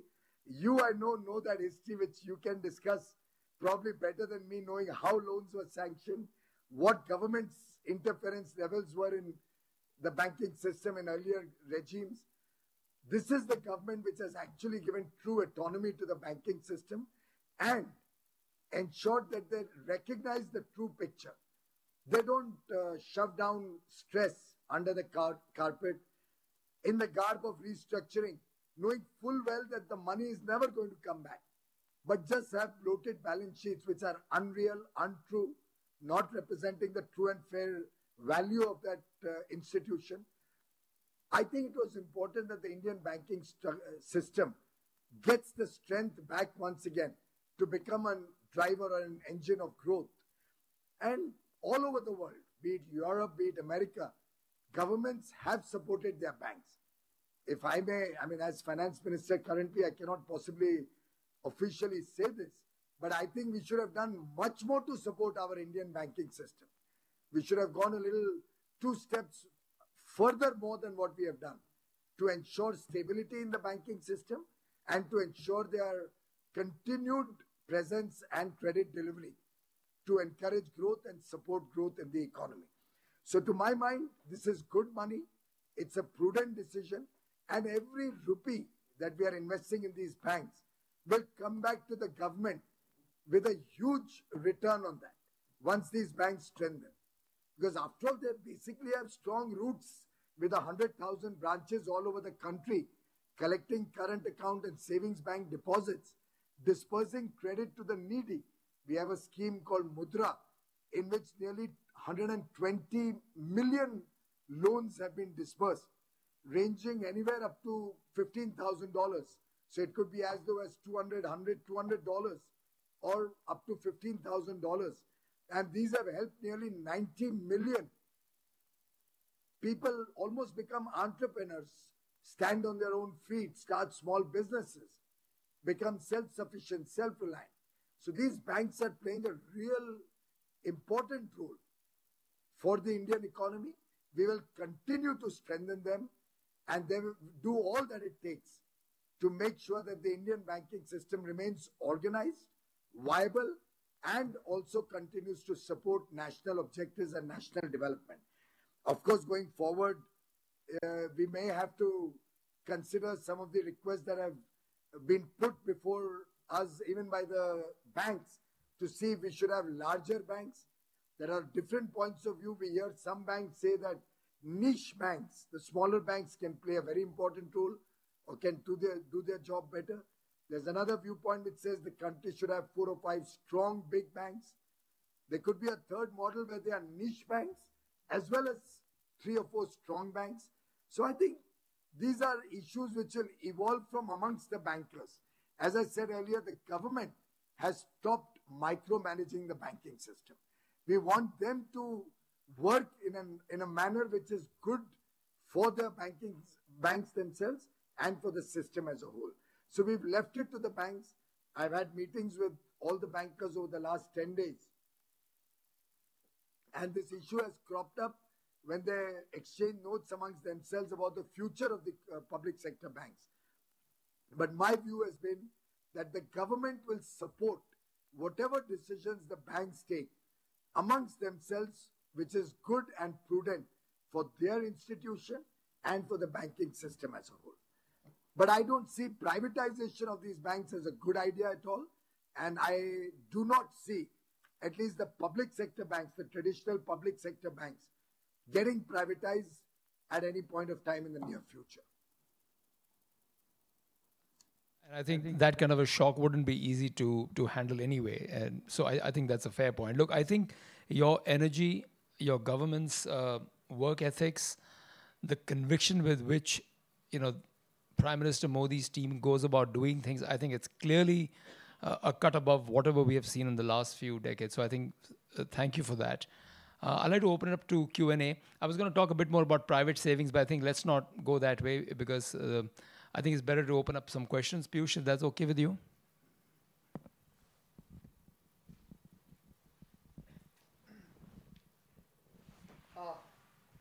Yeah, hi. Good afternoon, Piyush. It's always great to hear you and the energy and the conviction with which you have outlined the agenda, especially the important points of maintaining fiscal discipline in a very important year. I think we in India, as well as a lot of investors from overseas also, one of the questions that constantly is also being grappled about is, I think our GDP growth rate, we have brought it back to between 7 to 8%. And I think, what was becoming 5 to 6 has now come back to 7 to 8. But in your view, what do we need to do to take it to 10%? What are the 3 or 4 key changes that we will require structurally or in our approach to make sure that on a stable state basis, we start hitting 10% growth? Or actually, even if you think it is achievable or not. Thank you. Well, I think, and it's a view I've held much before I even became a minister 4 years ago, that India with its demographic dividend has every possibility, and an aspirational middle class, an aspirational lower middle class aspiring for a better quality of life going forward. We have a huge market demand, the likes of which is not available anywhere in the world today. When 1 billion plus people are looking for goods and services for a better future for their children, I think getting a double-digit growth consistently for the next 20 or 30 years should not be difficult. In my view, is not impossible at all. A few things that I think will make a difference going forward. One is this push that we have done on infrastructure. This may help bring the logistics costs of goods and services down. And I think the logistics cost becoming competitive in India is going to be an important element to make our exports more competitive. Faster delivery of goods to the port, availability of adequate infrastructure to move perishable goods overseas, ensuring that we have better standards, quality standards in the country, be it in the pharma industry, be it in the agriculture or food processing sector. All of these things, be it in our own methods of manufacturing. Look at the auto part industry, for example. It's something which was barely existent in India 30 years ago when all of us used Fiat cars and ambassadors. And we've come such a long way from there. So one thing very clearly is that this infrastructure push that we continue to focus on will help the economy prepare itself for a double-digit growth going forward. Second is the capacities having been fully used up and income levels in the country going up on the back of low inflation, real income levels going up. We'll see more and more demand for goods and services. And I think manufacturing is the next big ticket that you will see coming back into the economy. We've had low capex cycle over the last 3 or 4 years. Also during the period when we were cleaning up the bank's balance sheets, many industries were also in the act of cleaning up their operations, bringing in efficiency in their operations, getting ready to be more competitive when it came to pricing compared to the world. So I think all of these steps of the last 3-4 years will help manufacturing run more efficiently, and that leg up in manufacturing is something we needed in a long time. Good news is that India today, engaging with the whole world on technology levels, will actually see Indian manufacturing leapfrog into more modern technology rather than going through a steady state of growth. So you may actually see Indian manufacturing preparing itself for more modern stuff and not go through the cycle of what has happened in the developed world. Take the example of automobiles, for example. Traditionally, we've had petrol and diesel vehicles in India, as we've had all over the world. But there are more first-time owners of vehicles in the country, in India, than anywhere else in the world. Most other developed parts of the world will have to change from diesel or petrol vehicles to electric. And there's going to be resistance, there's going to be limited numbers. India offers a huge marketplace where we can become a world leader on electric vehicles. And my own sense is with the scale that India provides, we can actually become the most competitive source of electric vehicles for the world. And this government is giving a lot of push. In the next few days, you will hear more about it. But we already have a faster adoption of manufacturing of electric vehicle program, the FAME program. We want to further strengthen it. We have a huge program on the energy side, be it on exploration, be it on refining capacities, be it on the fact that we want to take gas to every nook and corner of the country, and be it our effort to go in for renewable energy, clean energy in a big way. Now, all of these also presents huge investment opportunities. Mining is a sector which was plagued with corruption over many years. We brought in a framework which is transparent, honest, and where the fear psychosis of being associated with mining is gradually getting out of the way. We hope to see more international miners and mining activity and technology coming to India. And as is often said, the nation's wealth is created best through resources which either grow on land or are situated below the land. So in some sense, we are looking at exploring more and more of our below the land assets like mines and oil exploration, gas, and other products below the land. It could also be our thrust towards fisheries and the entire aquaculture activities. It could be our thrust on giving every citizen of India shelter, that is affordable home, electricity, clean drinking water with a toilet in his home, better schooling, better education and health facilities. This commitment to ensure that every citizen of India by 2022 gets these basic amenities provides a huge market opportunity. So in each of the sectors, when I see, be it real estate, be it steel, cement, mining, be it the consumer durable industry, be it the investments coming in the airwaves like the internet and other associated telecom-based activities, be it investment in the airline sector, which is growing almost 15-18% year on year. All of these are opening up huge investment opportunities. I hope defense becomes the next wave of opportunity for investors around the world to look at setting up base in India, not only to meet the needs of Indian market, but also the international demand. Question, one more maybe.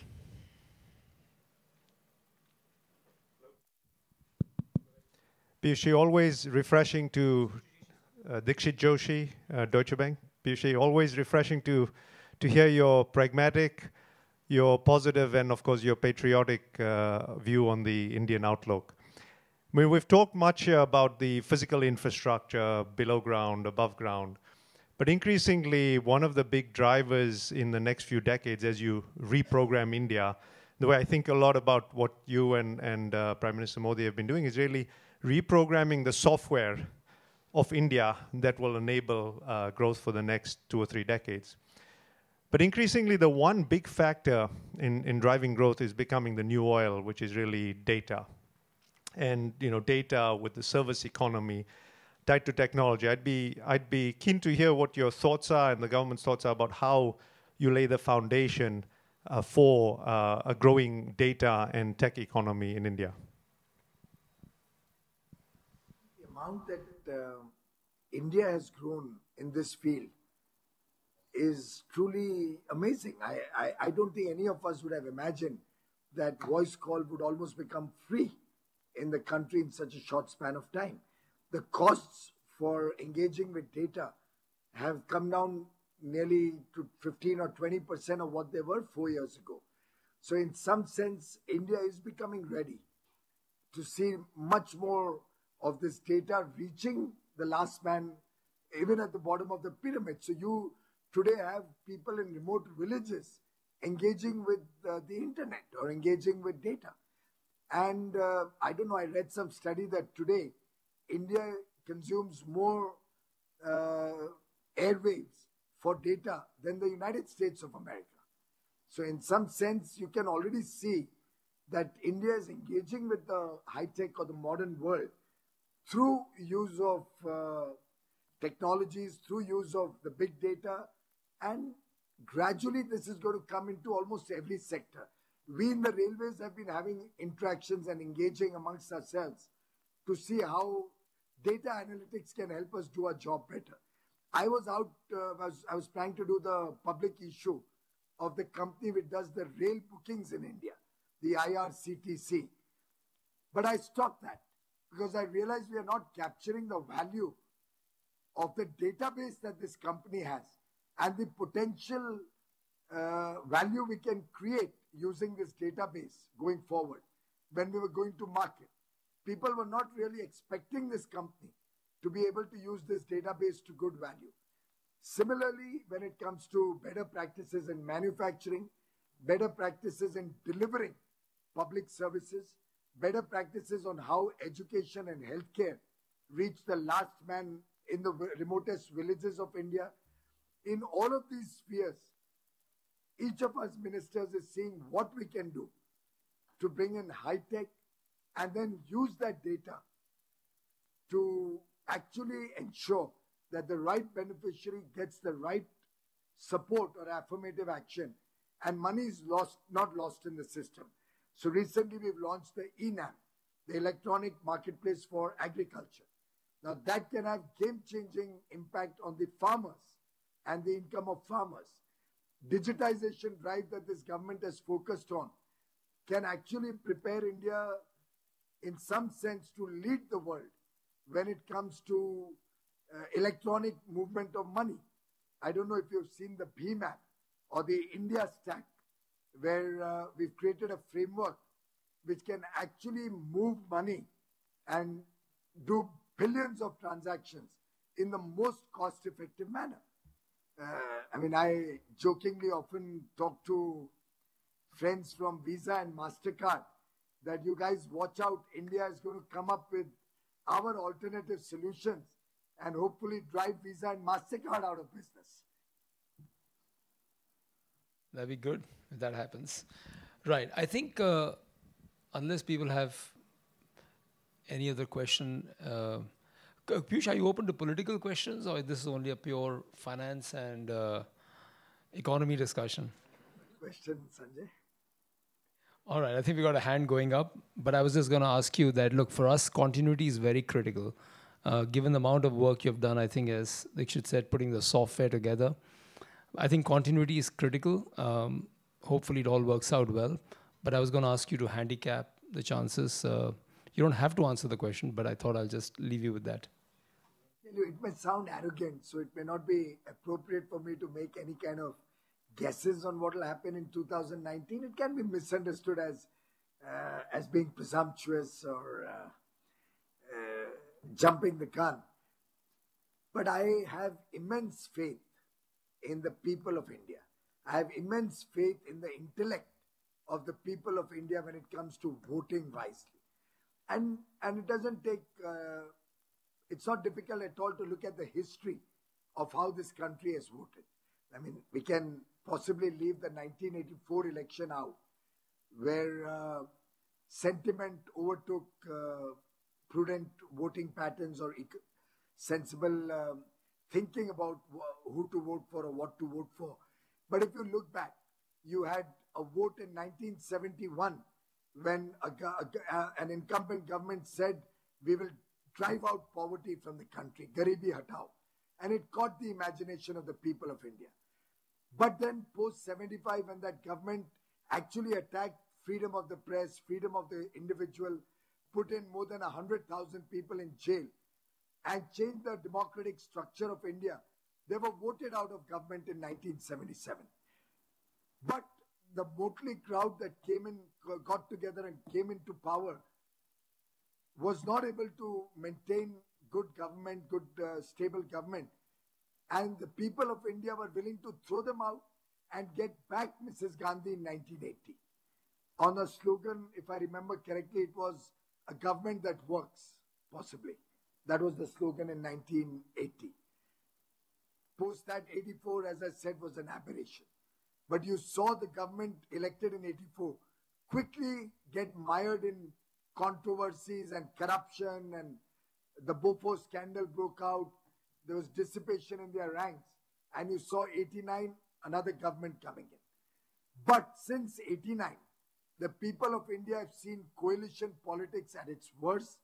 89, 91, 96, 98, you had all these elections where despite there being coalitions, people not having a strong pillar around which they could actually have a stable government, gave coalitions an opportunity.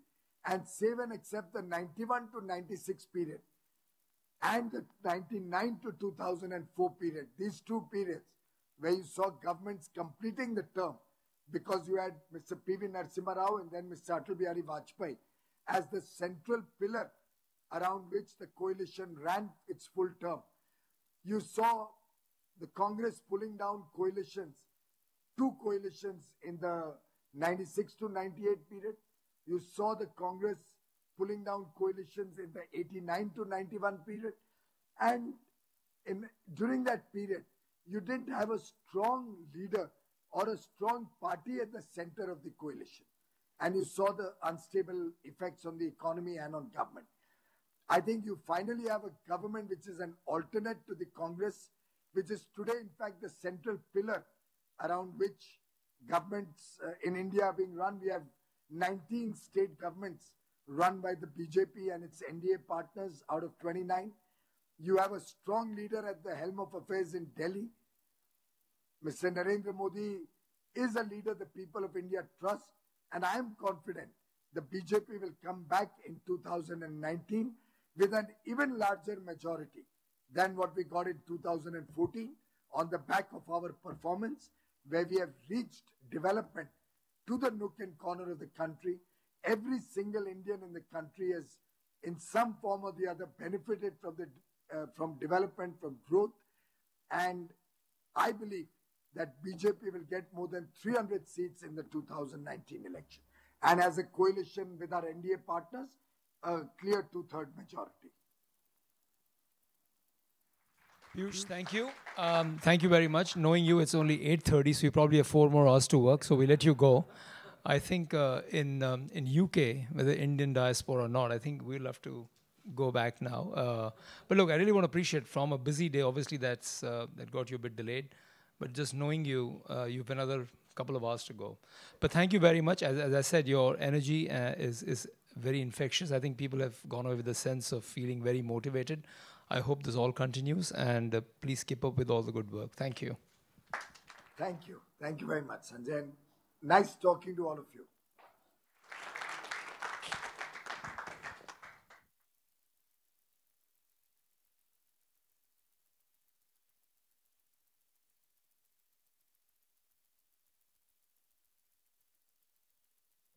We on? Yeah? Well, one thing's clear. We clearly had the best of all the panels because we had Piyush Goyal in our panel. I don't know about the others. Now, I said when we started, I'm going to let each of the panel members introduce themselves, then we're going to have Q&A. Actually, as the timings work out, that is actually what's going to happen. So we're going to resume in just a second.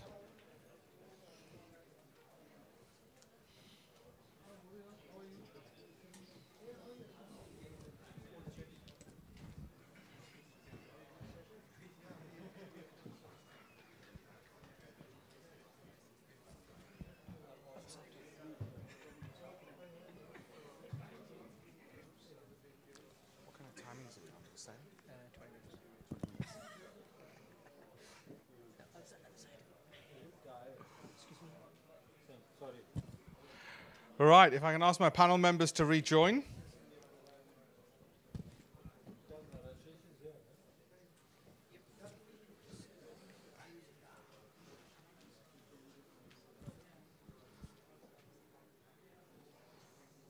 And I think, Mr. Shah, you were just finished, unless I'm mistaken, in the intro, unless there's anything you wanted to add, and then I'll move on to each of the intros, and then the Q&A.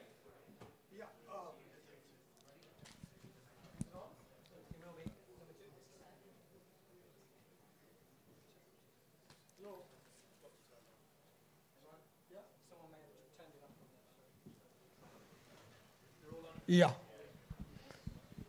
Okay, so I think after a small interlude, we are... Intermission. So I think when I was introducing, I spoke about the magic age of compounding. So as I said, 60 years for the first trillion, 7 years, 7.5 for the second trillion. will take 5 years, for about 4.5 for the third trillion, 3 years for the fourth trillion, and 2 years for the fifth trillion. By the time we get to 2025, India should be a $5 trillion. And after that also, the growth is still going to continue. And India will be adding about 1 trillion every 18 months. But a large part of this growth will also get propelled by the credit markets. So one of the other things that happened in India is, in the last about 25 years, since we opened up our equity markets from 1994 onwards, there is a lot of efficiency in the equity markets we've got. We've got global investors investing, Indian mutual funds. So equity markets in India became very efficient, but the credit markets in India have not achieved the same level of efficiency. But I think with the new insolvency bankruptcy code, the bond markets developing, what Krishnan was talking about, with new credit providers, because even the providers of credit are changing. Until 94, we had largely the government banks for the main providers of credit. Then came the private banks. In the last 8-10 years, we're now starting to get the NBFCs and the housing finance companies also providing credit. And in the last couple of years, credit funds have come about, AIFs and mutual funds in credit market and global investors in credit market. So there is a huge amount of growth and diversification of credit providers also happening. And I do believe that in the journey from the current 2.5 trillion to $5 trillion, one of the key elements will be the efficiency and the growth of the credit markets, the evolution of risk-based pricing, really a very structured tier market where we'll have bond market, bank market, private credit markets, distressed credit markets, start of LBOs and junk bonds and all.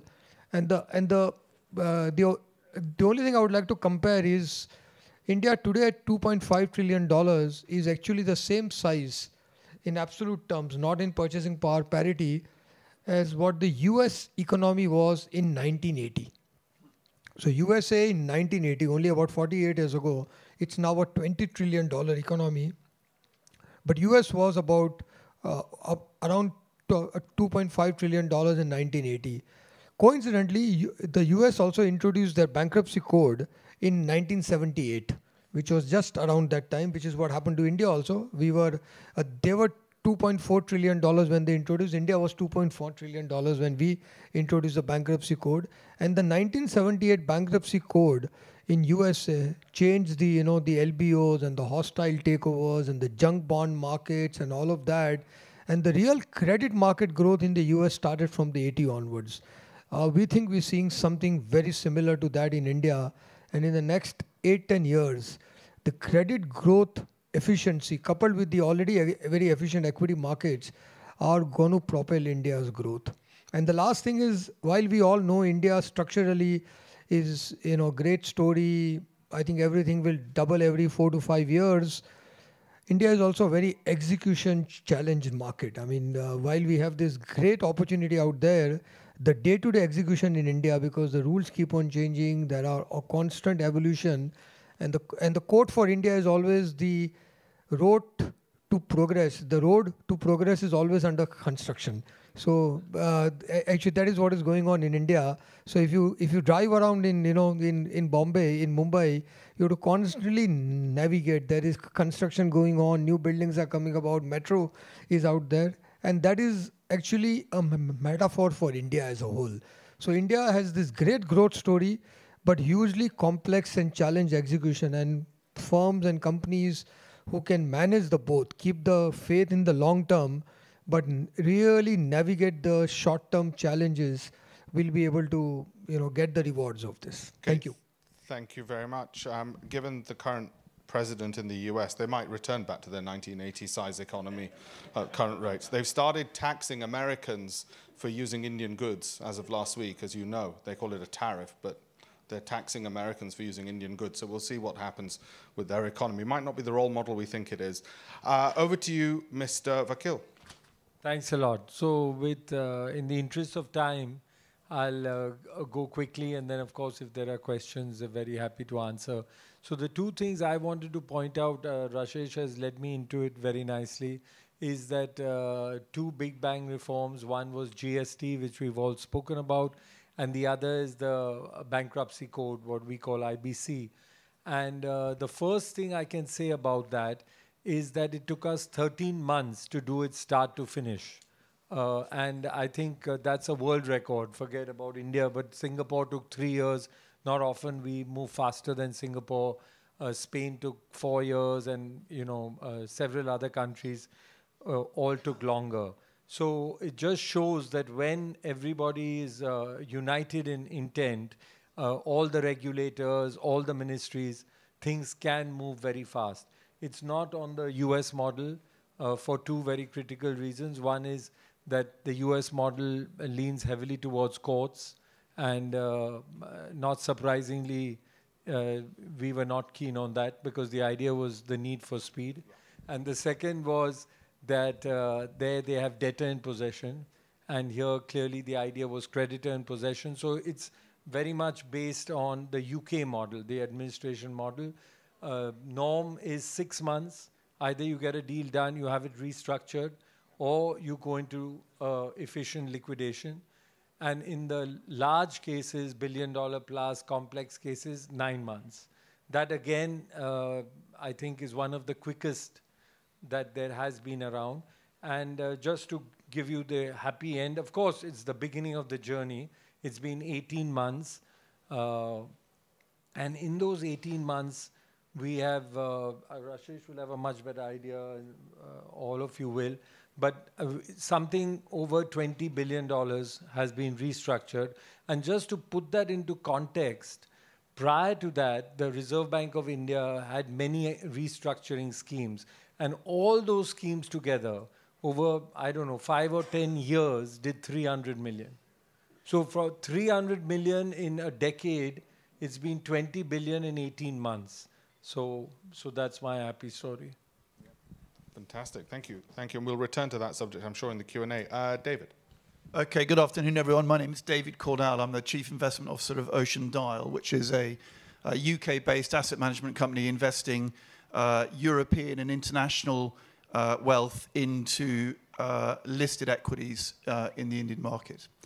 And there are two things, really, that excite me about India looking forward. And by the way, Ocean Dial is a dedicated India, single country fund management company. There are two things that excite me. And having listened to the panel and to the minister, and what an extremely inspiring and reassuring session that was with him, I have to say.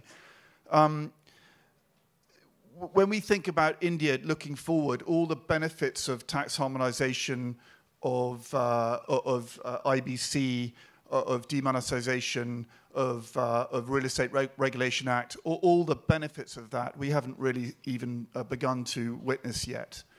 And I think the productivity opportunity that exists in India going forward hasn't begun to be recognized by financial markets. When you think about the lowering of the cost of capital in India, which will happen as a consequence of the formalization of the economy, combined with the technological revolution that we're all witnessing, of which India is the vanguard of, and you combine that with the improvement in the efficiency of the country, whether it be 22 kilometers of road a day being built, or second and tier 2 and tier 3 cities being connected by air, or you think about the Mumbai-Delhi industrial freight corridors. These are things that will improve the efficiency of the economy beyond everyone's wildest dreams. And it's fascinating to me that the US is the benchmark for productivity growth globally. 25% of all incremental productivity growth that's happened in the US since 1950 has been as a consequence of the creation of the interstate highway, which was completed in 1975, I think. That's a journey that India is now beginning, and I think we can be very excited about that. The second thing is that when I look at foreign portfolio investment into the country, it hasn't even started. $10 billion of incremental flow into Indian listed equities since 2015 is a pathetic number. And India represents 80 basis points in a global MSCI index if you want to take a benchmark weight. And what we're seeing now is that more and more investors in listed equities don't want to take India in an emerging market catch-all basket or in a global fund at a 0.8% weight. They want to take a meaningful position in the market. It's becoming, like China, an emerging market that can stand on its own 2 feet. And I think that is, again, a very exciting prospect, huge underinvestment that ought to come as the benefits of all this productivity growth start to feed through to corporate profitability. Perfect, thank you. I'm going to open it straight up to the floor, and I want really difficult, pressing questions for the panel members, please. Or easy ones, if you can't think of any. Gentleman at the back. Hi, it's Mukesh Rajani. It's the former head of the India Business Group at PwC. I had a question in the context of the Insolvency and Bankruptcy Act. We in the West have been very keenly watching the developments there. But in practice, we're finding that, one, the quality of assets coming up is not that great. And two, there are still regulatory hurdles, RBI and other regulations, which make it a bit more difficult. Are you seeing any potential changes coming up in that area? No, I'm not clear. Let me go to the easier one first. Regulatory hurdles, unless you can point me to a specific one. In fact, RBI strongly backs IBC. So I think it was largely in the context of debt, if they wanted to acquire debt. And clearly we have the ECB rules and other rules. But yeah, but that, as Sanjay mentioned, as a country, we've always been very cautious about short-term dollar debt. And that's not changing. That macro picture is not changing. They very recently, a week ago or so, for SRs in security receipts in the distress space, they opened that up, although for in other areas, those ECB limitations are not going to change. In terms of quality of the assets, I think several members of this panel will know much better than me. All I can say is that what we call the Big 12, which the commodity plays there, we were very fortunate because the timing was good, the cycle was on an up. So I think the steel companies, the cement companies, we got amazing results. I mean, no one expected that those are going to get 70, 80 cents. And of course, the cement one got over 100%. So I'm not sure why you feel that the assets... I think quality of assets, what you raised, is actually the whole spectrum out there. So in 2011-12, our ARC, we did a study of all the assets out there, and we did a 2x2 matrix on that. Good assets and bad assets, and strong promoter and weak promoter. We used to call it good promoter, bad promoter, but to be slightly politically correct, we call it strong promoter and weak promoters. A huge amount of opportunity. In fact, our ARC acquired a lot of assets which were falling in the category of good assets and weak promoter, whether you call it Binani or SR or Bhushan and all of them. Good assets, because those are hard to recreate, because in India, as you know, to put up greenfield assets is very tough. And where assets are more process industry, like steel or cement or a polyester plant, all this have a lot of demand.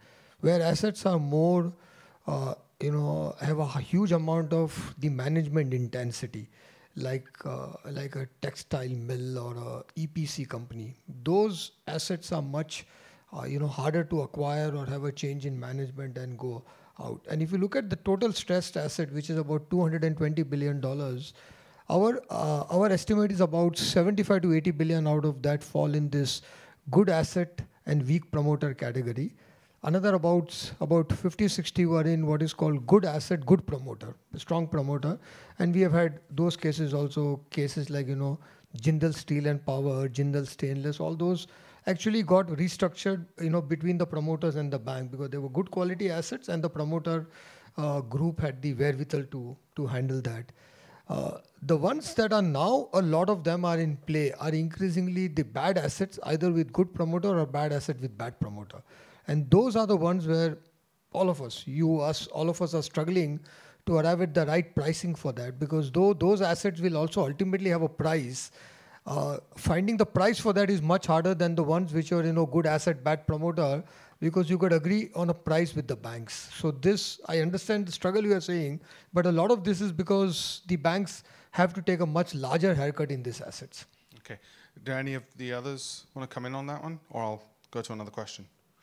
Before I actually go to one question, there's something I want to ask you. There's the election next year. Everyone's been very bullish about India. Let's say you're sitting with the Prime Minister, one-to-one. One law you can ask him to change to help the country in terms of infrastructure and growth. What is that one law you ask him to change? In one sentence, please. Dixit. I'm going to start this because I picked on you earlier. It's fair. And you're a fellow Gujarati as well, so let's be biased. So I would stress the privatization of the banking sector. Okay. I think not a law, but increase in the judiciary, because the question is that there is delays even in the with the IBC. So we need double the number of benches that hear these cases, and generally judicial reform is much needed. That's a very good one. You know, we have a law on something called presumed corruption, that if either a bureaucrat or a banker makes a decision, and even if there is no actual corruption, there is a presumption of corruption. We need that in the UK. I think there is a there's a strong need. There's a strong need to change that law and allow the bureaucrats and the bankers to make decisions even if they go wrong, and allow them the freedom. Okay, thank you.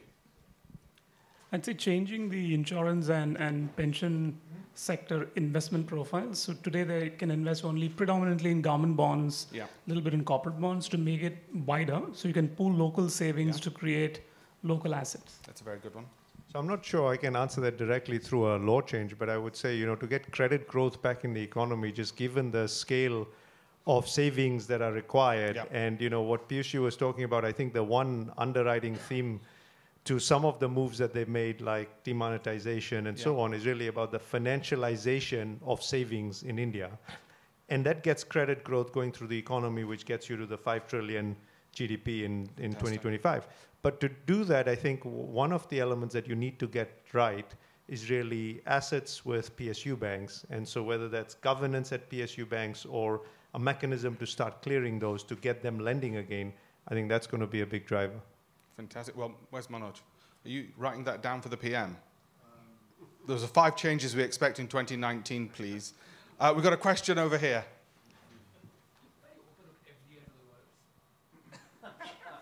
Hi there. Jill Shah from KPMG Corporate Finance. I'll come to that. Sorry, you go ahead. Yeah, You're being heckled by somebody in the front row. I will. I'll come back to that. My question to the panel is, I wanted to know more about cross-border real estate investment into India through form of public or private securities. What are your views on that? Actually, I think you highlight a very important asset class. If you see over the last many years, there has been a lot of foreign investment coming into India in equity markets. Last 5-6 years, we have seen into bond markets also.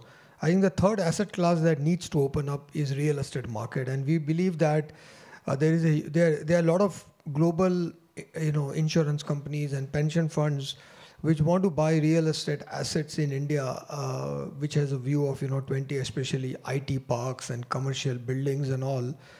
And India real estate is still relatively cheap. So even if you come to Bombay, an A-class building which has offices of Citibank and global companies like KKR and also very high quality tenants that you have, I think all those buildings also currently you can buy them at about $500, $600, maybe $700 a square foot, which is much lower. I think the global average is between $1,000 to $2,000. So there is a lot of demand and a conviction that as Indian economy grows, there is a lot of real estate, high quality, all the grade A buildings and all will have a fair amount of return for investors. And we think if you open it up, we can get about $20 to $25 billion a year coming into real estate in India. We're getting some real estate, some investments coming in, firms like Blackstone and all are making investments. But the current average is about $2 to $3 billion a year. And we need to get to $20, $25 billion a year. Yeah, I just want to say I'm not a real estate expert at all, but what I can tell you is that the perception from offshore into India about real estate is incredibly poor. There was a lot of back in the last bull run, there were four or five companies that listed on the UK stock market, which were kind of residential property related in India, and they'd lost investors a lot of money. And people still, even now, haven't forgotten that. So that's from a residential perspective. I think there's a lot of credibility rebuilding that needs to happen. And secondly, I think that the kind of issue of land in India from a commercial perspective is also pretty hard to fathom from a foreign investor's perspective. And I think people just don't want to even go there today. So I think there's a lot of work that needs to be done to try and encourage investors to take more bolder positions. Actually, I'll also add to that, and it's an important distinction you have drawn. Whether it's infrastructure, whether it's real estate, whether it's everything, in India there is what you take development risk, and then you buy those assets when they are operating and yielding assets. The current interest is a lot more in yielding assets, whether the infrastructure assets, whether the real estate assets are yielding assets. I think investors in India as well as globally currently are still very hesitant to take a development execution risk. I just add a couple of things, right? One is that there's obviously been a lot of progress in institutionalizing the market. Executions improved, the Real Estate Act is good, etc. But still the area which is not changed is approvals needed to complete an asset, to break ground and build. And that's still very local, very municipal. 60 plus approvals to do an affordable housing project, for example, which again goes back to David's question that if you do not change that, make it very simple for people to go build, then the ability to have conviction that, look, this is a clean asset, I have transparency, I can determine how long it takes to build, and therefore can commit to taking execution risk will always be a little weak. Thank you. Go ahead. Just to close off on that, so on the point I was making earlier on financialization of savings, now away from institutional real estate, one of the big positives is actually the move away from real estate by homeowners. So roughly speaking, I think the numbers in the region of 40% of household savings were really financial, and that goes up to about 65% over the next few years. And that amounts to about $300 billion, which we're already seeing is finding its way into the capital market. So in a sense, moving away from the old stores of value, especially at the household level, is not a bad thing. Thank you. Does anybody want to say anything in closing? Because I've been instructed I have to wrap it up, I'm afraid. No? Well, on that, can we please give a big round of applause to all our panel members? Can I also give a big round of applause to Manoj and his team for putting all this together day and night. And can I, in closing, just make a very quick personal plea? There's this terrible word in Gujarati, which is chalse. You know the word and what it means. Manoj, when you had the Prime Minister in Westminster Hall, outside they burnt the Indian flag. I hope nobody will say chalse about that. I hope you and everyone in this room, every opportunity you get, you're very powerful individuals, you meet a lot of high-ranking politicians, you won't let that go and you will pursue it to its end. Thank you. Thanks. Thanks so much. Loved your intervention. I'm sorry it was cut a bit shorter. You there tomorrow night? Yes. Oh, yes, tomorrow.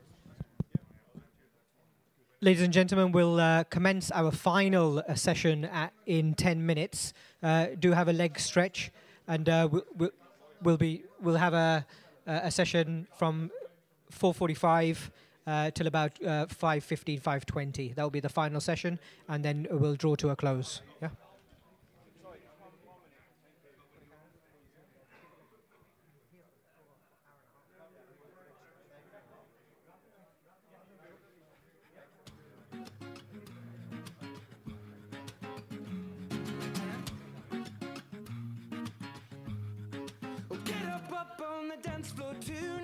I got 2 left feet and a bottle of red wine, making me feel like the beat in the bass line in my blood. You want to go straight on? Straight on. Okay. Ladies and gentlemen, the panel are eager to go straight on, so we'll set up a stage. We'll go straight on. Grab a coffee, grab some cake, bring it back in, and we'll get cracking with the next session. Thank you.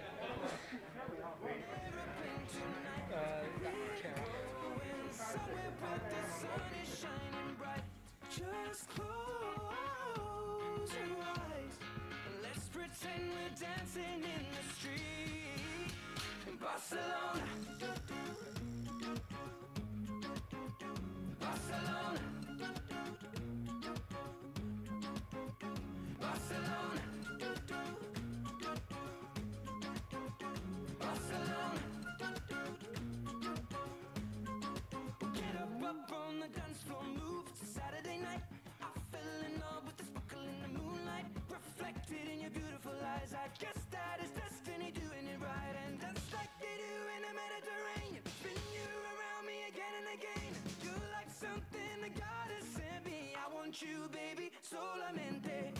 You and I were flying on an aeroplane tonight. We're going somewhere where the sun is shining bright. Just close your eyes. Let's pretend we're dancing in the street in Barcelona. Barcelona. Barcelona.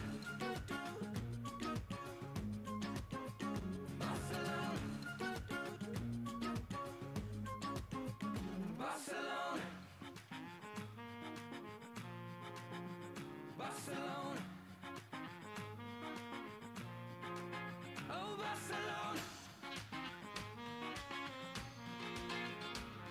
So let's pretend we're dancing in the street in Barcelona. Las Ramblas, I'll meet you, dance around La Sagrada Familia.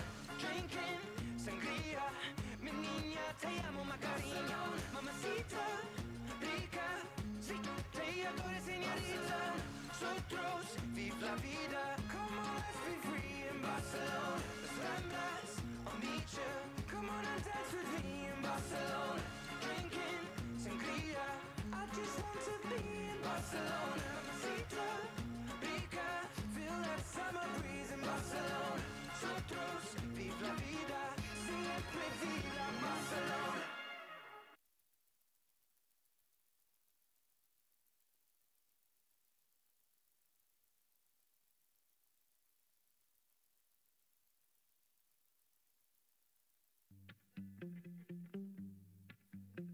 I saw you on a Sunday in a cafe, and all you did was look my way.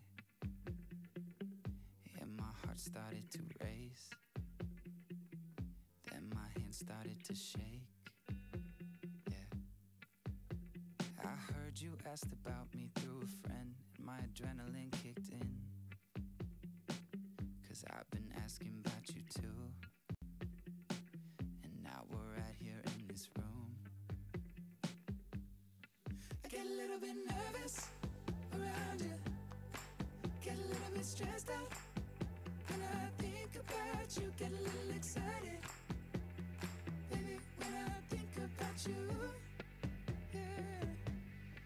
Talk a little too much. I talk a little too much. Get a little self-conscious. I get a little self-conscious. You get a little excited. I get a little excited when I think about you. Yeah, when I think about you, babe. We walked in the rain, a couple blocks to your apartment. You told me to come inside, got me staring in your eyes. And I'm not usually like this, but I like what you're doing to me. Ah, what you're doing to me. I get a little bit nervous, I get a little nervous, get a little bit stressed out, get a little bit stressed out. You get a little excited, I get a little excited when I think about you. Yeah, when I think about you, baby. Talk a little too much, I talk a little too much. Get a little self-conscious, I get a little self-conscious. You get a little excited, I get a little excited when I think about you. Yeah, when I think about you, babe. You got me acting like I've never done this before. I promise I'll be ready when I walk through the door. And I don't know why. No, I don't know why. Get a little bit nervous, get a little nervous, get a little bit stressed out, get a little bit stressed out. You get a little excited, I get a little excited when I think about you. Yeah, when I think about you, babe. Talk a little too much, I talk a little too much.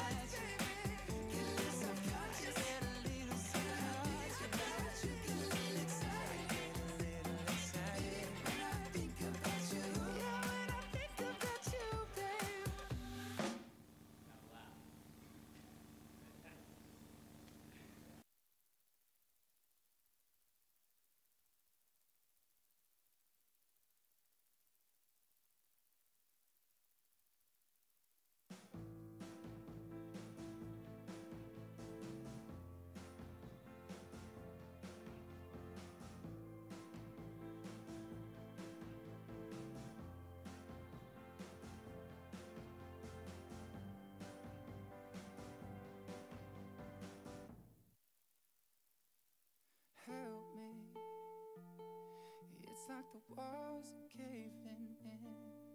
Sometimes I feel like giving up, but I just can't.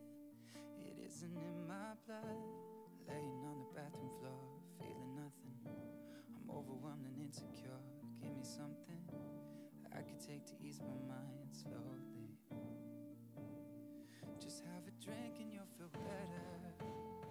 Just take her home and you'll feel better. Keep telling me that it gets better. Does it ever? Help me. It's like the walls are caving in. Sometimes I feel like giving up. No medicine is strong enough. Someone help me. I'm crawling in my skin.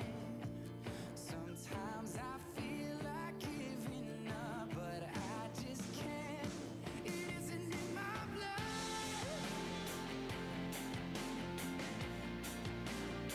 It isn't in my blood.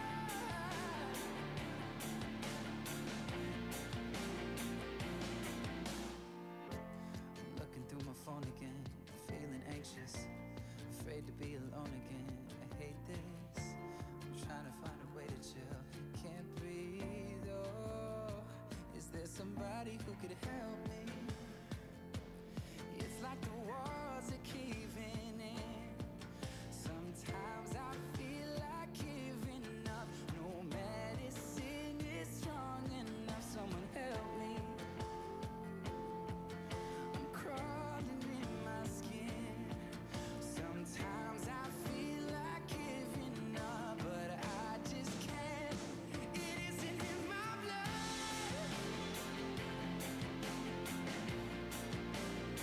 It isn't in my blood.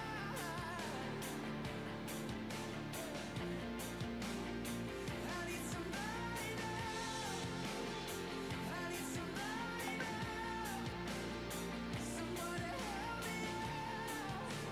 I need somebody now. Help me. It's like the walls are caving in.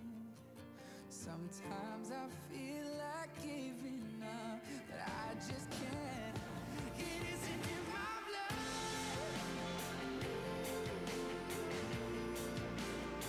It isn't in my blood. It isn't in my blood. I need somebody now. It isn't in my blood. I need somebody.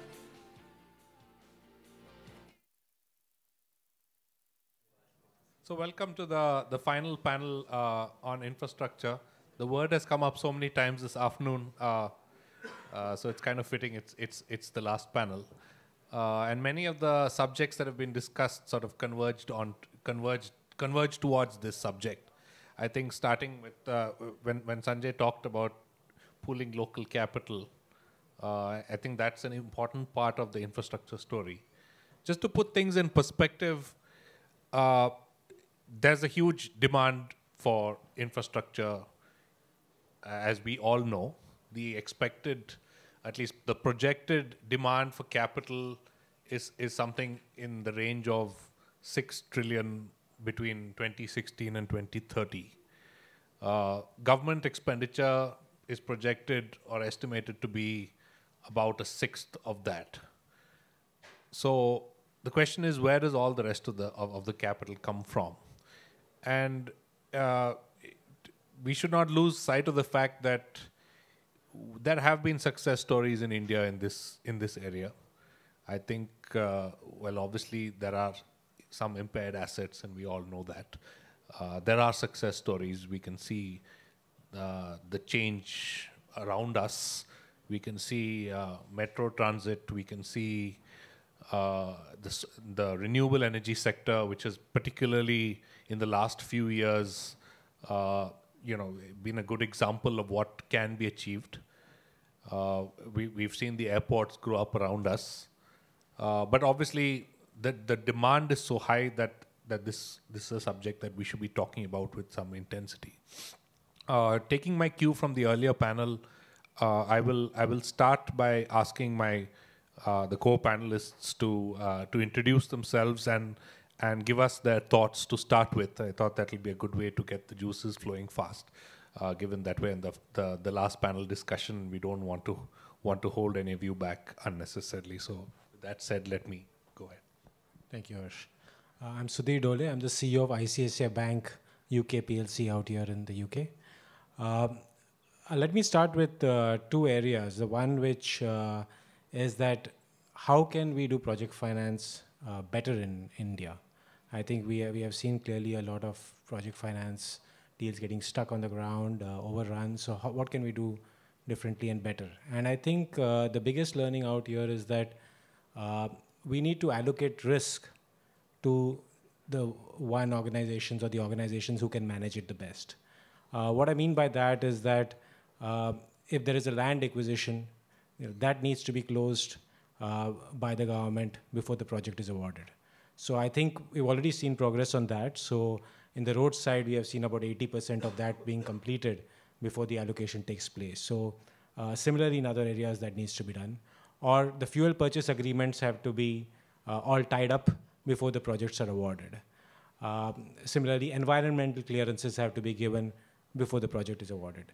And I think, of course, this sounds very simplistic, and one may say, why wasn't it done in the first case? But it wasn't done, and I think we need to, this time around, when project finance restarts, I think it's very critical, especially if we want to encourage the private sector to operate once again in this area, and especially if we want the banks, which were the primary financiers, to once again operate in this area as we look at private sector participation. Second thing was the point which you mentioned, which is regarding the pools of capital or the pools of liquidity which are available to finance this infrastructure spend, which is very badly required. And if I can say, there are broadly three pools of liquidity as I see it. The first is the bank finance. The second is the bonds, which have to be developed. And the third critical pool of liquidity is the new set of institutions which have been encouraged by the government. So you have the infrastructure development funds, of which ICICI has one of the funds called the IDF, which totally around 200 billion rupees is the size of these funds, and ICICI's is about 80 billion rupees. The second is the area of infrastructure investment trusts, out of which already 2 have been registered, and the third is about to also get completed soon. And the third is the NIF, which the government of India has again encouraged, which is got an ambition of raising about 6 billion, and they have already got a JV with or an investment from ADIA to fund this. So these are the three broad categories. And among them, the bank finance, as I said, is obviously the risk appetite of banks is quite low given what happened over the last 5-6 years. But I think for it to come back, we will need this risk allocation to work properly. But banks are not capable today of holding this risk in their balance sheets for a long time. So they clearly need it to get refinanced either by the IDFs of the world or through the bond markets. And even in the bond markets, we have, again, I can categorize into three broad categories. We have the ones which are issued by the public sector companies like NTPC, which they continue to access the bond markets. We have got the bonds which are issued by the banks, like, for example, the green bonds which have been issued by some of the banks, or even the masala bonds, those continue to be there. And the third category, which is the challenging category, is when private sector has to issue it on its own for the project finance. And there, I guess, the government's recent budget change, where they allowed pension and insurance companies to invest in the A-rated bonds, is a big facilitator. The corporate bond market has to, of course, go through many structural changes, but I think we can have a separate topic on that. But there are a number of areas which the government has already started work, and hopefully we'll see this. We'll see more action here. I'm Narayan Seshadri. I'm managing partner of Transmute. Let me take a minute to tell you what Transmute is about. We work with stressed, distressed, and other businesses providing management and business transformation services on an outcome-based approach. The entire idea here is to improve execution or the management of any business for that matter. We work with EPC companies through to retailers and a whole lot.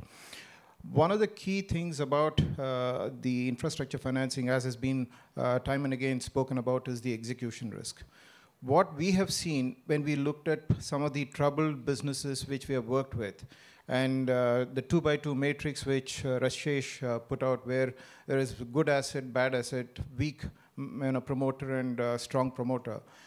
Quite often we look at weak promoters and strong assets as a means to see how we can work with weak promoters to make them strong.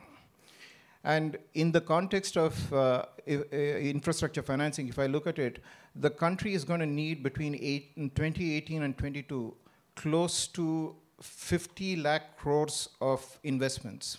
That's about $0.750 trillion, which is required for investments, out of which about 130 million is going to go into energy, that is renewables, as well as transmission lines. About a similar amount is going into roads, and a similar kind of amount, a smaller amount, into railways and other areas.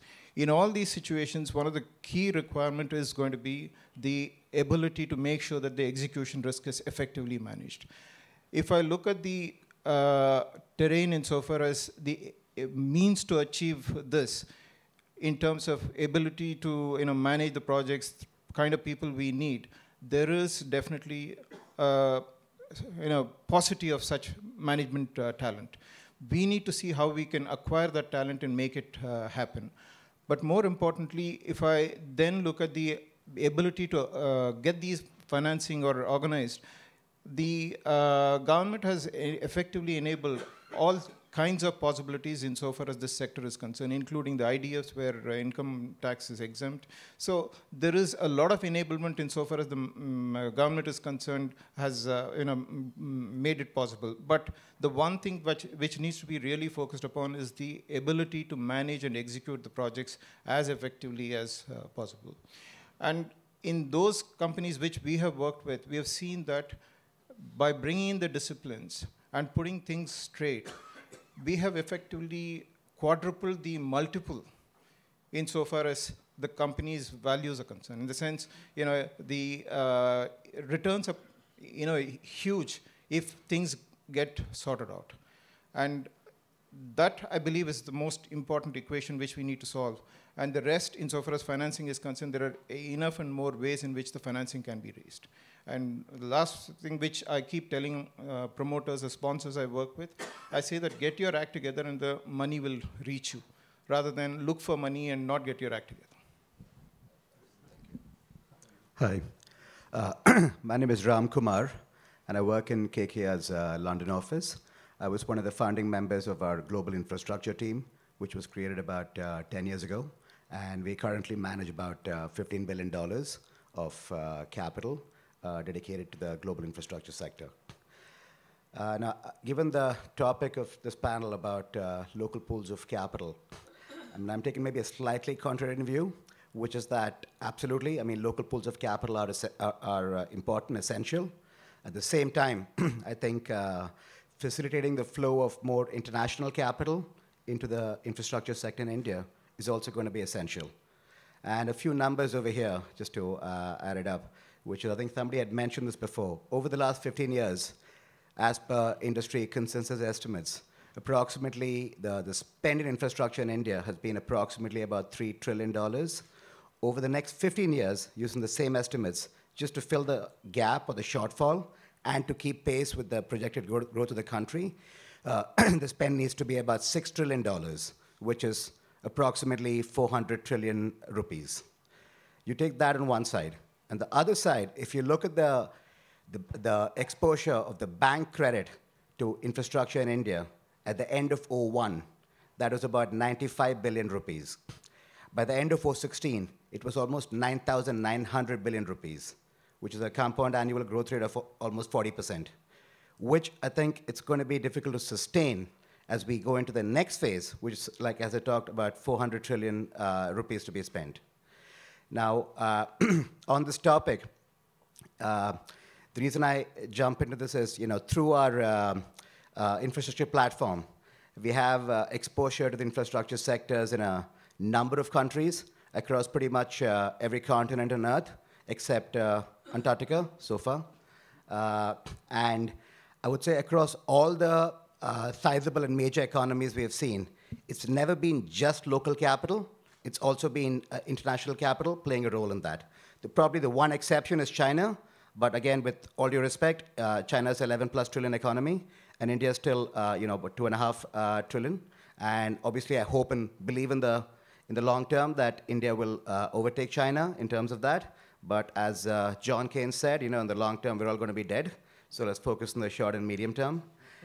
And just to finish off this as to, just use a comparison, maybe a slightly controversial comparison.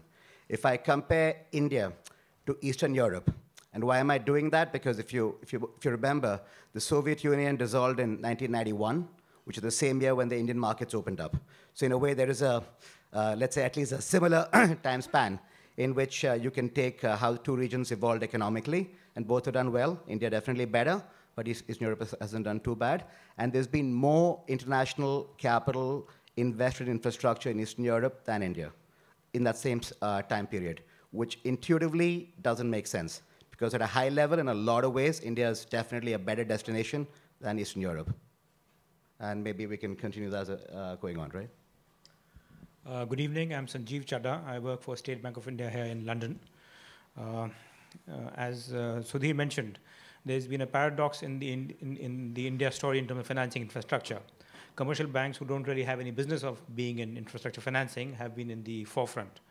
Now the issue is, as we are about to enter the next cycle in terms of investment, has the scenario changed?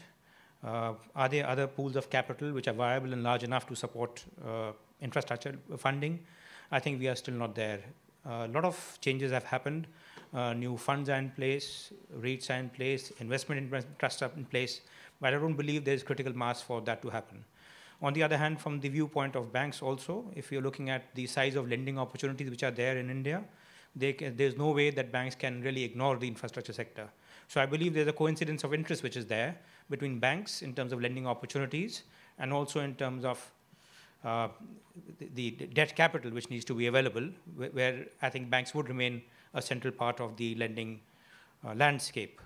When it comes to foreign capital, which I agree with Ram again, that will be very central to the next round of infrastructure funding.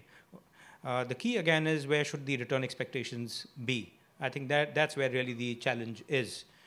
In the first round of infrastructure funding, the risk elements were very large. As we have seen, counterparties were relatively weak, and which is why all of us have come to grief in a big way. But going ahead, I think the government has got its act together, and at least in specific sectors. If you look at the road sector, the NHAI with its hybrid annuity model, I think has done a great job. The risks are much lower as compared to what they were in the first round of funding.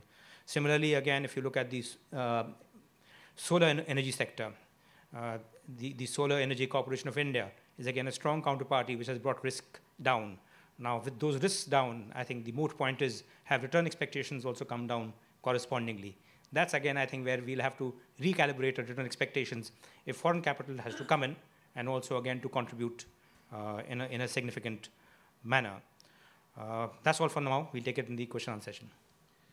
Let me direct a question to Ram, I think, on international capital. Sure. And as you rightly said, it's an important part of the story. Now, international investors have the ability to invest in a variety of places. And what they would look at is risk-weighted returns or the risk-reward. Where do you think we need to go to strengthen that proposition, which is, I think, a given if we need to attract more capital? We have made progress, I think, as was mentioned. But what more could change if you could think of 2 or 3 specific examples? Well, the simple answer is lower the risk and increase the return, but that's the easy answer. But as Vikas mentioned in one of the earlier panels, at least during my time in this sector as investing with, in the sector within KKR, I think he was correct in that when we have looked at opportunities in India and let's say in Western Europe, the risk-adjusted returns have generally been better in many of the opportunities in Western Europe. And definitely it's improving. I mean, this is water under the bridge over the last X number of years. It's improving, as Sanjeev mentioned, a number of sectors. But see, I think there are, the risk side, there are almost two separate parts of it, right? But let me start out with maybe the more controversial one, returns. So here, of course, people, as an example, the way solar PV tariffs have been coming down in India, it's been obviously quoted as a excellent for the customers, which is true. But it's not the full side of the story either. Because a lot of these, and we have looked at it because through this platform, our funds, we control almost 4 gigawatts of renewable energy around the world, and this is across more than 20 countries. And and including in India, we have investments. But the thing is, and a lot of these bits, what happened was people, they made too aggressive assumptions around a number of different things. And then, in reality, when it didn't happen, people start cutting the construction costs. And then these plants, which are supposed to last for 25 years at least, there's a lot of question around how long are they going to last. And we have looked at brownfield assets where we figured out through with some of our corporate partners in these sectors, people like Acciona, et cetera. And there was, let's say, there were shortcuts taken in order to fill the gap. And the result of that is what happens is you kind of scare some investors away, saying, okay, I can never do this.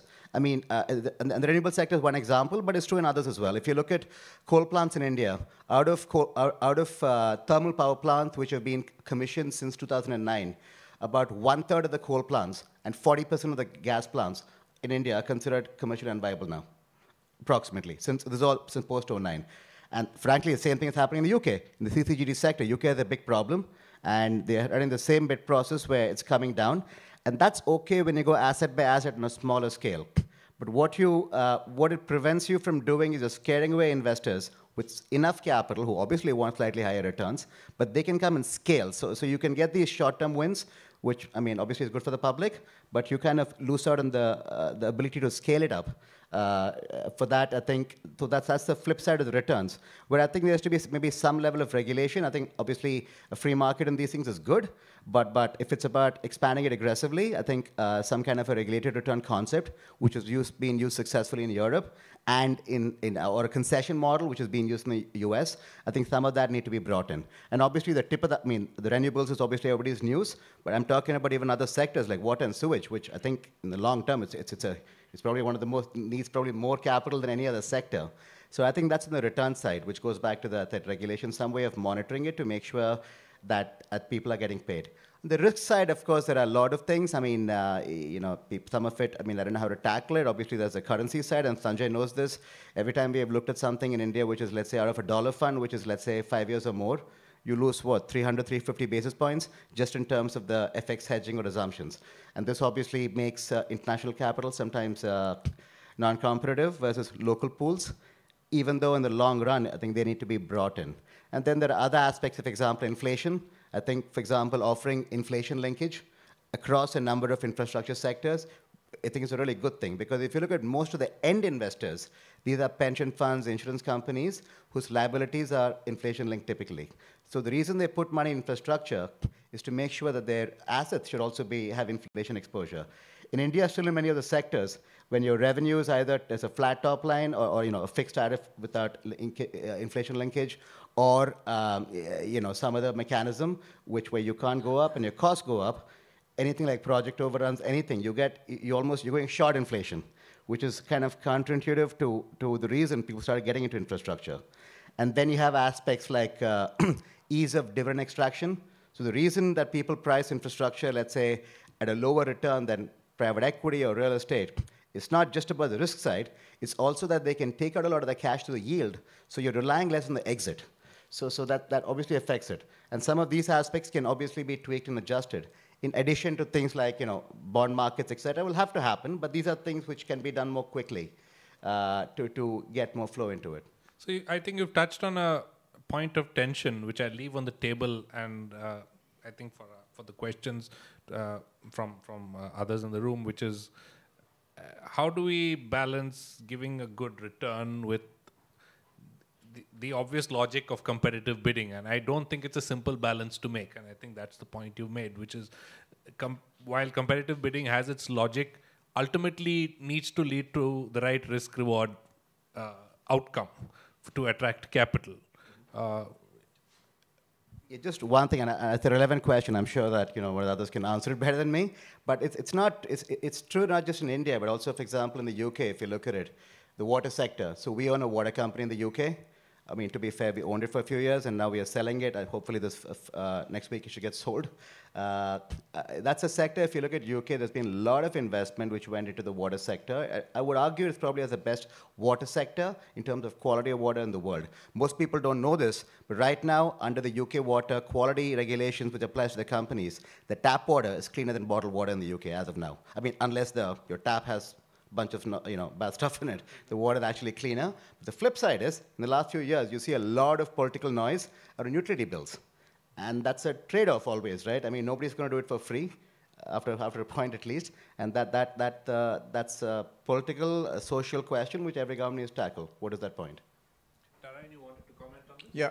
See, if I were to look at what happened in the past, in 2007 to 2012, as Piyush pointed out, it was termed to be the golden years of infrastructure investment. 8.6% was of GDP was the investment made in 2012. 2013, it dropped down to 5.3%, and then it's about 4.6 or so thereabouts now. Primarily because of the fact that all the issues which were bundled into those investments during that period came out around that time. Okay. As a result, a lot of the costs of many of these projects were way, way too high relative to what they should have been. And accordingly, the returns became an issue. Everything has sort of unfurled itself in a way whereby today there is a lot of trepidation insofar as investment is concerned. But going forth, one of the things which we should look at is the kind of constancy or consistent way in which the government is approaching this whole sector or this whole infrastructure activity going into the future. It is not just a haphazard, let us go for a quick fix kind of an approach. There is a comprehensive, approach which is being taken. The levels of disciplines have increased. Whether it is commercial banks, and work with some of the commercial banks, the way in which they are looking at these has dramatically changed from what it used to be the case earlier. The means of finance, whether it is InvITs, whether it is IDF, etc., the level of evaluation, the level of planning, the level of activity which is going into evaluating this has gone up quite considerably. And it is only a matter of time before we see better execution. People who may have been to Bombay of late, we see the metro work going on, but the extent to which the traffic has been affected is very minimal. There is effect, but it is still minimal because the planning is far better than ever before. Okay? So you see a gradual change in the way these things are being executed.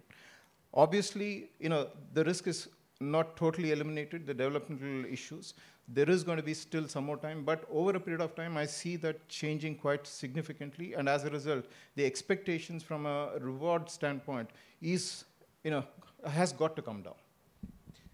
Just a question, just to lead on from one of the points which you made with the question to Sanjeev and Sudhir. Historically, and I think you made this point as well, the development has been muddled with the holding of assets. And therefore, the folks who did the development were not equipped to hold the assets. And the economics of the two impacted each other in a way that produced negative outcomes. Do you think we can, I mean, how do you think we can make more progress in separating, and I think in the project finance context, you must be thinking about this. How do you think we can make more progress in separating the economics of development from the economics of holding assets? Because the types of investors who are best suited for these two parts of infrastructure investing are actually quite different. If I may first, it's an absolutely pertinent point to talk about. I am on the board of a company which has both EPC as well as they hold assets. It has taken over 2 years to persuade the sponsors to start looking at separating them. Okay? The view is that I need to be holding all these assets rather than sort of giving it away. So it takes a bit of mindset change for them to realize that they're losing value on the main business by holding on to the assets and thereby diluting themselves in the process. It's not just the promoters who are holding on to assets, even banks, where completed assets which are revenue yielding, which should be shedding those, aren't doing so. Okay? So there is got to be a complete mindset change as to where the value lies and how it is going to be realized, rather than just holding on to something because that is the way they saw it in the past. And this is quite relevant to the banks as well, because I mean, you hold these loans for long periods of time, whereas actually you could recycle your capital in the ordinary course by passing on these kinds of loans to other investors. Yeah, so I think, like you're mentioning, it's a culture change and a mindset change, where Indian banks have been traditionally holding assets till maturity. But I think that change is happening as we speak, where clearly probably they're there in that construction period, they're involved. But once there is a market, and I think there's going to be a very active market, whether it's through the IDFs or through foreign investors, because I think Rashesh also spoke about there's a big appetite. Once it starts having cash flows, there's a very big appetite for these assets. And the banks have to get into the mode of getting rid of these assets, booking the gains, and then moving on to the next asset. And that's what happens in the developed world. So I think that convergence with what happens in the developed world will happen in India. It's only a matter of time.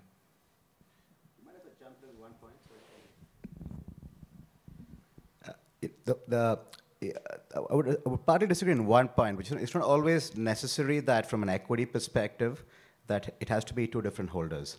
So if you look at like many funds like ourselves, infrastructure funds and other investors, they are now in the last few years getting a lot more into getting into investment at the greenfield stage. And for many of our financial people like us, what really happens between startup development and let's say startup operations? The risk profile of the asset has gone down, right? And so when you say getting out, it means making good return. But for many of our people like us, the IRR or the return is obviously optically important, but the money on money multiple is actually also important because that's how people like Sanjay and I get paid, right? So so what many you do, the difference here is, obviously you flip it, but in many cases we keep it. Like right now we have an investment where we are building the fiber with a company with a partner. We own 80%.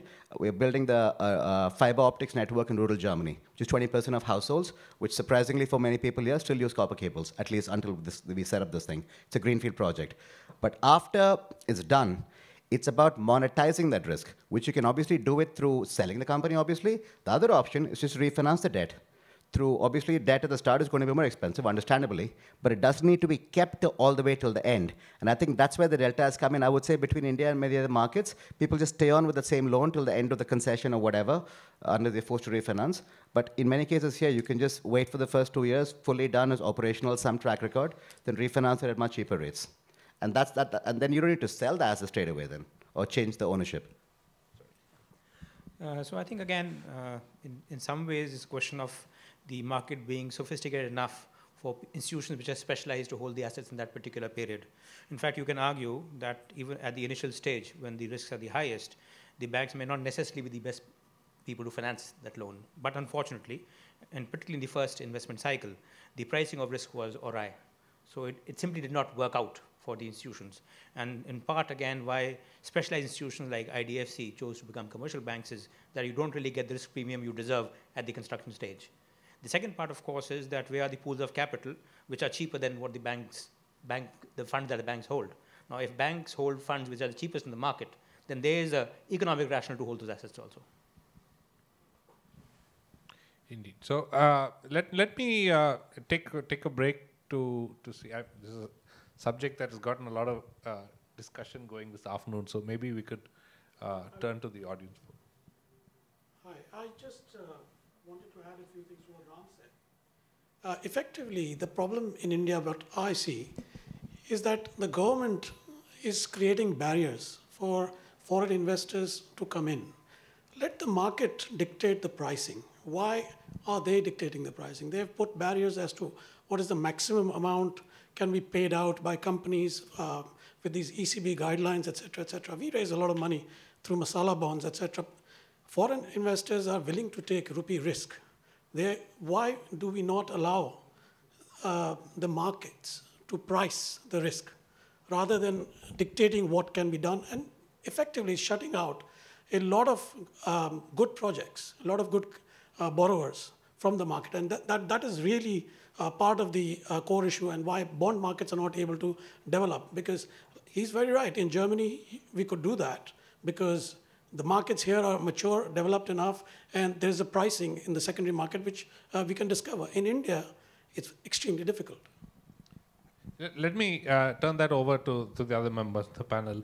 I think one of the points, also a related point, is that infrastructure has been financed through a barbell, really, with senior debt in the bigger weight on one side and equity, which is a smaller weight on the other side. And the middle just hasn't been used enough. But I think partly it's a function of the market getting more sophisticated to be able to use the middle of the capital structure. So any thoughts on this point?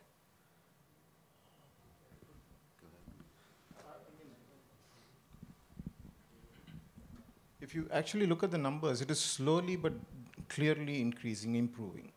It's a matter of time. If I look at the kind of growth which has happened in the InvITs and IDFs and others, it is definitely showing over the last 3 years significant increase. It's sort of kind of doubled in the last 2 years itself.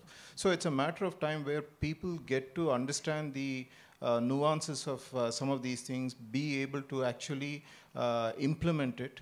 And in just the last 2 years, I mean, last year itself, we have seen 2 InvITs which came through and has started, showing other people the way to go about doing it. It's going to be a little bit of, time-consuming mindset change which needs to happen, but it is sure to happen going into the future. Also, it's also a question of financial maths, right? So if you take, let's say, I don't know, France or whatever, Germany, UK, etc. If you're getting senior debt right now at reasonable leverage levels, obviously, let's say at 3 to 4% all-in interest rate, and the equity return being targeted is, let's say, 11, 12, 13% return. There's enough of a gap in the middle to have an instrument which can be at 8%. And some people may want to go up the risk scale and still you enhance your returns, other way around. On the other hand, and India, if you look at it, in private equity space is different, right? Where the equity returns are, if they're more than 20%, BVK can sneak his stuff in at 15% and make it work. Infrastructure, the senior debt is at 10, 11%, and equity returns are 14, 15. There's not much room in the middle for something else, right? Any other questions?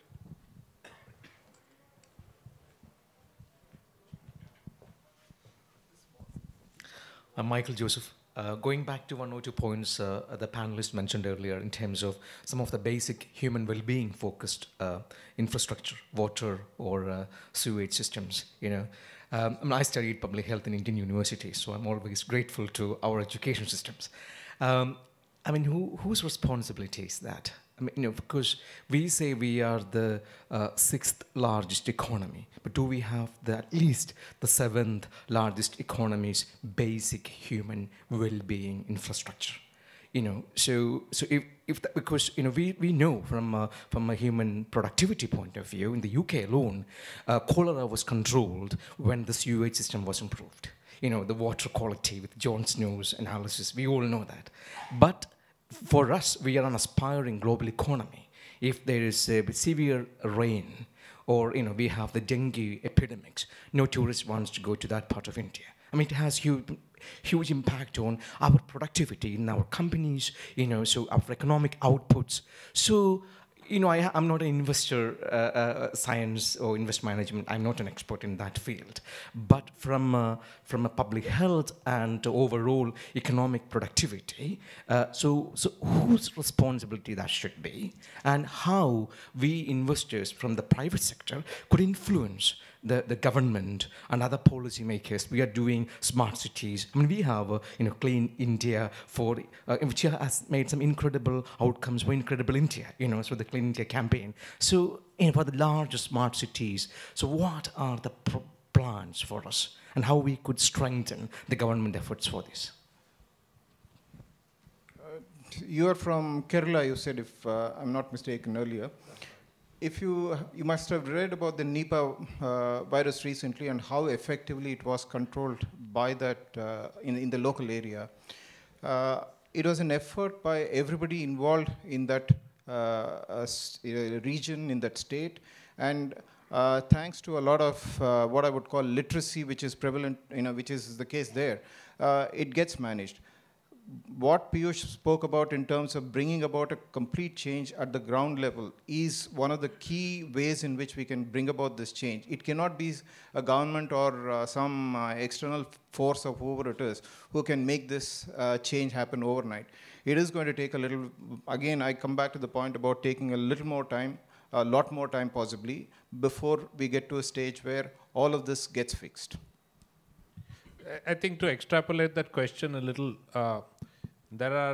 it raises the debate about which parts of infrastructure, if you consider infrastructure very broadly, which parts of it simply have to be done by the government or subsidized by the government because they can't reliably be done for profit, and which parts are better done by the private sector because they can be reliably done for profit.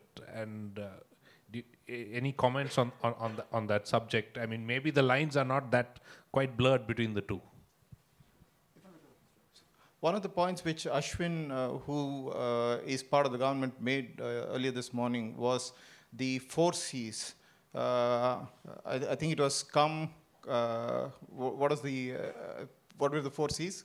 Come, convey, connect, and contribute. Okay, so it's effectively mobilizing everybody who's interested in bringing about change to make it happen.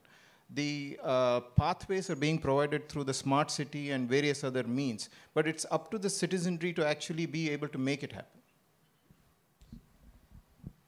I mean, I agree with that. And see, I would also say it's a very case-by-case basis, right? I think to give a holistic answer for something like as complex is always difficult. But if in a structured manner, obviously first the government has to decide in which sector should either the existing facilities be enhanced, and I'm thinking of broad, it can be water, sewage, telecom, power, gas, roads, etc. Right? The usual usual suspects. The government has to take a view on that, and in terms of where enhanced or maybe new stuff created, figure out how much capex is required or what required, and then figure at which above which pricing point the people won't vote for them in the next election, and the gap is a subsidy. And then they got to see if from a fiscal deficit they can sustain it. And that's the only way you can go about it, I mean, in any country in the world, not just in India, right? Yeah, indeed. So there are infrastructure projects across the world which are government owned and run. And I guess it goes to that case-by-case analysis. So, I mean, pretty much, right? And obviously, the other variable here is also what returns people expect to invest in that. So it's not, the starting point is a difficult one, and then the rest is just, structured common financial sense, right? Sure. I think just as a general proposition there, I don't think there's any lacking propensity to pay in India. Whether we look at toll roads or you're looking at user access charges at airports, I don't think there's ever been any organized resistance to pay. So to that extent, I think it's just a question of getting our act together, making sure there's a framework that works, making sure that there is, again, a scheme which is available to the investor without it becoming, again, a usurious burden. Otherwise, I don't really believe there are any limitations there. I think that we are sums up our discussion. We are sort of running out tight on time. I'm just adding one thing to the last point. As the example I gave you about the German fiber optic thing, there the key thing was the municipalities signing off and giving the contract. We wanted certainty, right? There's no competition, it's just us before building it. And the only thing they had was they wanted to make sure that what the rural customers were paying for the copper cable, they don't pay more for the fiber optics. That was the only condition. And the variable on this side was what kind of, how much data can this thing allow? If you have those two variables locked in, they say this was the key thing. The rest can be planned around that. So there was a private player who was able to meet the requirement. No, we were the private player, but that's... Yeah. In a way that makes financial sense. Well, thank you for the panel and for your comments.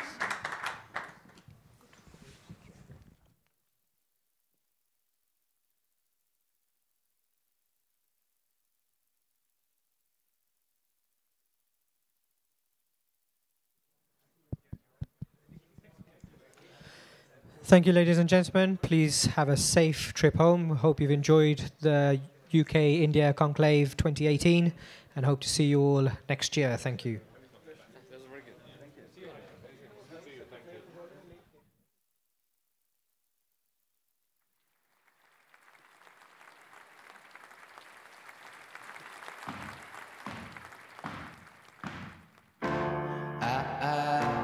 When I was young, I should have known better, and I can't feel no remorse, and you don't feel nothing back.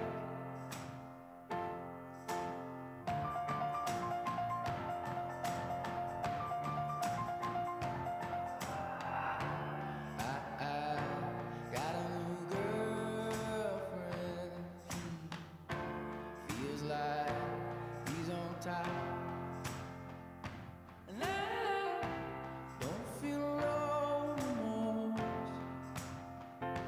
And you can't see past my blindness.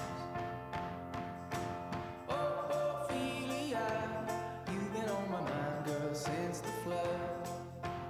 Ophelia, heaven help a fool who falls in love.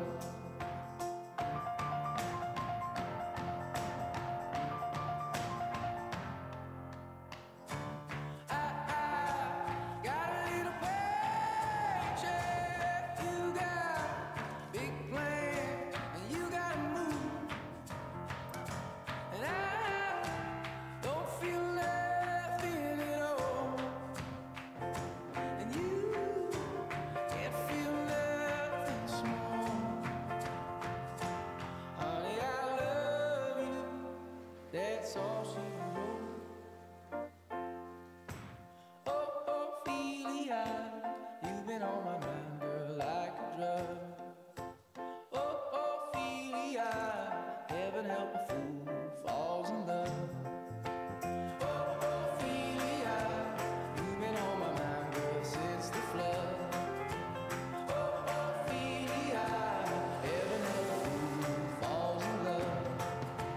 Ophelia, you've been on my mind, girl, like a drug. Ophelia, heaven help a fool who falls in love.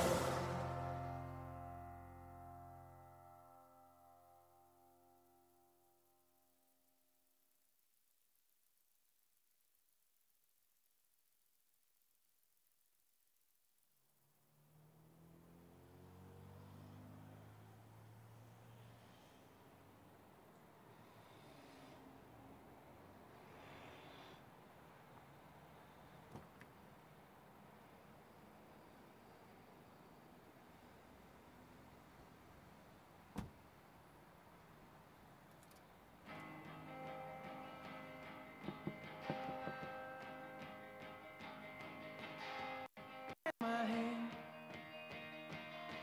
but I was sad.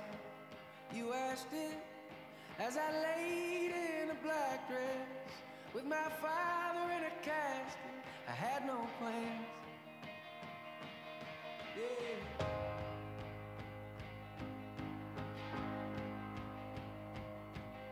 And I left the footprints, the mud stained on the carpet, and it harder like my heart did when you left town.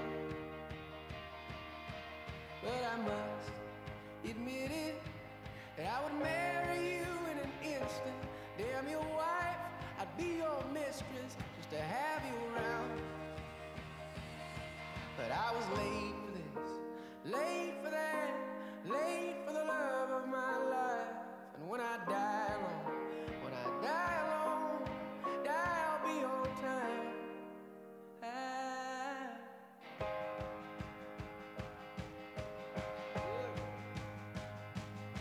And while the church discouraged any lust that burned within me, yes, my flesh